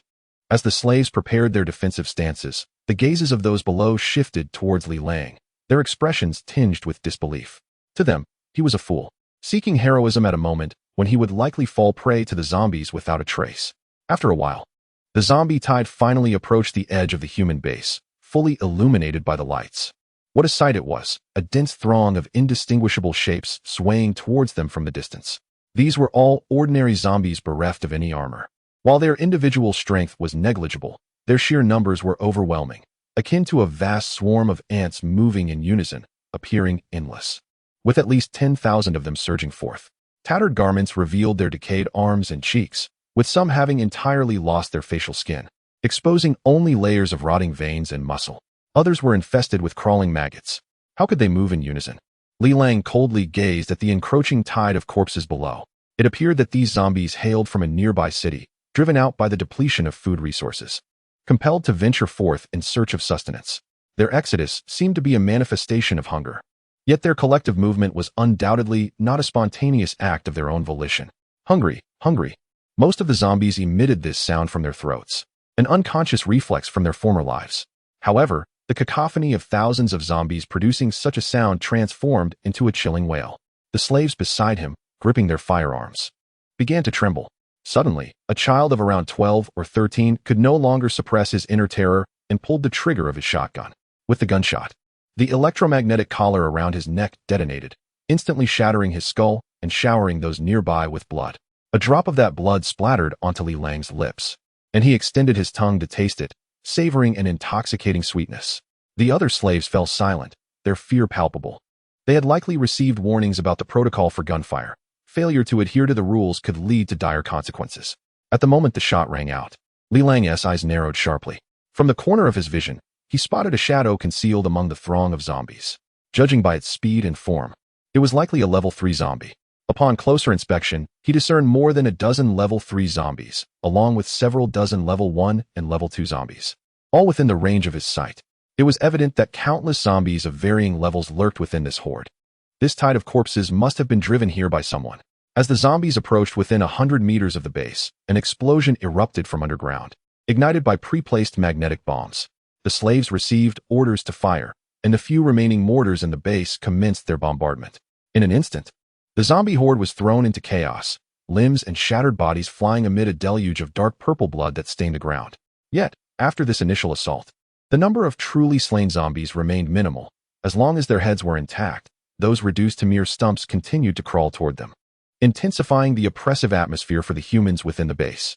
Moreover, Li Lang noted that when the bombardment began, the higher-ranked zombies simultaneously retreated, evidently aware of the imminent danger ahead. The scale of this zombie tide was astonishing. It must encompass tens of thousands of them. Had they lost their minds? Who on earth knows? In the past, there were only a few hundred, at most around 1,000. What on earth is happening today? A conversation drifted into Li Lang's ears, causing him to furrow his brows. It seemed that this wave of corpses harbored significant intrigue. Moreover, The formation of those zombies appeared strangely organized, almost as if someone were leading them. If they were merely being driven, such an arrangement would not occur. The geomagnetic bomb erupted momentarily, gradually losing its vitality, indicating its depletion. After leaving behind a few hundred shattered corpses, the zombies continued their advance towards the base, while the shadows Li Lang had noticed swiftly surged forward. Although the fire from the slaves in the fortress was somewhat dense for the zombies, as long as their heads remained unharmed, having their bodies pierced was of little consequence. Besides, the slaves were not sharpshooters, which allowed the horde to steadily approach within 10 meters of the base's walls. However, the humans inside were not particularly anxious. After all, these ordinary zombies could not scale walls, and all they needed to do was continue their assault. At that moment, from various points within the horde, a dozen shadows suddenly leaped into the air, hurtling towards the fortress walls. 17 giant foot zombies. Chapter 024. The ambush. The colossal-footed zombies leapt into the air, reaching heights of approximately 4 meters, easily surpassing the base's walls. It seemed they could effortlessly perch upon the barriers. However, the slaves stationed upon the city walls were not merely idle. Upon witnessing this alarming situation, they unleashed a barrage of gunfire, targeting the airborne zombies before they could descend. 17 of these enormous zombies were immediately struck, each enduring the assault of numerous firearms, which impeded their advance, causing many to plummet back down. Among these zombies were both second and third-tier variants. Although several second-tier zombies were dispatched with headshots, a few third-tier zombies, propelled by their momentum, neared the walls and extended their claws, inflicting bloody wounds upon several slaves. Those unfortunate individuals turned pale, desperately firing their weapons, uncertain of their next move, when suddenly, a series of explosive pops erupted as the electromagnetic collars around their necks detonated, instantly killing the infected slaves. While Li Lang had anticipated this outcome, he was taken aback by its swiftness. A sense of confusion washed over him. Did those who controlled the slaves not fear a breach of their camp? Yet, he soon comprehended, for the remaining slaves displayed expressions of relief. Indeed, they would undoubtedly prefer to avoid the peril of their companions transforming into zombies at any moment. Following this wave of assault, a brief lull ensued as the tide of corpses reached the base's walls. The stench grew increasingly foul, and the ghastly wails echoed chillingly in the air. Subsequently, the colossal-footed zombies that had just fallen again leapt towards the walls. One, whether unfortunate or fortunate, lunged directly at Li Lang. In an instant, he donned his gray kinetic armor, swiftly brandishing his alloy blade to confront the giant zombie. The strength of this colossal-footed zombie was likely on par with the third tier, its sharp claws swiping towards Li Lang. He slashed with his blade, severing 3 of the creature's fingers, and then delivered a powerful kick. The giant zombie was sent sprawling, while Li Lang was forced to take several steps back due to the impact. Unbeknownst to him, within a fortified structure inside the base, an individual was observing his actions through a monitor. A robust, middle-aged man adorned with a thick gold chain watched the confrontation between Li Lang and the colossal-footed zombie, his eyes gleaming with greed. Such fine merchandise, he muttered. Boss Liu, my younger brother has long stated that this fellow's armor is clearly a product of the fortress. Donning it allows one to combat those zombies adorned with 3 bony plates atop their heads. If you were to acquire it, wouldn't that be like adding wings to a tiger? A nearby sycophant grinned at Boss Liu, revealing himself to be Wu Chong, the very individual Li Lang had sold into slavery. Moreover, the bullets cannot penetrate it. Just imagine, only you are worthy of such a treasure. With a faint smile, Lu Laodao remarked, since this young man enjoys playing the hero, let him bask in his glory for a while. However, the impending zombie tide is no trivial matter. Given the current state of the base, although we may sustain some damage, we can certainly endure it. Indeed, even if we encounter zombies more formidable than the 3rd level, a single cannon shot will reduce them to mere fragments, Wu Chong added. Yet, Lu Laodao, this young man's armor boasts formidable defenses. How do you intend to handle him? No matter how strong the defenses may be, they cannot withstand the brain gene virus. Soon enough, we shall render him an imbecile, Lu Laodao coldly replied, his fingers brushing over a peculiar long spear beside him, its chamber filled with vials containing a mysterious purple liquid. This was a secret biological weapon developed by the government forces, fortuitously acquired by Lu Laodao during his escape, along with a cache of weaponry, thus granting him such power. Below, the ordinary zombies had huddled together. Suddenly, piercing shrieks echoed from behind, and as if commanded, the ordinary zombies began to stack upon one another, forming an ever-rising staircase with their bodies, continuously climbing upward. Pour the oil, shouted the leading slaves atop the wall. igniting the soil-filled incendiary bottles at their sides and tossing them down one after another. The zombie staircase, now engulfed in flames, emitted a foul odor as the mixture of fuel and flesh burned. Yet, this did not deter them. They felt neither pain nor fear. Their gaze fixated solely on the fragrant humans atop the wall. Nevertheless, the power of the flames was immense. Although the staircase of zombies kept ascending, the fire rapidly consumed the uppermost layer of zombies. The rate of combustion matched the height of the staircase. Maintaining a distance of 1 meter from the top of the wall, a distance that seemed insurmountable, as if it were a celestial ladder. These foolish zombies. Their brains have decayed, leaving only primal instincts. They are merely hastening their demise, some observers below remarked, drawn to the flames and pointing at the zombies. For reasons unknown, Li Lang felt an intense aversion to their actions, an overwhelming desire to devour them. Shaking his head, he regained his composure and continued to monitor the zombies below.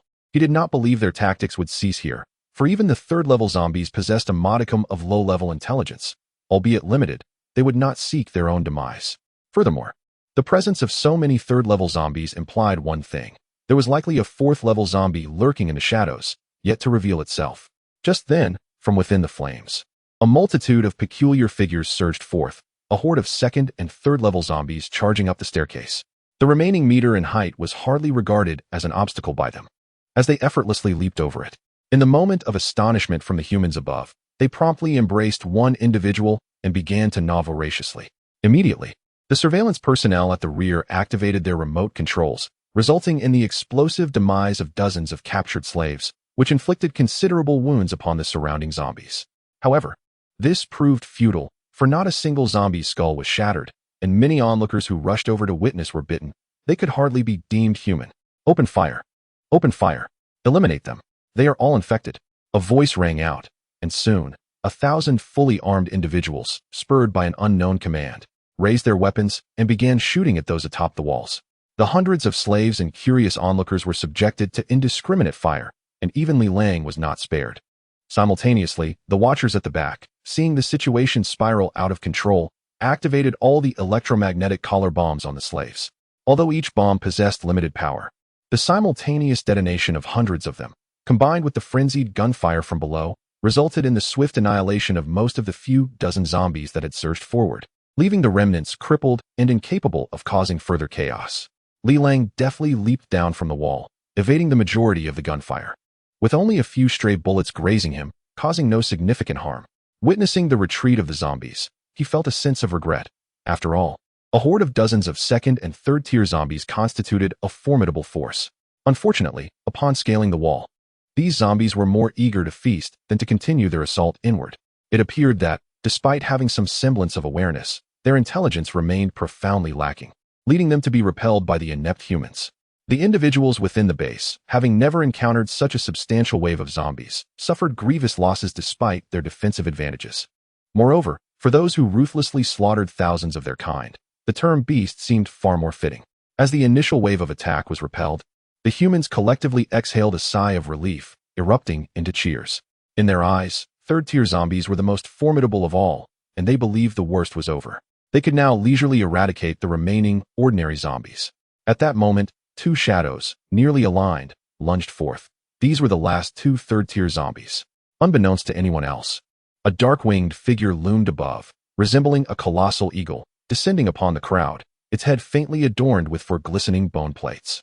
While others remained oblivious, Li Lang caught sight of the dark figure in the sky. He inhaled deeply, gradually crouching lower, then leaped toward the shadow. The emergence of a fourth-tier zombie was an opportunity he could not miss. As for the casualties inflicted by the other two third-tier zombies upon the crowd, they were of little concern to him. As the two level 3 zombies leapt into the crowd, they immediately commenced a ruthless slaughter. Their skeletal armor appeared even more translucent than that of the previous zombies, suggesting they were on the cusp of transitioning from level 3 to level 4, hence exhibiting a higher degree of intelligence. Rather than fixating on a single victim, they incessantly sank their teeth into several before darting towards their next target. The masses dispersed in a frantic attempt to flee. At that moment, a unified shout rang out. "Everyone, take cover!" Approximately 500 fully armed soldiers marched into view behind the crowd, the foremost among them wielding 100 individual missile launchers. This was the true strength upon which Lu Laoda relied, his elite guard. Upon seeing the guard's appearance, The majority of the crowd promptly dropped to the ground. However, a few hesitated, and just as they did, the 100 missile launchers fired simultaneously, unleashing a barrage towards the front. The two level 3 zombies and those who had not yet taken cover were instantly engulfed by the explosive flames, with many of those on the ground also succumbing to the shockwave. As the smoke cleared, the ground was strewn with severed limbs and remnants. One level 3 zombie had been obliterated into fragments, while the other was left as a half-destroyed torso, its head shattered. Subsequently, the guards sprinted onto the walls to commence the massacre of the ordinary zombies below. Meanwhile, Li Lang found himself in a dire struggle. Despite the assistance of kinetic armor, his own strength had significantly waned, and he was unable to utilize his zombie form, placing him at a disadvantage. The level 4 zombie behind him possessed a pair of bony wings, its arms resembling a claw and a spear. With the elevation in its level, its flesh had ceased to decay, becoming as taut and robust as Li Lang's own. With a powerful kick to the chest of the level 4 zombie, Li Lang merely caused it to lean back slightly, while its left claw dug deep into Li Lang's leg, leaving several cracks in his already damaged armor. Li Lang retaliated with a punch aimed at the zombie's head, but it was thwarted by its bone armor. Enraged, the level 4 zombie thrust its spear-like arm toward Li Lang, piercing through a crack in his armor. Seizing the opportunity, Li Lang clamped down on the zombie's spear arm, extending 2 fingers to jab at its eyes. However, the creature was well prepared, raising its paw to block Li Lang's attempt. At that moment, deep within the heart of the base's fortress, Lu Laoda observed the confrontation between Li Lang and the level 4 zombie. Upon witnessing Li Lang sustain an injury, he clapped his hands and summoned his men. That kid has been infected. Proceed with the plan to avoid prolonged complications. After issuing his orders, Lu Laoda revealed a cruel smirk. Then, a massive energy beam surged toward the level 4 zombie, tearing apart its lower half in an instant. This was Lu Laoda's trump card, his most formidable weapon, the electronic railgun. Simultaneously, Li Lang, who was catching his breath and preparing to attack, felt a rapid object strike his respirator, followed by a pungent gas being inhaled into his system. Chapter 025. Tankai. Upon inhaling the acrid gas, Li Lang felt it swiftly traverse his respiratory system, permeating his bloodstream with an unknown substance that began to assault his cells. Suddenly, a debilitating headache enveloped him, accompanied by a mental anguish that relentlessly fragmented his thoughts, rendering concentration nearly impossible. The colloidal substance within his abdomen also grew restless, flailing wildly, while his physical form became alarmingly unstable. As the intense mental agony surged, a myriad of visions flooded his mind, as if a lifetime of memories rushed forth in that singular moment. Amidst the chaos, a flicker of awareness remained, revealing to him that he was the target of a human ambush. The irony struck him. Though he sought no trouble, he found himself preyed upon by the very beings he had underestimated. In truth, he had misjudged his predicament. He was merely a wanderer relying on formidable equipment, and others would naturally hold no reservations. Fortunately, having endured various excruciating torments in the past, Li Lang managed to cling to a semblance of consciousness. Yet, this mental torment only intensified his suffering, pushing him toward the brink of madness. The haunting memories of his parents' murder, the false accusations leading to his sentencing, the agony of execution, and the inhumane existence as a zombie, alongside the brutality of countless battles, each scene replayed vividly in his mind. An ordinary individual would have surely succumbed to a nervous breakdown under such strain. Li Lang could barely maintain his awareness, as control of his body slipped away. To onlookers, he appeared as a heavily armored figure gradually collapsing to the ground. At that moment, the 4th level zombie, left with only its upper body after being struck by an electromagnetic railgun, emitted a chilling wail and seized Li Lang, soaring toward the base's perimeter. Though this sequence of events may seem prolonged, it transpired in the blink of an eye. By the time others regained their composure, the 4th level zombie had already whisked Li Lang away from the base. "Chase! Retrieve the armor!" roared Boss Lu, excitement coursing through him as he slammed his fist onto the table. Accompanied by dozens of subordinates, they split into several electromagnetic hovercraft, racing out of the base in pursuit of the disappearing zombie. Outside, the horde of ordinary zombies was scattered, leaving behind a path strewn with remnants of limbs and shattered skulls. With the higher-tier zombies eradicated, the ordinary ones posed little threat. This incident further illustrated that, despite having developed a modicum of primitive intelligence, these zombies lacked any decisive capability. Though Li Lang's remaining consciousness recognized that he was being carried away by the 4th level zombie, he found himself utterly powerless, unable to muster any strength to move. Instead, He focused all his energy on resisting the phantoms in his mind and the excruciating pain coursing through his nerves. Through this pain, he could vividly sense the fierce conflict as the new virus clashed with the colloid within him, the latter desperately attempting to absorb and engulf the intruder. Meanwhile, the novel virus mobilized all its might to dismantle the structure of the colloid, intensifying the agony in this internal battle. After approximately an hour had passed, Li Lang suddenly experienced a sensation of weightlessness, followed by his back colliding violently with the hard ground, producing a resounding crash. The armor he wore could no longer withstand the strain, reaching a state of irreparable damage, and began to disintegrate automatically. At that moment, Li Lang felt a trickle of vitality returning. He was gradually regaining control over his body, and within half an hour, he would be able to return to normalcy. The internal conflict concluded with the fusion of two substances, resulting in the mysterious gel's volume increasing slightly, seemingly acquiring new functions, although Li Lang remained perplexed by it all. However, he had no time to ponder, as a severely wounded level 4 zombie had just descended, intent on devouring the hard-earned prey before it. The lower half of the zombie's torso had been torn apart by the previous beam of light. Fortunately, the operator of the electromagnetic railgun had insufficient aim, and each shot required a half-hour recharge time. Otherwise, the level 4 zombie would likely have been eliminated already. Before him lay Li Lang, now devoid of armor, appearing to the level 4 zombie much like a crab stripped of its shell, an exquisite delicacy. Without hesitation, it lunged from the air, sinking its teeth into Li Lang's abdomen, tearing away a piece of flesh laced with a thin layer of slippery fat, and began to gnaw voraciously. In that moment, Li Lang found himself unable to move. Although the hallucinations in his mind had diminished significantly, the nerves still impeded his control over his physical form. Yet, he had encountered such scenes of consumption before, allowing him to remain composed, even feeling a pang of envy at the sight of the flesh being devoured by the level 4 zombie. The irony of his initial intent to consume the zombie now twisted into a grim reversal was not lost on him. Suddenly, he noticed a peculiar phenomenon. A blue liquid was seeping from within him. What could this be? Was it blood? Yet, he had long since lost his blood.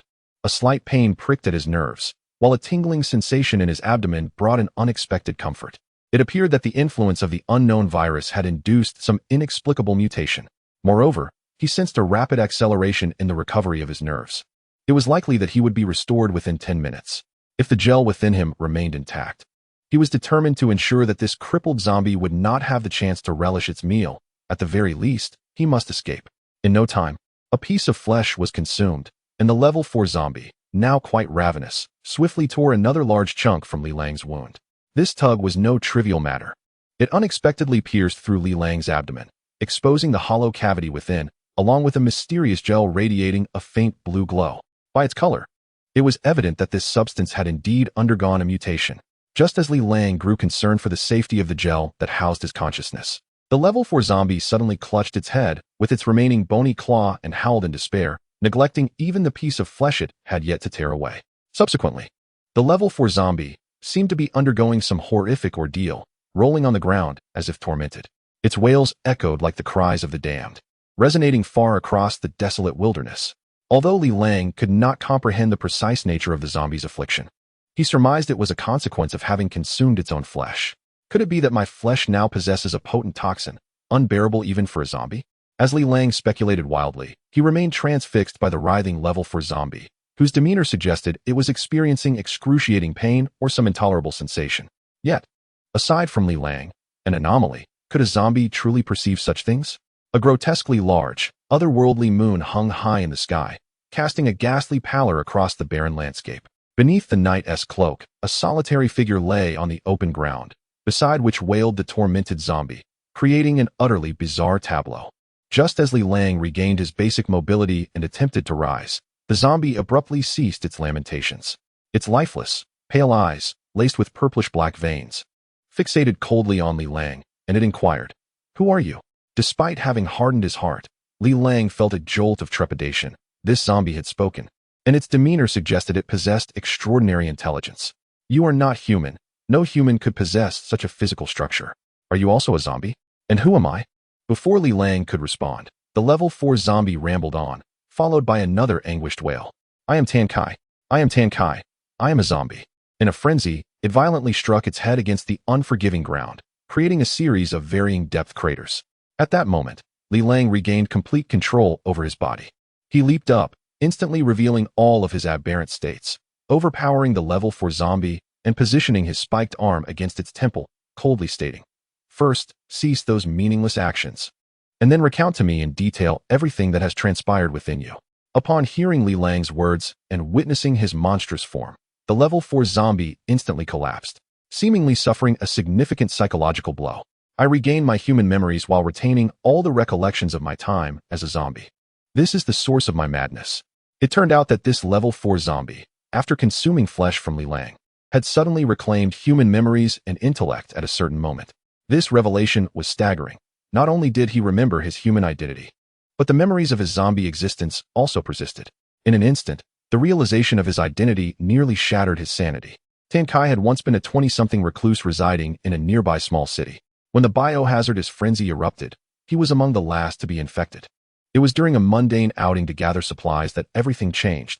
After becoming a zombie, Tan Kai ascended from a lowly, ordinary zombie, gradually achieving the status of a level 4 by continuously devouring zombies of equal or lesser rank. Perhaps due to a stroke of luck, he had never encountered a zombie of a higher level.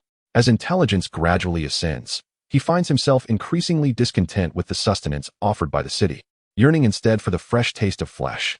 Thus, driven by primal instincts, he leads a segment of the city's undead towards a stronghold in the wilderness. Do you wish to be human or a zombie? Li Lang tightened his grip, for this query bore immense significance. If these memory revived, intelligent zombies sought to preserve humanity, then it would be a merciless slaughter, a grave threat to his very existence. I crave meat, fresh meat. Tan Kai responded without hesitation. I cannot fathom your situation. You may not comprehend, but even though the memories of humanity have resurfaced, I remain a zombie. The sensation is exquisite, akin to an instinct embedded in my very genes. In my human life, I was so humble, yet now I am imbued with power. Upon hearing this, Li Lang felt a wave of relief wash over him. He stood, gazing at Tan Kai, who lay on the ground with only half of his body intact, and frowned slightly. What do you intend to do now? Your body is already in tatters.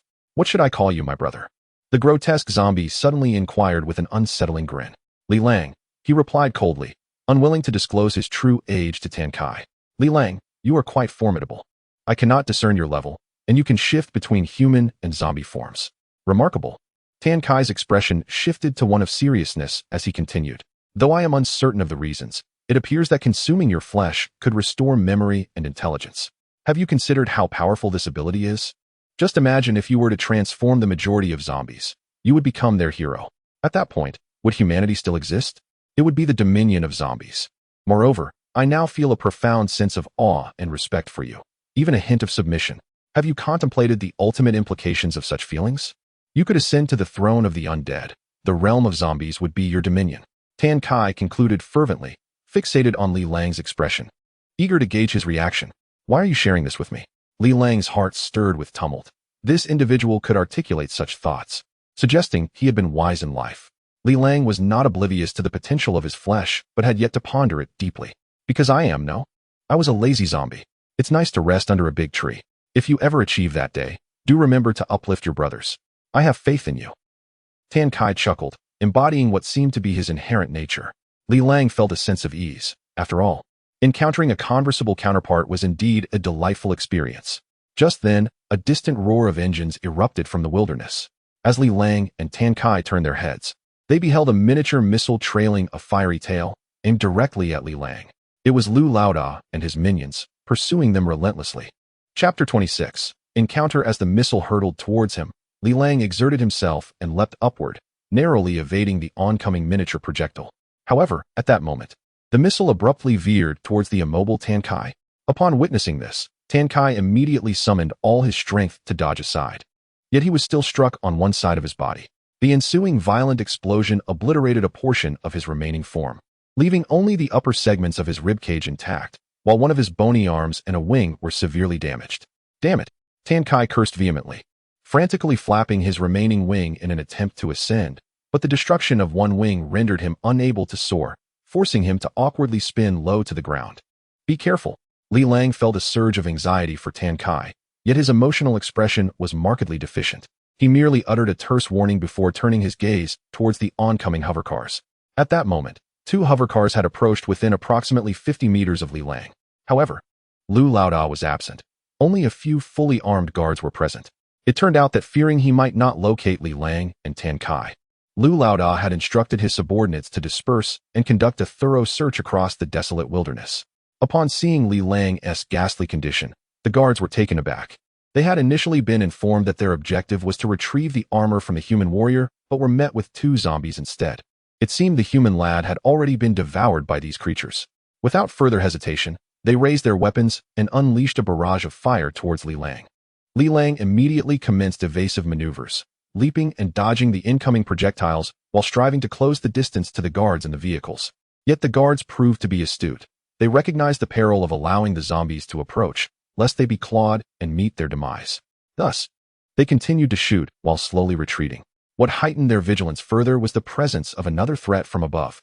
In that moment, Li Lang acutely felt the inadequacy of his offensive capabilities. He was entirely reliant on his close combat mutations and lacked any long-range attack abilities.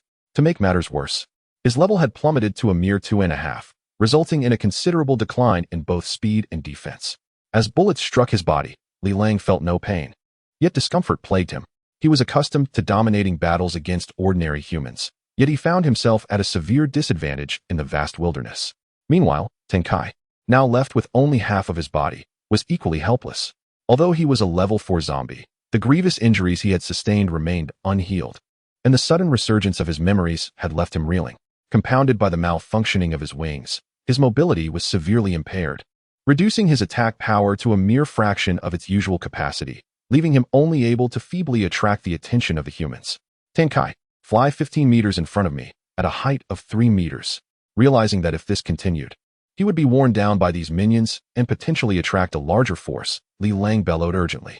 This unexpected roar proved remarkably effective. The Wanderer Guard, upon hearing Li Lang articulate speech and engage in communication with the zombie above, found themselves momentarily bewildered. As comprehension dawned, a collective shiver coursed through them, and their attacks noticeably slowed. Although Tan Kai was uncertain of Li Lang's intentions, he complied and soared forward. In such dire circumstances, the two zombies could only rely on one another. Li Lang took a running leap, propelling himself into the air like an arrow. Just as Tan Kai reached the designated spot, Li Lang, without hesitation, placed a foot upon Tan Kai's back and leapt once more, his appendages extending toward the vehicle occupied by the Wanderer Guard. The stunned onlookers were still reeling from the shock of a zombie speaking, rendering them defenseless. Consequently, Li Lang's tendrils easily ensnared the steering wheel of the vehicle behind them. With a swift tug, he descended upon the interior with the speed of lightning. In an instant, his massive bone spike pierced through the bodies of two individuals seated in the front and back. The spike first impaled the person in front, then traversed the seat back to pin the one behind firmly to the vehicle. The remaining two occupants erupted into chaos. One flung open the door and scrambled out, while the other, a man in sunglasses, raised a firearm and aimed it at Li Lang. It must be said that his composure was commendable. Even in such a precarious situation, he managed to retaliate. Given the proximity, the high-velocity bullet shattered Li Lang's head, rendering him a headless zombie. Just as the man in sunglasses relished his narrow escape, and Tan Kai internally lamented the dire turn of events, Li Lang's left arm transformed into a serrated appendage, and the headless corpse lifted its left hand to sink its teeth into the terrified man's face. In the blink of an eye, his terror ceased, for the serrated arm crushed his skull with brutal efficiency. Witnessing this harrowing scene from mere feet away, the last occupant of the vehicle lost all resolve to fight back, and was effortlessly subdued by Tan Kai, who swiftly severed his throat. The unfortunate individual who had attempted to flee was yanked back by Li Lang's tendril and met a gruesome end as his neck was violently constricted. Tan Kai landed in the vehicle occupied by Li Lang, observing as the muscles in Li Lang's neck contracted and reformed, gradually shaping into a head. He couldn't help but marvel at the spectacle. Once Li Lang's head was fully restored, he opened his eyes to find Tan Kai leaning against the seat, staring at him in astonishment. With a furrowed brow, Li Lang urged, "Hurry, eat. We must leave this place at once." In the wilderness, without numerical superiority, being encircled spells our doom. Tan Kai, who had initially approached with a playful demeanor, immediately adopted a serious expression upon hearing this. His injuries necessitated a substantial intake of food to replenish his energy. Moreover, whether due to the absorption of Li Lang's flesh and blood or not, he sensed his severed limbs and damaged body gradually regenerating. Although the process was slow, It was a skill far superior to that of ordinary zombies. It should be noted that, aside from Li Lang, most zombies could not regenerate limbs unless they evolved or upgraded, which only occurred with a certain probability. Subsequently, the two zombies, taking advantage of the fresh provisions in the vehicle, began to voraciously devour their meal. Unexpectedly, after only a few bites, the thunderous roar of engines echoed from all directions. Lu, the leader, along with his companions, had encircled the area. Swiftly, Li Lang reverted to his human form and yanked Tan Kai into the vehicle. Over 20 vehicles illuminated the surroundings, their brilliant headlights casting an almost daylight-like glow over the land, making everything within 100 meters fully visible. At that moment, the vehicle was filled only with lifeless bodies and the mangled torso of a zombie, the very same fourth-level zombie that had initially invaded the base. It was in a far more pitiful state than when it had escaped the base, with only one wing intact and less than a third of its body remaining. Clearly on the brink of death, the most coveted item, the kinetic armor that Lu sought, lay within the cargo area of one vehicle, gleaming with a dark metallic sheen. "Boss, Chai Lang and his squad are finished," remarked a fair-skinned individual beside Lu in an armored vehicle. "Damn it, do I need you to tell me? Am I blind?" Lu retorted, irritation evident in his voice. The scene was undeniably peculiar, yet somewhat explicable. It seemed that Chai Lang's squad had encountered the fourth-level zombie, resulting in mutual destruction. According to Lu's typically cautious nature, a barrage of firepower would have been unleashed, supplemented by a few missiles, ensuring that anything that posed a threat would be reduced to ashes. However, with the armor still lying there, any such action could potentially jeopardize it. "Stiletto, send your squad to assess the situation and retrieve that armor." After a moment's contemplation, Lu issued the command. Chapter 027. The third feigned death. Upon the command of the formidable Lu, several individuals swiftly disembarked from the adjacent maglev vehicles, muttering curses as they approached the gruesome scene encircled before them. At the forefront was a figure with a tuft of hair reminiscent of garlic sprouts, his triangular eyes glinting with a malevolent chill. His gaunt visage was framed by a sharp, pronounced jawline. He was none other than Lu's subordinate, known as Dagger. Initially, Dagger had held a position of equal authority within the base, yet gradually his followers had been swayed to Lu's side. By the time he realized the shift in power, it was too late for him to reclaim his status, relegating him to the role of a mere underling. Nevertheless, Lu, unwilling to let bygones be bygones, frequently assigned him perilous tasks, veiled in a facade of loyalty. Dagger, aware of Lu's intentions, positioned himself centrally among the eight, ensuring an escape route should circumstances turn dire. As they drew closer to the chaotic remnants of the two vehicles, the sight of severed limbs and pools of blood was nothing short of harrowing, compounded by the gnawing marks left upon the dismembered bodies. Yet, as they neared, no immediate threat emerged. The lifeless corpse of a zombie lay with its vacant eyes staring skyward, a gaping wound on its forehead signifying its demise. Dagger and his companions began to relax, and several ventured forth to seize the armor, while the others signaled Lu with gestures of safety, their gazes wandering, contemplating the brutality of the recent skirmish. Just as one of the drifters grasped the armor and prepared to withdraw, one of the corpses stirred, gasping for water. The man immediately abandoned his quest for the armor, urgently summoning nearby comrades. They encircled the unfortunate soul, scrutinizing his grotesquely bloodied visage, barely recognizable, yet still clinging to life. Alas, he bore the marks of a zombie's assault and was unlikely to survive. Within the confines of the base, those who had been bitten or clawed had already met their grim fate, reduced to ashes. A sense of melancholy enveloped the group, and they silently readied their weapons to deliver a merciful end. With all eight encircled around the man, they obstructed the view of the outside forces. Just as one was poised to pull the trigger, the dying man's eyes suddenly widened, shedding the guise of imminent death. In an instant, his hands morphed into serrated blades and bone spikes, spinning with lethal precision, severing the throats of 4 individuals. He then seized Dagger, pressing a blade to his throat, demanding, "Make a move, and you will perish." The voice belonged to none other than Li Lang. Meanwhile, the 3 remaining individuals, positioned at a distance, attempted to flee, only to witness the formerly dormant zombie in the back seat spring to life, its skeletal claws swiftly dispatching them by slicing their throats. As the 7 corpses teetered on the brink of collapse, Li Lang and Tan Kai swiftly pulled them back, maintaining their prone state against the vehicle's window. It was then that Li Lang found a moment to address the sweating Dagger. "If you wish to share their fate, then speak up. But you strike me as a clever individual, so I trust you know what to do next."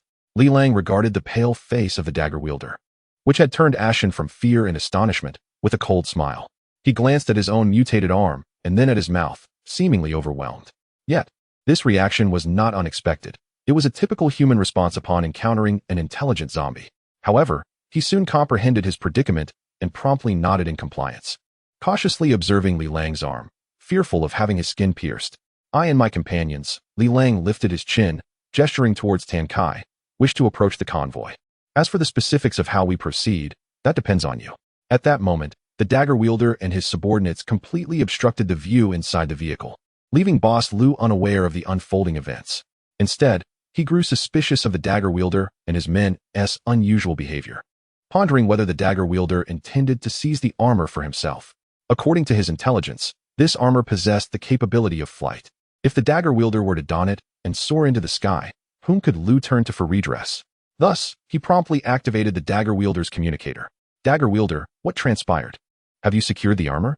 Inside the vehicle, the dagger wielder, sensing Li Lang's playful gaze, furrowed his brow and replied, Boss Lu, the armor is intact. But there is a brother still alive who claims to have crucial information to report to you, something regarding the fortress. Bring him over, Lu commanded after a moment of contemplation. It was well known that information about the fortress was scarce among these wanderers. If they could indeed uncover something valuable, it would be a tremendous windfall. The inhabitants of the fortress were worth their weight in gold compared to these wanderers. Li Lang gestured to the dagger wielder, indicating his understanding, and unceremoniously requested to be carried on his back, while also signaling for Tan Kai to be dragged along. With reluctance, the dagger wielder complied. In this chaotic world, every second of survival counted, and the fate of others was of no concern to him. As he departed, he did not forget to address the communicator. Boss Lu, this brother says there is a secret about this zombie. Let me bring him along. Bring him over, Lu instructed. You all remain vigilant here. We must prevent the fallen brothers from rising as zombies. The dagger wielder, carrying Li Lang on his back, held the armor in one hand and dragged Tan Kai with the other while shouting a few blusterous commands for effect. Li Lang could not help but admire the dagger wielder's theatrical prowess. He surmised that this individual might have been an actor in peacetime, given how convincingly he performed. Were Li Lang in Lu's position, he might have been deceived as well, for who would suspect a zombie could employ cunning?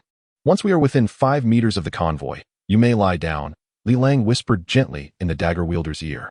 Rest assured, as long as you obey. We are men of our word. Zombies. From behind, he could clearly see the dagger wielder's sweat cascading down his darkened neck like a shower, his skin quivering slightly, a manifestation of extreme tension and fear. They drew closer, nearing the 5-meter mark, yet unexpectedly, the dagger wielder continued to advance. He whispered softly, in a voice only Li Lang could perceive, if I advance a little further, I hope you will spare my life. As he approached within 4 meters, Lu Lao sensed something amiss. The subordinates of the assassin, known as the stabbing blade, remained unnaturally still against the vehicle, their postures oddly contorted. Throw the armor over here. Place it on the ground. Lu Lao commanded swiftly, now able to discern the assassin's face, which was as pale as death, glistening with beads of sweat, and adorned with a painfully forced smile. Just as Lu Laoda's words fell silent, the stabbing blade suddenly collapsed to the ground, his right hand forcefully flinging forward, hurling the remains of a zombie aside, while the figure on his back leaped like a panther into the adjacent vehicle. This maneuver mirrored the earlier operation when Li Lang and his team subdued the stabbing blade. The attention of the others had been fixated on the assassin and the armor, unaware that chaos was unfolding amidst the seemingly most unlikely scenario involving the wounded and the zombie-esque corpse. The wanderers in the 2 vehicles beside the armored car had yet to react when they were suddenly besieged by zombies. Li Lang transformed midair into his zombie form, shrieking as he lunged towards one of the vehicles. Most of these hovering cars had their roofs open, allowing him to effortlessly enter. After delivering a strike to the 2 individuals nearest to him, regardless of whether they succumbed to his assault, he swiftly dashed into the next vehicle's cabin. Tan Kai executed a similar strategy. Their plan was to incite chaos within the ranks, breeding fear to facilitate their individual takedowns. While inflicting harm, both also wreaked havoc on the vehicle's lighting and power systems, plunging their surroundings into darkness. Many vehicles that initially intended to retreat found themselves immobilized, and the frantic gunfire of some wanderers inadvertently harmed Chapter 28. Restoration of levels, all vehicles retreat, roared Boss Lu through the communication system. His ability to maintain composure amidst chaos was a testament to his exceptional qualities that had secured him his position. The vehicles that had not yet been attacked immediately began to withdraw, forming a cluster of about a dozen. Meanwhile, the remaining vehicles were engulfed in darkness, filled with the harrowing cries of the wounded. In truth, Only a small fraction of the occupants had been killed. Many had sustained injuries, while some remained entirely unscathed. However, the gravest concern lay with those who had been scratched, as they faced the grim prospect of becoming zombies. The uninjured individuals watched the afflicted with trepidation, with some even resorting to executing the wounded. This incited a frenzy among the injured, particularly as they witnessed Boss Lu consolidating the unharmed vehicles, which sparked thoughts of rebellion within them. Indeed, once reinforcements had gathered, Boss Lu promptly issued the command, "Fire at will. Eliminate the infected and the zombies." "But boss, there may still be uninjured brothers in there," a dark-faced man interjected sympathetically. "Then you can accompany them." Boss Lu shot him a fierce glare and reiterated his order, "Open fire." Meanwhile, Li Lang and Tan Kai had taken refuge beneath a vehicle.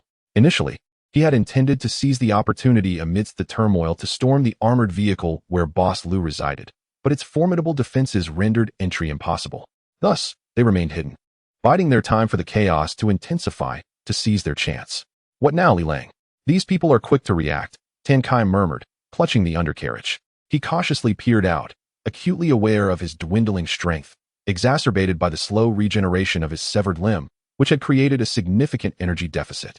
Following the recent skirmish, his stamina had waned considerably, and an overwhelming hunger gnawed at his consciousness.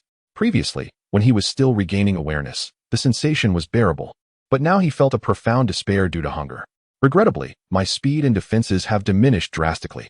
Otherwise, I could have dealt with at least 80% of those who just attacked," Li Lang remarked darkly, eyeing the regrouped convoy in the distance. He casually tossed Tenkai a severed arm. "Huh, what a fine morsel. Thank you, my brother. I feel an inexplicable kinship with you, despite our recent acquaintance," Tan Kai exclaimed, voraciously devouring the offering while sporting a cheeky grin. At that moment, the assembled convoy unleashed a barrage of miniature missiles, along with countless bullets and laser beams, directed at the abandoned vehicles. Survival took precedence, and Boss Lu paid little heed to the potential damage to the armor. Had he known that the armor was irreparably damaged, he would likely have been incensed to the point of hemorrhaging. Instantly, the air was filled with a deafening roar as explosions and shockwaves followed, toppling the vehicles. Even those who remained alive within were left gasping for breath. As the magnetic levitation vehicle occupied by Li Lang and Tan Kai was violently thrust aside, it revealed two zombies under the glaring headlights. There, they were spotted. With a roar, Master Lu and his companions immediately unleashed a barrage of attacks directed at Li Lang and Tan Kai. Li Lang let out a thunderous shout, his expression contorted with rage as he seized Tan Kai, who was still gnawing on a bone, and leaped into the darkness ahead. It was astonishing that a mere handful of wanderers were capable of cornering two near fourth-level zombies into a desperate situation.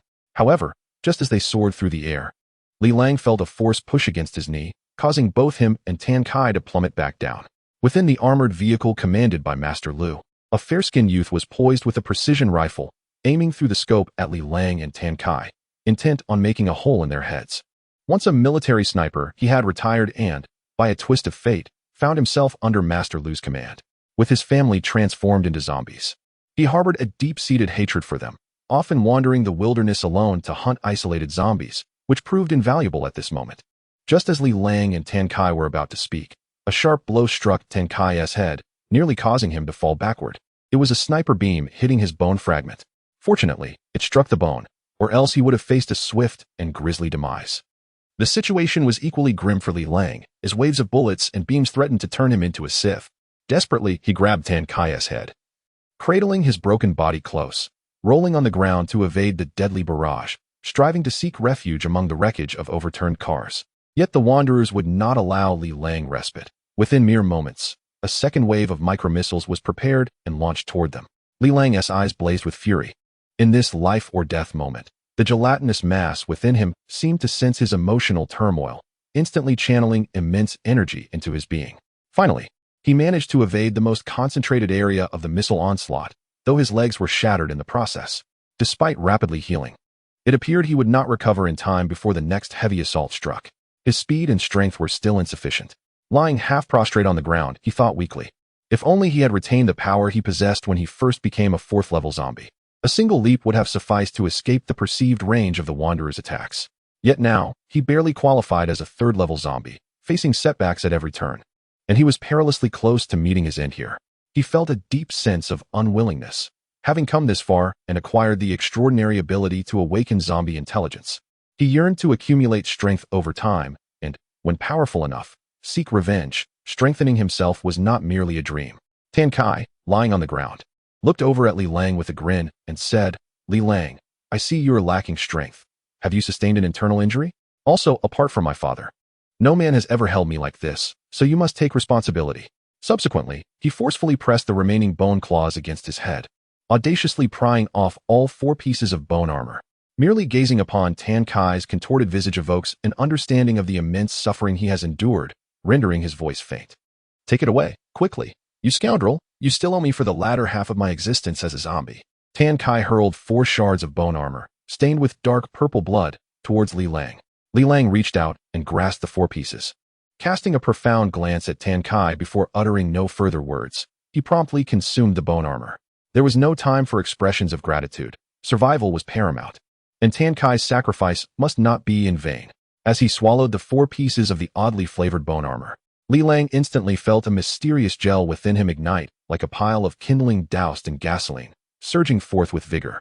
A powerful energy coursed through his entire being, and from the stump of his severed leg, an abundance of tissue rapidly formed, seamlessly integrating. Meanwhile, the bone armor on his left arm began to manifest the 4 pieces, gradually becoming more distinct. At that moment, another wave of missiles was launched. The Wanderers witnessed a massive conflagration and billowing smoke erupt from where the missile struck, leaving behind a gaping crater several meters deep and over 10 meters in diameter. The 2 zombies that had previously been present had vanished without a trace. "Excellent!" Lu Laoda exclaimed, slapping his thigh in spontaneous jubilation. His corpulent face radiated delight. Those wretched zombies had been reduced to ash. Moreover, not far off, the armor lay quietly on the ground. This endeavor had not only eradicated 2 high-level zombies, but had also yielded the coveted armor, enhancing his prestige and reputation. His subordinates gathered around, showering him with flattery, congratulating him on his triumphant success. In his exuberance, Lu Laoda flung open the hatch of the armored vehicle, leaned out, and leisurely smoked a cigar while directing his men to manage the chaotic battlefield. Suddenly, a shadow streaked down from the sky, darting past Lu Laoda's position. When the others regained their senses and looked back, they found Lu Laoda still standing there, but his head had been completely severed from his body. The vigilant sniper pointed upwards in alarm, exclaiming, "Look there, over there." Everyone followed his with a beam of light, revealing a zombie adorned with enormous bone wings, soaring in the sky, coldly observing the crowd below. In its grasp, it held a severed head, which was none other than Lu Laoda's. Meanwhile, Li Lang practiced controlling the bone wings sprouting from his back, casting a gaze akin to that of a grim reaper upon the throng below. A vendetta had been forged. Though he was not one to seek revenge for every slight, having narrowly escaped death by treachery, he felt compelled to settle this score. After consuming Tan Kai's bone armor, he had instantaneously acquired immense energy, successfully restoring his strength to that of a level 4 zombie, even surpassing his previous capabilities, now equipped with a pair of bone wings. It was time for humanity to taste the bitterness of retribution.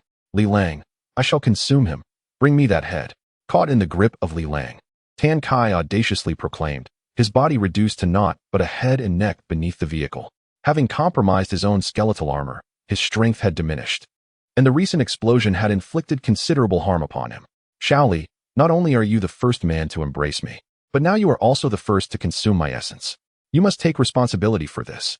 Despite being reduced to merely a head, the zombie Tan Kai continued to prattle, leaving one to wonder about his former disposition. "I shall not allow you to perish." Li Lang, though his heart had grown numb, felt a flicker of emotion. After all, regardless of his motives, Tan Kai had indeed saved him. Yet, he found himself at a loss regarding Tan Kai's incessant chatter. "Let us postpone other matters for now. Without your body, you cannot absorb energy. Allow me to resolve this situation, and then we shall engage in a game of hunting." As Li Lang spoke, his gaze swept over the crowd below, and upon uttering the final word, a sinister smile crept across his lips, revealing a ghastly charm.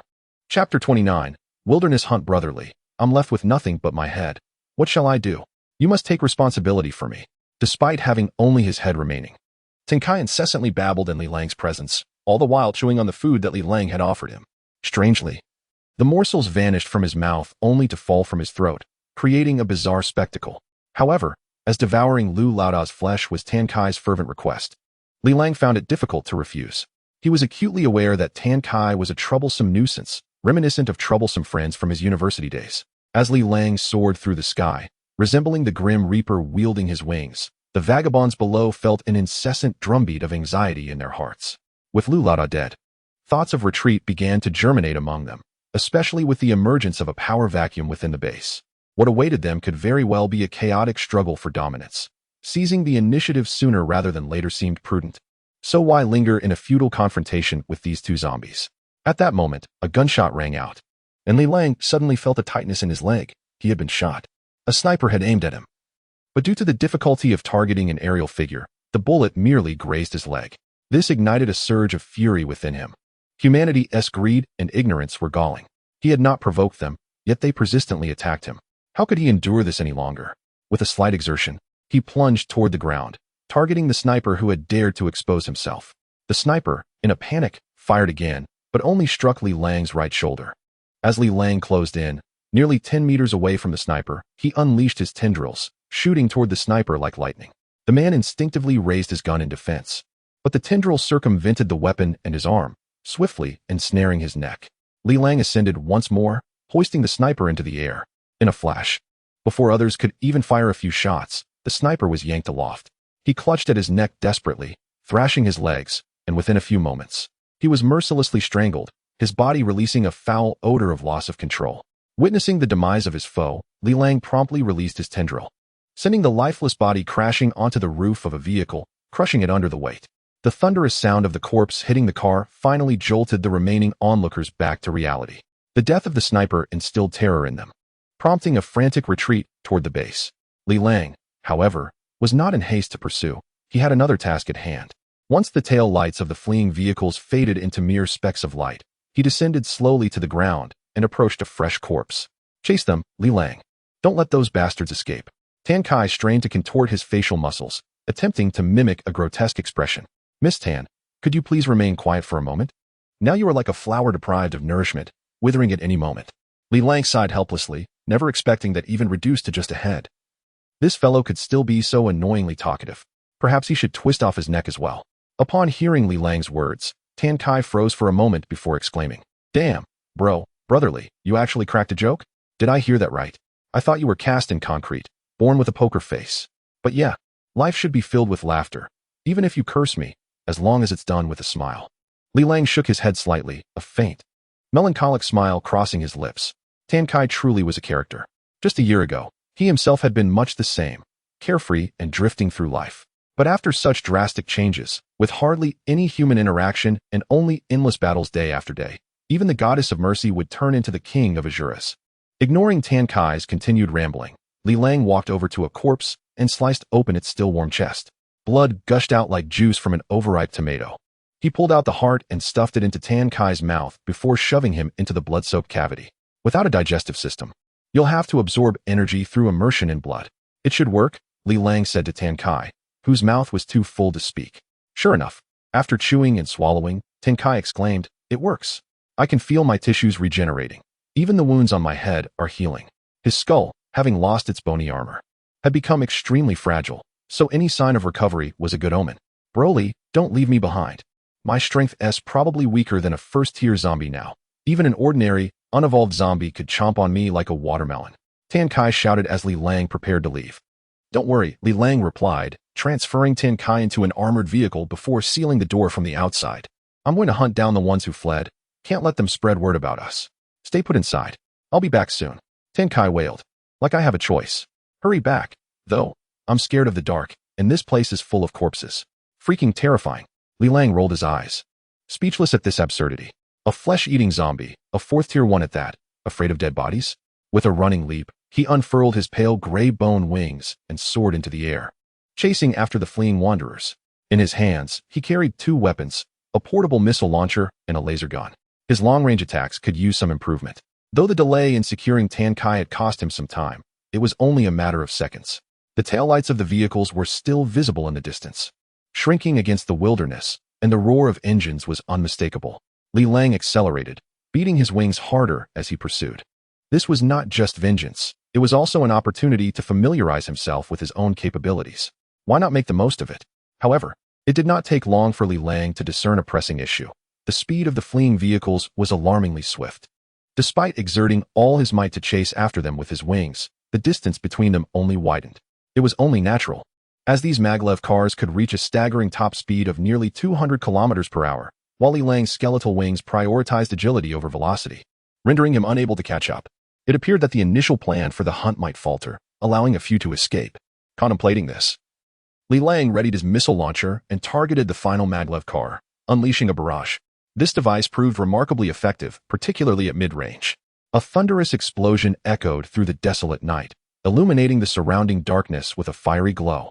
Subsequently, Li Lang fired repeatedly, obliterating 3 more vehicles, ensuring that none aboard could possibly survive. Witnessing the chaos behind, the remaining cars fled with newfound desperation, accelerating to their utmost limits. As those vehicles gradually receded into the distance, Li Lang, filled with regret, discarded the missile launcher and turned to fly back. It mattered little. Even if those individuals returned to speak of intelligent zombies, few would likely believe them. Moreover, he had memorized the location of that fortress, and he would return one day. Upon returning to the armored vehicle, Li Lang dove inside, only to discover that Tan Kai's neck had completely healed and was now beginning to grow a skeletal structure. After indulging in a hearty meal, he paid no heed to Tan Kai's incessant chatter and gradually succumbed to slumber, for tomorrow they would embark on a long journey. Following the events of today's battle, Li Lang suddenly comprehended the profound error of his previous decisions. In truth, human settlements were far more perilous than zombie lairs. Furthermore, Li Lang felt an urgent need to augment his strength, particularly in establishing his own faction. Even a small one would be preferable to solitary existence. Had he faced today's circumstances alone, he would have undoubtedly faced annihilation. Power. Influence. Li Lang silently chanted in his mind, then slowly closed his eyes. Chapter 030. The Zombie Legion. Through the forested mountains and across the snowy plains, the atmosphere bursts with grandeur. With fervent passion and lofty aspirations, one faces the towering peaks. Li Lang was enjoying a deep slumber when a jarring sound intruded upon his mind, rousing him from his dreams. Upon opening his eyes, he discovered that it was Tan Kai, nearby, belting out a tune. After a night of recuperation, the lad had grown, now sporting a well-defined neck and shoulders. His newly formed skin radiated with the freshness and luminosity reminiscent of an infant. "Ah, Li Gu, you're awake. Please don't look at me like that. It makes me shy. I'm still a virgin, you know. Once this body is fully grown, I'll be even more of a virgin." Tan Kai, upon noticing Li Lang's awakening, began to twist his neck animatedly, resuming his loquacious antics. "Get lost. I can't stand Tao Yuanming, so I have no interest in admiring chrysanthemums," Li Lang retorted playfully, raising his middle finger at Tan Kai. Ever since encountering this fellow, he felt his mood had lightened considerably, and his disposition had become notably more cheerful. With a deep breath, Li Lang opened the hatch of the armored vehicle, peering outside. The dawn greeted him with a vivid sunrise, a fiery orb slowly ascending beyond the horizon. "Were you singing an ancient song from centuries past? You've got some talent there, kid," Li Lang remarked casually. "I actually quite like this piece. It carries an indomitable spirit." Clearing his throat, he began to sing aloud. Through the forested mountains and across the snowy plains, the atmosphere bursts with grandeur. With fervent passion and lofty aspirations, one faces the towering peaks. May the red flag fly high across the lands, even if it means charging through fire and mountains of blades. Tan Kai immediately joined in, his hoarse voice rising in harmony. The two zombies, facing a crimson sun in the vast wilderness, sang with fervor from the depths of their souls. However, after a brief period, Tan Kai suddenly halted, exclaiming, "Li Gu, quick, I can't take it anymore." "What's wrong?" Li Lang immediately ceased his singing, scanning the surroundings with vigilance. Could it be that the wanderers had gathered their forces and returned to attack? Unlikely. Their courage had been shattered, and besides, amidst the chaos within the base, they would hardly have the time or inclination for such endeavors. "My face itches, right beneath my eyes. Please scratch it for me," Tan Kai exclaimed, revealing that possessing wisdom also brought forth various sensations. "Li Lang, Tan Kai, I meant to say scratch the itch, not pinch me." Ah. After a while, Li Lang, Tan Kai, and the armored vehicle had vanished without a trace, leaving behind a litter of battered vehicles and several corpses on the verge of becoming zombies. In the direction of the nearest missile city, Li Lang was driving the armored vehicle, carrying Tan Kai along the road. Although Li Lang had never driven an armored vehicle before, Tan Kai, who had learned to drive in virtual games, provided the necessary guidance. With Tan Kai's instructions, Li Lang managed to get the armored vehicle moving. Certainly, the only requirement was to drive forward and make turns. Even in the event of an accident, it was deemed inconsequential. Initially, Li Lang intended to take Tan Kai Fei directly, but upon further reflection, he dismissed this notion as it would be sluggish and physically draining. Previously, he refrained from driving, fearing the attention of advanced zombies and due to his lack of driving skills. However, with the current circumstances, why not seize the opportunity? Li Lang accelerated the vehicle to its maximum speed, traversing the boundless wilderness, occasionally barreling through crumbling ruins like a tempest sweeping across the desolate landscape. This stirred the scattered zombies and various zombified animals lurking in the wild, which relentlessly pursued the armored vehicle. At Tan Kai's fervent insistence, Li Lang hoisted him onto the roof rack, where this flamboyant figure exuberantly shouted and displayed a wild demeanor. Had it not been for their peculiar identities and appearances, one might easily mistake them for students on an outing. Yet, in this world, the notion of an outing had likely become obsolete. Li Lang occasionally joined Tan Kai in their raucous exclamations, seemingly alleviating the pin-up aggression and brutality that had long resided within him. Although he was a zombie, he was also an intelligent being. Once, he had been among the apex of the food chain on this planet, a human. Along the journey, Li Lang began to notice details he had previously overlooked, particularly the zombified wildlife. Given the scarcity of wild animals on this planet, encounters with these creatures had been rare, and he usually ignored them when he did. However, in this wilderness, he stumbled upon a startling revelation. A significant number of zombified animals had emerged, most of which had undergone mutations. The most prevalent were the zombified rats, which gathered in the thousands, resembling a shifting gray carpet across the barren land. Each rat was the size of a cat or dog, grotesquely adorned with decaying flesh and viscera, their eyes a chilling crimson. Even solitary zombies would be entirely devoured by them. Similarly, flocks of zombified crows roamed the wilderness. One could only imagine the catastrophic tide of undead that would arise should these zombified creatures evolve to a certain degree, rivaling the zombie hordes of humanity. Though these creatures were formidable compared to typical animals, they had not yet undergone severe mutations, rendering them no significant threat to the armored vehicle. Initially, Tan Kai had been playfully whistling from the rooftop to attract these zombified animals, only to unintentionally summon a swarm of zombie crows, which forced him to cry out for help, compelling Li Lang to relocate him inside the vehicle. Thus, they sped along, and by midday, they arrived at a medium-sized city, once Tan Kai's home, now transformed into a colossal nest housing hundreds of thousands of zombies. According to the plan devised by Li Lang and Tan Kai, their initial phase must be spent here. A group of zombified animals, once trailing behind an armored vehicle, had just entered the city when they were swiftly devoured by the zombies surging from all directions, leaving only a carpet of feathers in their wake. Recalling Tan Kai's memories from his time as the overlord of this city, when he wielded control as a level 4 zombie, he remembered presiding over the foundations of about 100 streets in the Eastern District, where approximately 70 to 80,000 zombies roamed. During the last assault on Lu's stronghold, over 10,000 zombies had been driven away, yet a considerable number still remained. In this city, there were roughly 5 level 4 zombies, while Tan Kai had yet to encounter any level 5 zombies. Typically, these level 4 zombies maintained their territories, adhering to their animalistic instincts, avoiding conflicts with one another. However, their current circumstances were uncertain. Nevertheless, Li Lang did not rush to seize territory. His foremost objective was to ascertain the effects of his own flesh and blood on the zombies. Once he settled into a house, he promptly ventured into the streets and captured several zombies, including 1 level 2, 2 level 1, and 2 ordinary zombies. Observing the restless yet momentarily united zombies, subdued by the oppressive aura of his level 4 status, Li Lang smiled and gently sliced open his arm. Instantly, a pale blue liquid streamed down his arm, ultimately pooling into a glass. This was the pale blue blood he now possessed. When the flow ceased, having filled half the glass, Li Lang lifted it and approached an ordinary zombie. He pried open the foul, decaying mouth of the zombie and poured some of the liquid into it. Initially, the zombie exhibited no response. However, moments later, it suddenly clutched its head and rolled on the ground, emitting a series of pitiful, high-pitched screams. Chapter 031. Brother Haonan and Brother Shanjia. This is what they call a spiritual shock. Look at that zombie writhing in pain. TSK. When I experienced it for the first time, it was even more excruciating. Tan Kai jested, observing the zombie rolling on the ground. Yet there was a peculiar undertone to his words. By the way, Kai, what did you feel back then? I haven't had the chance to ask you properly.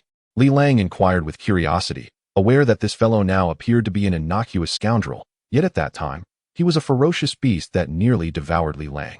Initially, I was a wild and valiant zombie, beloved by all, Tan Kai lamented, casting a tearful glance at Li Lang, who felt a shiver run down his spine. After taking a bite of your heart, The weight of decades of history and life experiences crashed upon me like a great mountain, awakening me. Oh, Li Lang replied expressionlessly.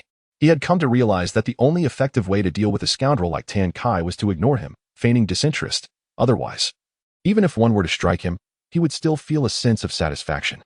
At that moment, the ordinary zombie that had been convulsing on the ground suddenly stood up, expressionless, bowing its head before Li Lang like a subordinate awaiting reprimand, yet remained silent and motionless. Something is amiss, brotherly. Before Li Lang could respond, Tan Kai exclaimed dramatically. Li Lang too noticed the peculiarity of the zombie. Judging by its demeanor, it was clear it had not regained its memories. Otherwise, it would have reacted in some manner. Yet here it stood obediently, which was indeed rather strange. Who are you? Li Lang asked tentatively, but the zombie exhibited no response. Suddenly, Li Lang felt a stirring within his heart, as though the zombie was conveying a message of friendliness and submission, albeit with a primitive and rudimentary intellect. Instinctively, he projected a mental command for the zombie to take a few steps forward. To his astonishment, the zombie indeed moved forward a few paces. Li Lang was taken aback, then issued another command within his mental realm, instructing the zombie to lift its face. To his surprise, it complied. Li Lang suddenly realized, could it be that this zombie had not regained its memories and possessed no significant intelligence, merely acting in accordance with his mental commands? Was this not a manifestation of psychic ability, or perhaps telepathy? What is wrong, brotherly? Has this fellow failed to evolve? Tan Kai said nervously from the side, deeming this awakening of intelligence as a form of evolution. Li Lang smiled slightly, a mischievous thought crossing his mind. He then commanded the zombie to turn towards Tan Kai, who was standing nearby, and to his amazement, it strode over with a speed comparable to that of a normal human, seemingly enhanced in physical capability. It then seized Tan Kai, who was only exposed above the chest, and appeared poised to bite. No, brotherly, save me. This guy has lost his mind. Tan Kai was taken aback. What should I do about this handsome, yet ghastly zombie visage? If I were truly bitten, that would spell doom for others. Haha. Subsequently, Li Lang commanded the zombies to cease their movements and remarked to Tan Kai that these ordinary zombies seemed incapable of awakening their intelligence, merely linking to him in a spiritual realm. This meant that he had effectively acquired a mental slave, and he pondered on the potential of higher-tier zombies. Was this not akin to the contract beasts found in magical literature? If I could indeed harness a few million, what would we have to fear? Tan Kai exclaimed with delight, speculating that this ability was likely related to the enhancement of cognitive waves. Fortunately, you cannot manipulate me. Otherwise, my private moments would become public knowledge. It appeared that higher-tier zombies were beyond his control. Li Lang decided to experiment further with a first-tier and a second-tier zombie. Maintaining his disregard for Tan Kai, he infused his blood into both specimens. Contrary to Li Lang's expectations, both zombies writhed in agony before bowing their heads in submission. When Li Lang inquired about their names, they spoke yet claimed ignorance. Are you unable to recall anything? Li Lang asked, furrowing his brow, hoping that the higher-tier zombies would possess intelligence akin to Tan Kai's. If his hypothesis proved false, his ambitions of forming a faction would dissolve into mere fantasy. 2 individuals were insufficient. He required a greater cadre of allies. We cannot remember, esteemed sir. Yet we wish to submit to you, the second-tier zombie proclaimed respectfully, while the first-tier zombie merely nodded incessantly, unable to articulate words. Li Lang then realized that they appeared to suffer from amnesia, their intellect severely impaired, rendering their actions rigid and reminiscent of certain human mental disabilities. However, they could still execute simple commands, which indicated that while they lacked finesse, they were capable of wielding a blade. This is dissociative amnesia, and it seems to be total amnesia. Tan Kai murmured behind Li Lang, suggesting that recovery in this lifetime was improbable. Li Lang, frowning deeply, felt a wave of frustration. It seemed he must now attempt to engage a third-tier zombie. However, capturing a third-tier zombie posed significant challenges. While eliminating one might be straightforward, capturing one alive was far more troublesome, as they had begun to exhibit less fear of the mental pressure exerted by fourth-tier zombies. Brotherly, you should let the remaining zombies drink your blood as well.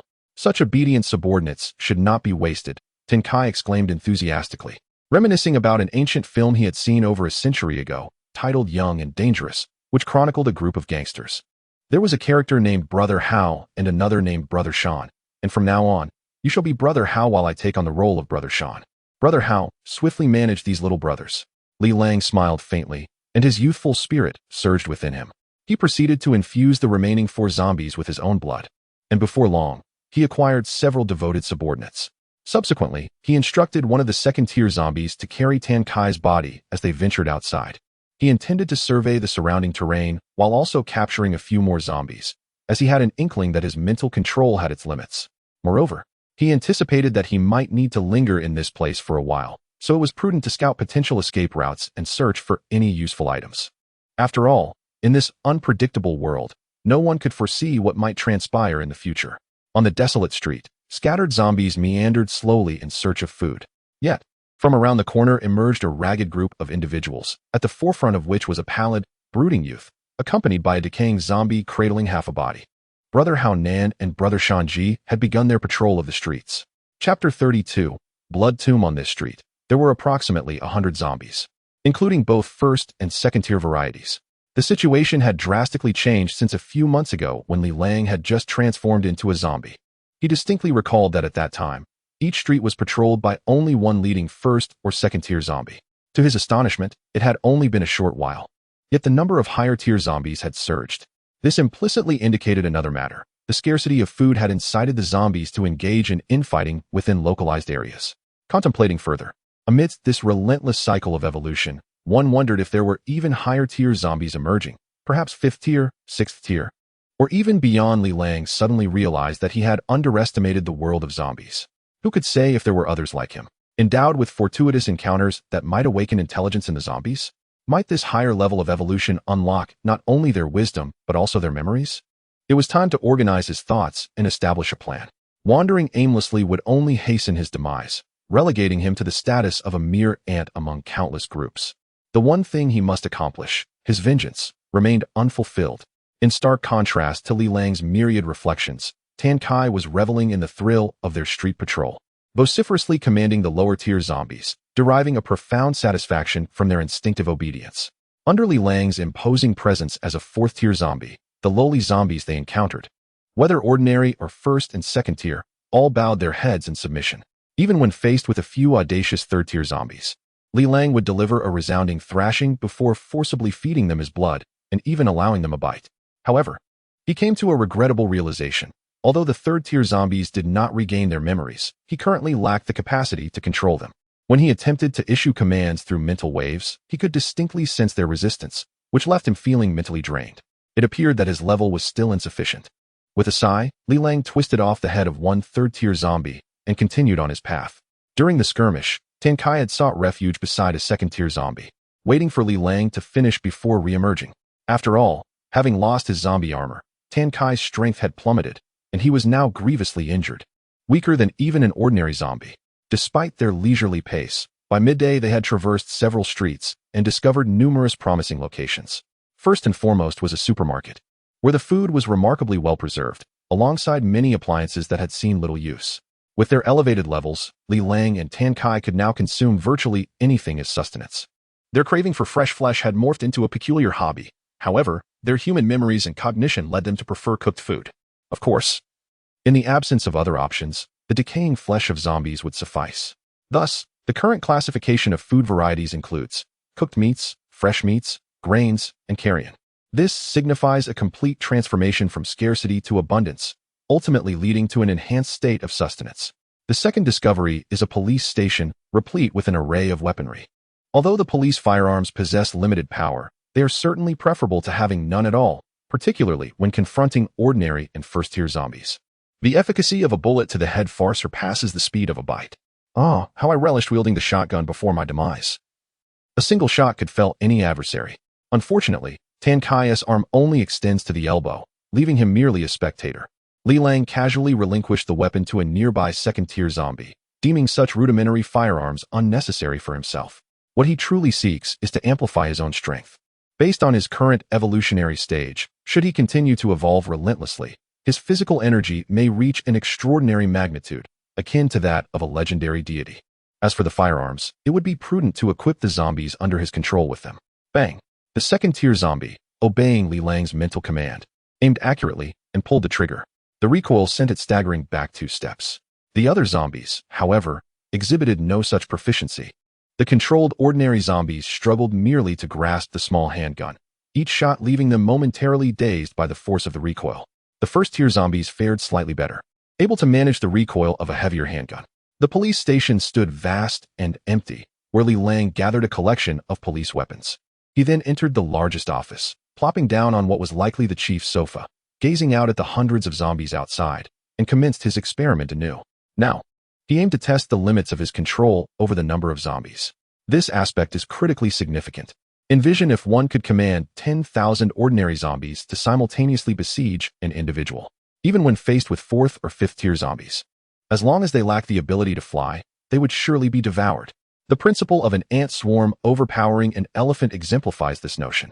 Humanity's retreat to fortified shelters is not solely due to the high-tier zombies, but rather stems from the terror instilled by the billions of ordinary zombies. One can surmise that if they were aware of a zombie capable of commanding these mindless hordes, they would go to great lengths, sparing no expense, to eliminate Li Lang, as this represents humanity's Achilles heel. Reflecting on the siege of Lu Laoda's base elucidates this point. Even the mindless horde driven by Tan Kai can inflict substantial losses. Should these zombies come under systematic command, their unleashed power would be formidable, especially considering they could wield rudimentary weapons. However, Li Lang is disheartened to discover that his mental prowess seems rather limited at present. He can control a maximum of 100 ordinary zombies, only 50 first-tier zombies, and merely 10 second-tier zombies at a time. It appears that the higher the tier of the zombie, the more challenging it becomes to exert control over them. Subsequently, Li Lang drove away all the zombies, while Tan Kai found himself placed upon a table, as he needed to formulate a comprehensive plan for the future. Li Gu, what is the matter? Is there something you wish to convey? Tan Kai, having set aside his playful demeanor, inquired with earnestness.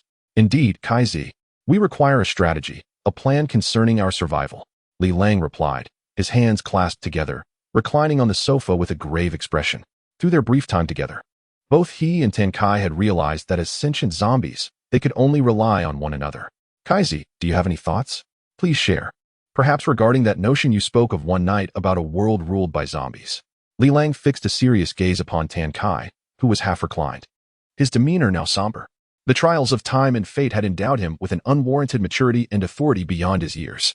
Truth be told, he would have preferred to live a tranquil life as a human, but since these events had unfolded, he could only endure in silence. Do not look at me that way. You know better than anyone what transpired that night. Tan Kai, having just regained his seriousness, quickly reverted to his former self.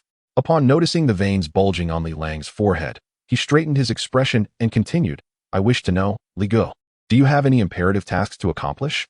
I must eliminate a person, dismember them completely. Yet that individual is not easily dispatched, Li Lang stated calmly. As if the matter were of little concern to him, he added, given our current strength, living a peaceful life, feasting on flesh, and occasionally toying with a few humans would be quite simple. However, I have my own matters to attend to, and the human counterattack will inevitably commence one day, and it will not be long before that occurs. When that time comes, can we afford to remain uninvolved? What are your ambitions? Ambitions? Tan Kai suddenly fell silent, his gaze sharpening. I too wish to kill someone. Thus, what we must do now is strengthen our power, awakening more zombies. Only then can we possess the strength to safeguard ourselves. Our foremost task is to restore your capabilities. How splendid. If we could gather more allies, it would indeed constitute an overwhelming force. We ought to bestow a name upon our organization, something resounding. Let me think. How about the Coffin Clan? Tan Kai exclaimed, eagerly envisioning the promising future of a dashing zombie. It was noteworthy that many high-ranking zombies were female and with heightened levels. Their physiques would naturally mend, even surpassing that of humans in tautness, softness, and elasticity. Indeed, a name is essential, Li Lang remarked, disregarding Tan Kai's enthusiasm with a wry smile. Since we zombies are referred to as the living dead, it must relate to graves. The path ahead is destined to be drenched in blood. I propose we name our organization Blood Tomb. Gazing at Tan Kai's frail form and scarred head, Li Lang smiled faintly and said, now, let us seek out a level 4 zombie. Chapter 033. Encountering the refugees, are we in search of a level 4 zombie? One might wonder if it is a beautiful zombie we are after. However, my subordinate is still in an incomplete state. Brotherly, might it be a tad premature? Tan Kai's eyes sparkled with curiosity as he inquired, yet it would be prudent to postpone such matters for a few days. At the very least, your condition is not yet fully developed, while mine is quite functional. Li Lang rolled his eyes, responding with a hint of irritation. His purpose for this venture was to find a level 4 zombie for Tan Kai to consume, thereby accelerating his recovery of strength. Although Tan Kai often wore a playful demeanor, he understood the gravity of the situation, He implied a desire to wait until his body was fully restored for mutual safety. After all, the true strength of this level 4 zombie remained uncertain, and encountering an aggressive one could spell danger. Li Lang's urgency was justified, for Tan Kai currently lacked a digestive system, unable to absorb nutrients and relying solely on immersion in blood for sustenance. The blood from the corpses they had procured was already beginning to coagulate and spoil, providing minimal nourishment. Most critically, Tan Kai risked ceasing all physiological functions due to nutrient deficiency, which could lead to death. Though Li Lang did not consider himself a virtuous individual, he adhered to his father's teachings of gratitude and reciprocity, which allowed him to live with a semblance of peace. Moreover, Tan Kai had indirectly saved his life. Thus, upon exiting, Li Lang promptly commanded a level 2 zombie to place Tan Kai's half-formed body upon the sofa in the police station, ensuring its protection. He left behind dozens of ordinary zombies and several level 1 and 2 zombies, encircling the police station with impenetrable vigilance. Only then did Li Lang venture forth alone toward the territory of a level 4 zombie. Much like the apex predators in the African savanna, level 4 zombies possessed their own domains. As long as they ensured a sufficient food supply and expansive territory, they typically refrained from provoking other high-level zombies. Indeed, these level 4 zombies had attained a degree of intelligence, exhibiting instincts to seek advantage and avoid danger. The nearest lair of a level 4 zombie lay several streets away, necessitating a considerable journey. Along the path, numerous lower-level zombies roamed, but they dared not challenge Li Lang, whose formidable presence deterred them. A few daring level 3 zombies, however, did confront him, only to meet their demise at his hands, their cranial armor removed to serve as a snack. Though the armor of lower-level zombies could not facilitate his evolution, it could replenish some energy and restore his strength. Before long, Li Lang made a new discovery, a light brain marketplace nestled within this area. The wares here were quite appealing, for he had once been enamored with light brain games, having not indulged in such pastimes for quite some time. It is human nature to seek entertainment in times of comfort. The ancients wisely noted that contentment breeds desire. With this thought in mind, Li Lang strode boldly into the marketplace, eager to explore its offerings. According to that fellow Tan Kai, he also finds this intriguing, so procuring a holographic gaming console for his amusement wouldn't be a bad idea. The entire hall was enveloped in a silvery hue, albeit heavily coated with dust and bloodstains. The once ordinary staff had now transformed into wandering zombies, both inside and outside the counter, evoking a faint sense of an eerie monster castle. Li Lang navigated the shelves like an ordinary customer, with only the zombie clerks within revealing today's peculiarities. Holographic simulators, tactile gloves, goodness, even adult simulations. As Li Lang rummaged through the gaming equipment, he mumbled about the rise of the Red Star Republic, the Third World War. Oh, what's this? He noticed a small machine nearby, still humming softly. It appeared to be a receiver. This device could collect stray electromagnetic waves from the air and convert them into sound and video signals, akin to a miniature television, consuming minimal power, typically harnessing solar energy. Perhaps this location was capable of capturing reflected sunlight, allowing the receiver to remain operational. Help in the light mall. Underground rescue. Due to the signal's extreme fuzziness, Li Lang could only vaguely discern these words, but that was sufficient. He suddenly realized where the signal's originator was, beneath the light mall. It must be a survivor. Li Lang couldn't help but recall his first encounter with a survivor, an experience that nearly cost him his life. How many survivors were there this time? He abruptly seized the receiver, a wicked grin curling at the corners of his mouth. Regardless, he would locate them first, whether for sustenance or otherwise. He still harbored a desire to witness a few living souls.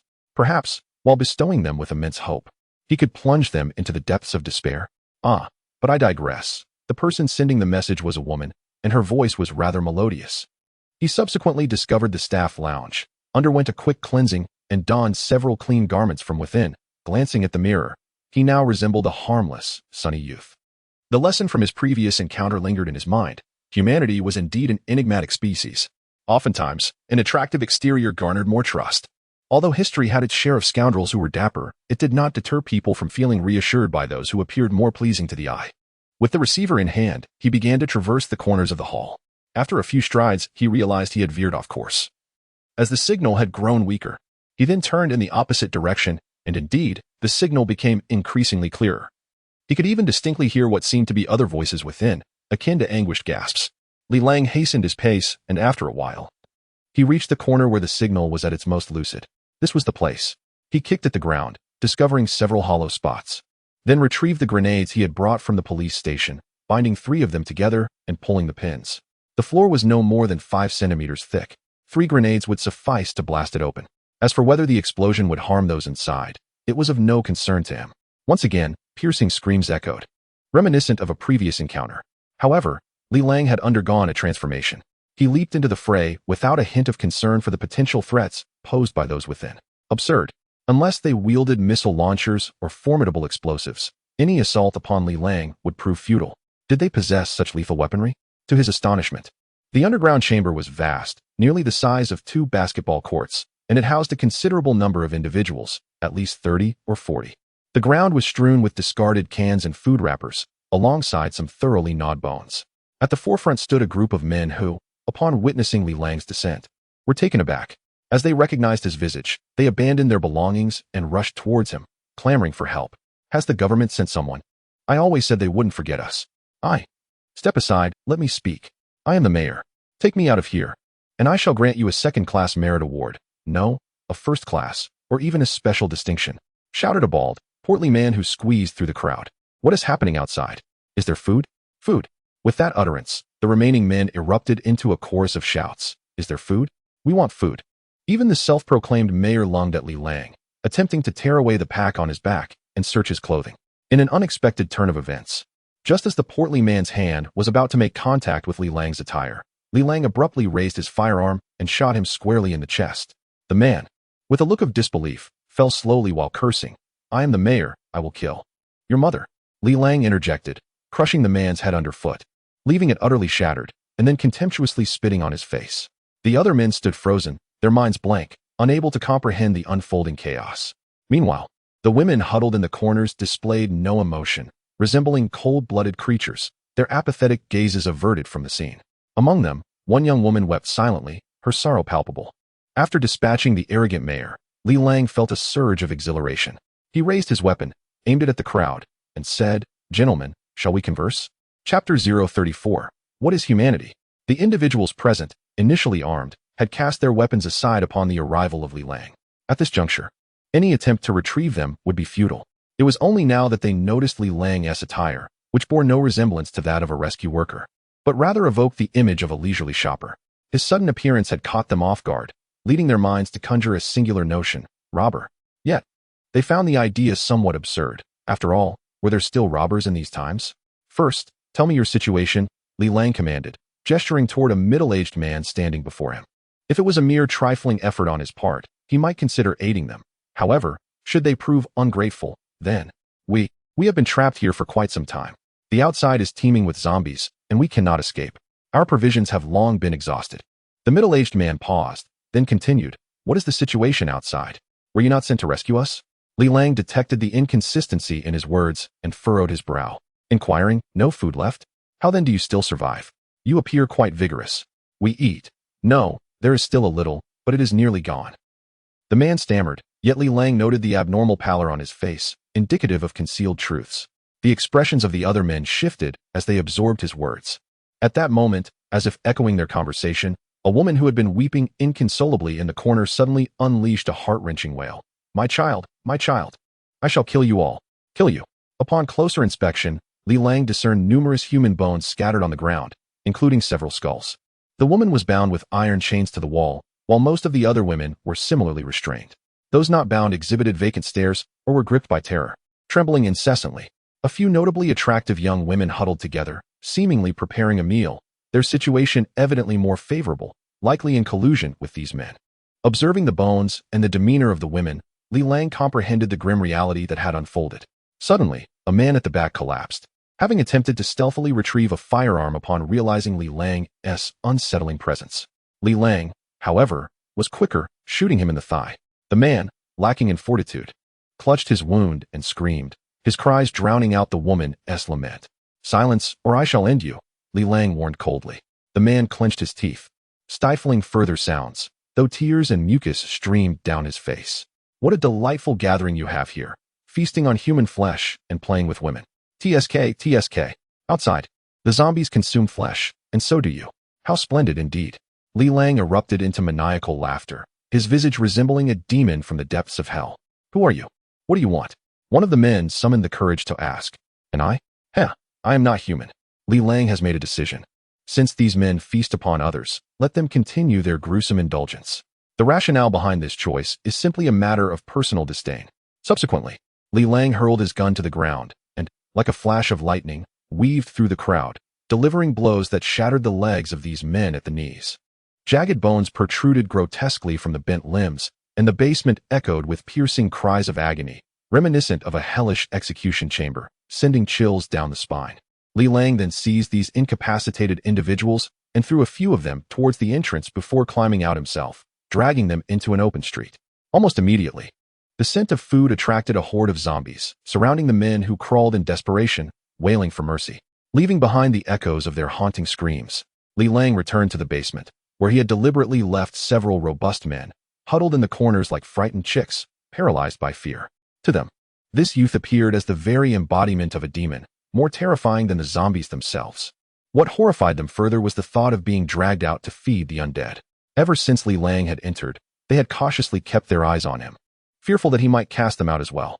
Yet, Li Lang did not spare them a glance. What was there to behold in those destined to perish? His interest lay instead with the few girls who could still move freely. After all, being regarded differently by these men surely indicated something remarkable about them. First and foremost, they were undeniably beautiful. "You, come here," Li Lang commanded, pointing at the trembling girls cowering in the corner, shaken by his earlier carnage. The girls slowly approached, their quaking bodies betraying their inner turmoil. "Why were you not bound? And do all the men consent to the consumption of flesh? Have you partaken as well?" Li Lang inquired, a mischievous smile playing on his lips. "And no. Don't kill us, don't feed us to the zombies. We will comply with whatever you say," stammered a girl in a white dress. "Those who resisted have already been devoured. After all, they were few in number." We certainly have eaten, for survival demands it." As she spoke, the other girls began to weep. Yet Li Lang discerned that if their courage and intellect were truly as limited as they pretended, they would not have survived this long. He noticed their furtive glances towards him. "Enough," Li Lang said with disdain. "Do not feign innocence. Do you think I am a fool? You are all accomplices of those men." His suspicions were entirely correct. These girls had avoided being bound because they had cooperated with the men in cooking human flesh. Those who disagreed had either been consumed or tied to pillars to starve slowly. "I do not care about your past deeds, nor am I inclined to judge. You are free now, and you may receive some food," Li Lang concluded, a mocking smile gracing his lips as he regarded the girls. Yet within him stirred a profound sorrow. Survival, mere survival. Unexpectedly, they exchanged glances and approached Li Lang, shedding their garments, revealing their well-formed bodies in the dimly lit basement. At the same time, they assisted Li Lang in removing his clothing, exposing his athletic physique. Li Lang initially intended to refuse, yet upon glimpsing their figures, a wave of heat surged within him, causing his throat to involuntarily constrict. Subsequently, he felt a warmth in his lower body, and the pleasurable sensation compelled him to draw a sharp breath, followed by a symphony of soft murmurs and whispers in a realm of tenderness. In such a scenario, distinguishing right from wrong had become an arduous task. Despite his heart having hardened to an unyielding resolve, the prolonged tension threatened to unravel his very nerves. He craved release, a means to unwind, and women provided the most exquisite avenue for such indulgence. Unlike his previous encounter with Li Xueqing, this moment of release was entirely instinctual, each gasp and moan transforming him into a ferocious beast. The gazes of men and women alike, combined with the howls of zombies outside, heightened the thrill of the experience. The girls were adept at eliciting his pleasure, and the sensations coursing through him felt as though they had lifted him to the heavens. After what seemed like an eternity, Li Lang slowly opened his eyes, regaining clarity. He cast a cold glance at the panting women surrounding him, silently dressed himself, and shook his head. This mental release restored his inherent coldness, filled with hatred and ruthlessness, while simultaneously illuminating the realization that his life ought not to be so numb and mundane. For he had acquired a certain degree of power. Excessive indifference and animosity would erode his very existence. A sudden smile broke across his face, as if the innocent, sunny university student had returned. Grasping his firearm, Li Lang vaulted out of the entrance and sprinted to a nearby convenience store, retrieving a large box of provisions. He then navigated through the wandering zombies in the streets and returned to the basement. "This should sustain you for a while," he announced, tossing the box onto the ground. Inside were primarily high-calorie foods such as compressed rations, sufficient to feed the remaining dozen individuals for nearly a month. Upon his return, he discovered that the women capable of moving had already untied those who were bound. Counting them, only 11 remained alive, all of whom were women, including the one whose child had been devoured. With a blank expression, she approached Li Lang and implored, "Please, could you grant me one request?" "What is it?" Li Lang furrowed his brows, wondering if she still harbored the delusion that he would take her away. Unexpectedly, she pointed to a nearby man and venomously declared, "I want to eat him." Li Lang escorted the 3 injured men back to the police station where Tan Kai was stationed. Initially surprised by Li Lang's speed, Tan Kai suddenly understood upon seeing the 3 men. "I need to head out again shortly. Be cautious. There may still be some remaining survivors here," Li Lang advised as he placed Tan Kai inside a fresh corpse. "Li Gu, have you encountered a woman?" Tan Kai gazed at Li Lang, who had changed into a new outfit, and exclaimed, "Hee, quite impressive." Li Lang replied with a wicked grin, his expression unmistakably lewd. "Why must you say such things to me? In this brief moment, I remain a eunuch. You cannot fathom the heart of one in my position," Tan Kai lamented, his eyes reddening with jealousy and sorrow. "Fear not. Shortly, if you consume the essence of these 3 men." Li Lang gestured towards the 2 individuals under the watchful eye of a second-tier zombie. "You shall swiftly regain your vitality." "I refuse. It was tolerable before, but now it feels utterly repulsive," Tan Kai protested. "Very well, nurture your little brother here. By the time I return, he may very well have matured." Li Lang patted Tan Kai's head affectionately, as though he were a younger sibling, before turning to exit. With Tan Kai's predicament resolved, he could now venture out with peace of mind. A day later, Li Lang found himself standing at the edge of the territory dominated by a 4th-tier zombie. Chapter 035, Fatal Misjudgment. Since its inception, canned meat has continually graced the counters of human markets, remaining unshelved primarily due to its delectable flavor, extended shelf life, and, of course, its high caloric content. Before Li Lang lay 5 cans of assorted delicacies, 2 cans of beef and 3 cans of pork, 2 of which had already been emptied. He was currently relishing the 3rd can, eagerly transferring morsels to his mouth. In the midst of this repast, he stumbled upon a profoundly joyous revelation. He could now perceive the exquisite flavor of the canned meat. Perhaps it was due to his elevated status and personal transformation. What once tasted like cardboard now delighted his palate. Overcome with emotion, Li Lang devoured an entire can in a ravenous frenzy, subsequently laying out all the canned goods he had on hand, initiating a jubilant feast. Chunks of meat, enveloped in a layer of congealed fat, were incessantly delivered to his mouth as he savored each bite, relishing the long-lost aroma. The rich scent of spices mingling with the meat stimulated his taste buds, causing his mouth to water as he swallowed the tender shreds. Finally, upon finishing the last can, Li Lang contentedly patted his belly and sighed. While he found the fresh flesh delectable, there was still a certain satisfaction in the flavors he had savored for 2 decades. Rising to his feet, he stretched languidly and gazed at a distant building, gradually making his way toward it. According to the information provided by Tan Kai, his ultimate target, a level 4 zombie, resided within. Since arriving in this area the previous night, Li Lang had been gathering his strength, wandering the streets in search of this iconic structure, and he had finally located it. This building had once been a television tower. Now, though its exterior was weathered, it exuded an eerie, castle-like allure. It appeared to be a massive zombie den, as Li Lang had observed numerous zombies willingly entering the edifice, never to emerge again. In fact, in just a short span of time, he had witnessed over 20 zombies vanish within, including several of the 2nd and 3rd levels. It seemed the level 4 zombie residing within was rather peculiar. Standing at the stone steps of the building, Li Lang pondered. The zombies that ventured inside were certainly not there for amusement or to film a show. They had likely succumbed to the jaws of a formidable predator. He had noted that every zombie entering the 20-meter radius of this structure seemed to surrender their will, walking in as if entranced. This ambush-style hunting method reminded him of his early days as a zombie, encountering that corpulent level 2 zombie, from whom he had acquired his tentacles. Yet, the predatory technique of that creature paled in comparison to the ferocity of the current apex predator. Since entering the vicinity of the building, Li Lang distinctly felt an inner voice urging him to hasten his entry into the structure. It was as if something within was drawing him closer. Thus, he surmised that the predator residing inside might possess the ability to emit powerful psychic waves, luring other zombies in, much like how Li Lang commanded the subservient low-level zombies. The most formidable predator in this vicinity was, indeed, the level 4 zombie. As he proceeded, Li Lang murmured to himself, noting the surprising cleanliness of the interior. He had entered amidst 5 zombies that were similarly attracted here, and he was astonished to observe that these zombies even knew how to use the elevator. Perhaps the building's backup energy source was nuclear, allowing this 60-story edifice to maintain operational elevators. Upon entering, the zombies obediently aligned themselves before an elevator, prompting Li Lang to hasten inside. He was eager to uncover the peculiarities of this place and to ponder why the level 4 zombie resided on the top floor, an enigma indeed. During the brief ascent in the elevator, Li Lang entertained various hypotheses regarding the level 4 zombie he was about to confront. One of which was that it might resemble the previous zombie, so corpulent that it could hardly rise from its bed. Just then, with a chime, the elevator doors opened, releasing a foul stench that assailed his senses. Unfazed, Li Lang stepped out, following the other zombies. Before the elevator doors lay a sofa piled high with bones, and the entire lobby was strewn with remnants of various skeletons. Li Lang observed discreetly, yet he found no sign of the anticipated corpulent zombie, nor any other level 4 zombies. What could this mean? As he pondered, one of the nearby zombies slowly approached the sofa. Just as it was about to reach the couch, a skeleton atop it suddenly moved.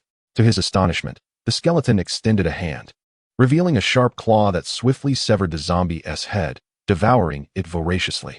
It was then that Li Lang realized this was not merely a skeleton but a gaunt, dark zombie adorned with several bony plates on its head. Indeed, the level 4 zombie he had been searching for. This creature appeared emaciated and frail. Its eating habits not ferocious but rather meticulous, taking small bites as if savoring each morsel. It seemed to lack vitality, resembling a specter of its former self. Li Lang felt a surge of exhilaration. It appeared that this level 4 zombie had inexplicably weakened, and judging by its listless demeanor, it likely bore severe injuries. He had effectively avoided a fierce confrontation. Although he perceived this blackened, emaciated zombie as vulnerable, he resolved to maintain his pretense until the opportune moment to deliver a decisive blow arrived. After a while, suddenly, an urgent sense of impetus surged within Li Lang's mind, filling his heart with elation. Indeed, thoughts manifest themselves. He had been troubled by how to approach him without causing a disturbance, and now the opportunity had presented itself. He immediately adopted a stoic expression and slowly advanced forward. Just as he reached the front of the gaunt, shadowy zombie, which was poised to twist his head off, Li Lang abruptly lowered his body and unleashed a furious roar. His elongated arm transformed into a piercing appendage, thrusting directly into the zombie's eye socket, while his left hand's tendril ensnared the creature's neck, preparing for a decisive blow to pierce its skull. However, to his astonishment, after the piercing appendage shattered the zombie's eyeball, it was abruptly halted by a hard object within, preventing any further advance. Although the tendril had secured its grip around the zombie's neck, it could not retract, akin to being wrapped around an iron pillar. In that moment of injury, the gaunt zombie let out a deafening roar. Its claws began to writhe, one morphing into a colossal hammer, while the other transformed into a massive spear adorned with spiral bone spines. With a swift thrust, the spear pierced through Li Lang's chest, while the enormous bone hammer struck down upon his shoulder, shattering his right arm and sending his body hurtling away. As he was launched through the air, Li Lang counted the number of bony plates on the zombie's head. "Tankai, I curse you." The impact rendered him akin to a speeding projectile, shattering the floor-to-ceiling windows of the tower and propelling him out of the 60-story building, a wave of helplessness washing over him. This zombie was a 5-star zombie. Meanwhile, in a police station more than 100 streets away, Tankai sat atop a corpse on the table, incessantly murmuring to himself, flanked by several zombies standing guard. Suddenly, he let out a tremendous sneeze, puzzled as he sniffed and muttered, "Ah, who is cursing me?" Chapter 036. The perils of indiscriminate consumption of flesh. Despite having berated Tankai in his mind countless times, Li Lang realized it was too late. He had completely provoked this formidable level 5 zombie. However, it would be unfair to blame Tankai, as he had merely provided information available before his departure from this location. Who could have anticipated that the zombie would undergo such rapid evolution in such a short span of time? Clearly, this zombie appeared feeble and had retreated to the heights of a tower due to its recent transformation, which had severely depleted its physical strength and necessitated a significant energy source. It seemed to have gained strength in terms of mental prowess, and the tower undoubtedly served as a secure refuge to expand its mental influence. In that fleeting moment suspended in the air, Li Lang comprehended these revelations. Countless shards of shattered glass were propelled into the sky, shimmering under the morning sun like a river of light, while at the river's terminus lay Li Lang's diminutive form. How beautiful, Li Lang mused, astonished that being hurled through a window could unveil such a breathtaking scene. Just then, the gaunt, dark zombie sprang to the window's edge. Its lone, malevolent eye fixated on the descending Li Lang. Its feet morphed into sharp triangular claws, which it drove into the ground, anchoring itself to the wall. Subsequently, this emaciated zombie audaciously began to descend the exterior wall and glass towards Li Lang. With astonishing speed, the zombie shattered the glass beneath its feet, producing a haunting, whistling sound. From Li Lang's perspective, a fissure, wide enough for a person, rapidly appeared on the glass-clad building, advancing directly towards him. The shadow looming ahead was none other than the level 5 gaunt zombie. The creature's descent was alarmingly swifter than Li Lang's fall, with a mere 10 meters separating them. The zombie propelled itself off the wall, hurtling towards Li Lang. Its constantly rotating bone spike resembled a drill aimed at Li Lang's head, while its bone hammer targeted his heart, seemingly intent on delivering a fatal blow. Behind the gaunt zombie, a ripple surged across nearly 100 square meters of glass, which shattered spectacularly, accentuating the zombie's form and evoking an ethereal image, as if a celestial being had descended. No longer could Li Lang afford to conserve his strength. Even from several meters away, he sensed the lethal force in the air. This lethal combination of downward momentum and upward thrust would surely shatter him upon impact. Thus, he swiftly exerted force against his back, and a pair of ethereal, white bone wings unfurled, counteracting his downward plunge and guiding him to the side. Fortuitously, the emergence of these wings was timely, as in the next instant, the gaunt zombie surged through the very spot Li Lang had just occupied. The zombie, relying on its instinctive combat skills, had calculated Li Lang's position, but the sudden appearance of the bone wings had allowed Li Lang to evade, leaving the zombie to helplessly plummet downward. Just as Li Lang exhaled a sigh of relief in midair, the spiraling bony spike of the descending emaciated zombie suddenly fractured, transforming into the shape of a 5-leafed rotor. Subsequently, it began to spin rapidly, generating a tremendous lift that significantly mitigated his downward trajectory, allowing him to descend gradually. This unexpected turn of events left Li Lang utterly astonished. He had not anticipated that this creature possessed such an ability. Should he continue to engage or make an escape? As he hovered in the air, he weighed the risks and rewards in his mind. It was important to note that this was a level 5 zombie, renowned for its formidable combat prowess, reminiscent of the formidable level 5 zombie Li Lang had encountered previously.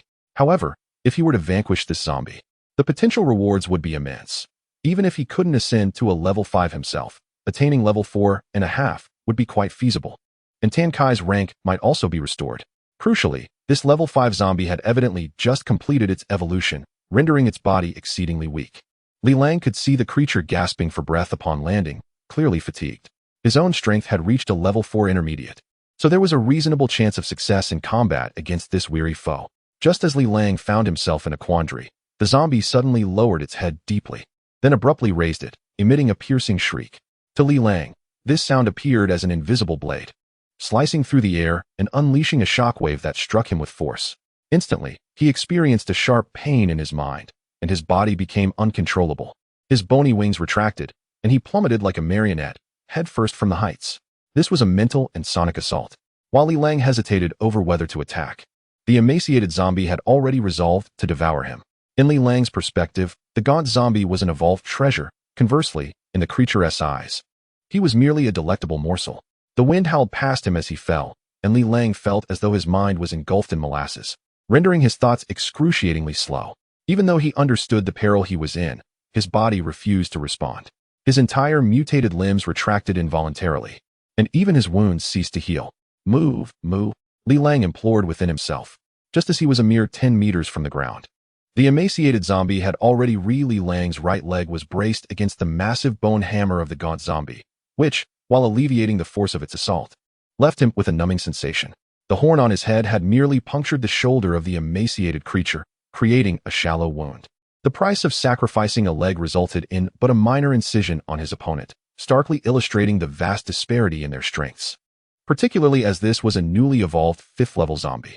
Nevertheless, Li Lang remained unperturbed, swiftly unfurling the bony wings from his back, intent on fleeing this perilous adversary. He had endured far graver injuries in the past. Losing a leg was hardly significant. However, the 5th-level zombie reacted with remarkable speed, or rather, its jaws did. In the moment it inflicted severe damage upon Li Lang, it seized his left leg, tearing away a substantial chunk of flesh, skin, and bone, swallowing it down with a gulp of fresh, pale blue blood. Almost instantaneously, it flipped its legs, delivering a powerful kick to Li Lang's bony wings, forcefully sending him crashing down onto the adjacent pavement. Despite being knocked down and sustaining serious injuries to his chest and left leg, Li Lang exhibited no signs of panic. Rather, a smirk of schadenfreude graced his lips, for he had just witnessed the fifth-level zombie consume a piece of his flesh. Indeed, just as this formidable foe alighted gracefully and prepared to rush at Li Lang for the kill, it suddenly clutched its own head, letting out a wretched cry, as if a swarm of insects had invaded its mind, gnawing at its brain. The activation of intelligent memory commenced, preparing to begin.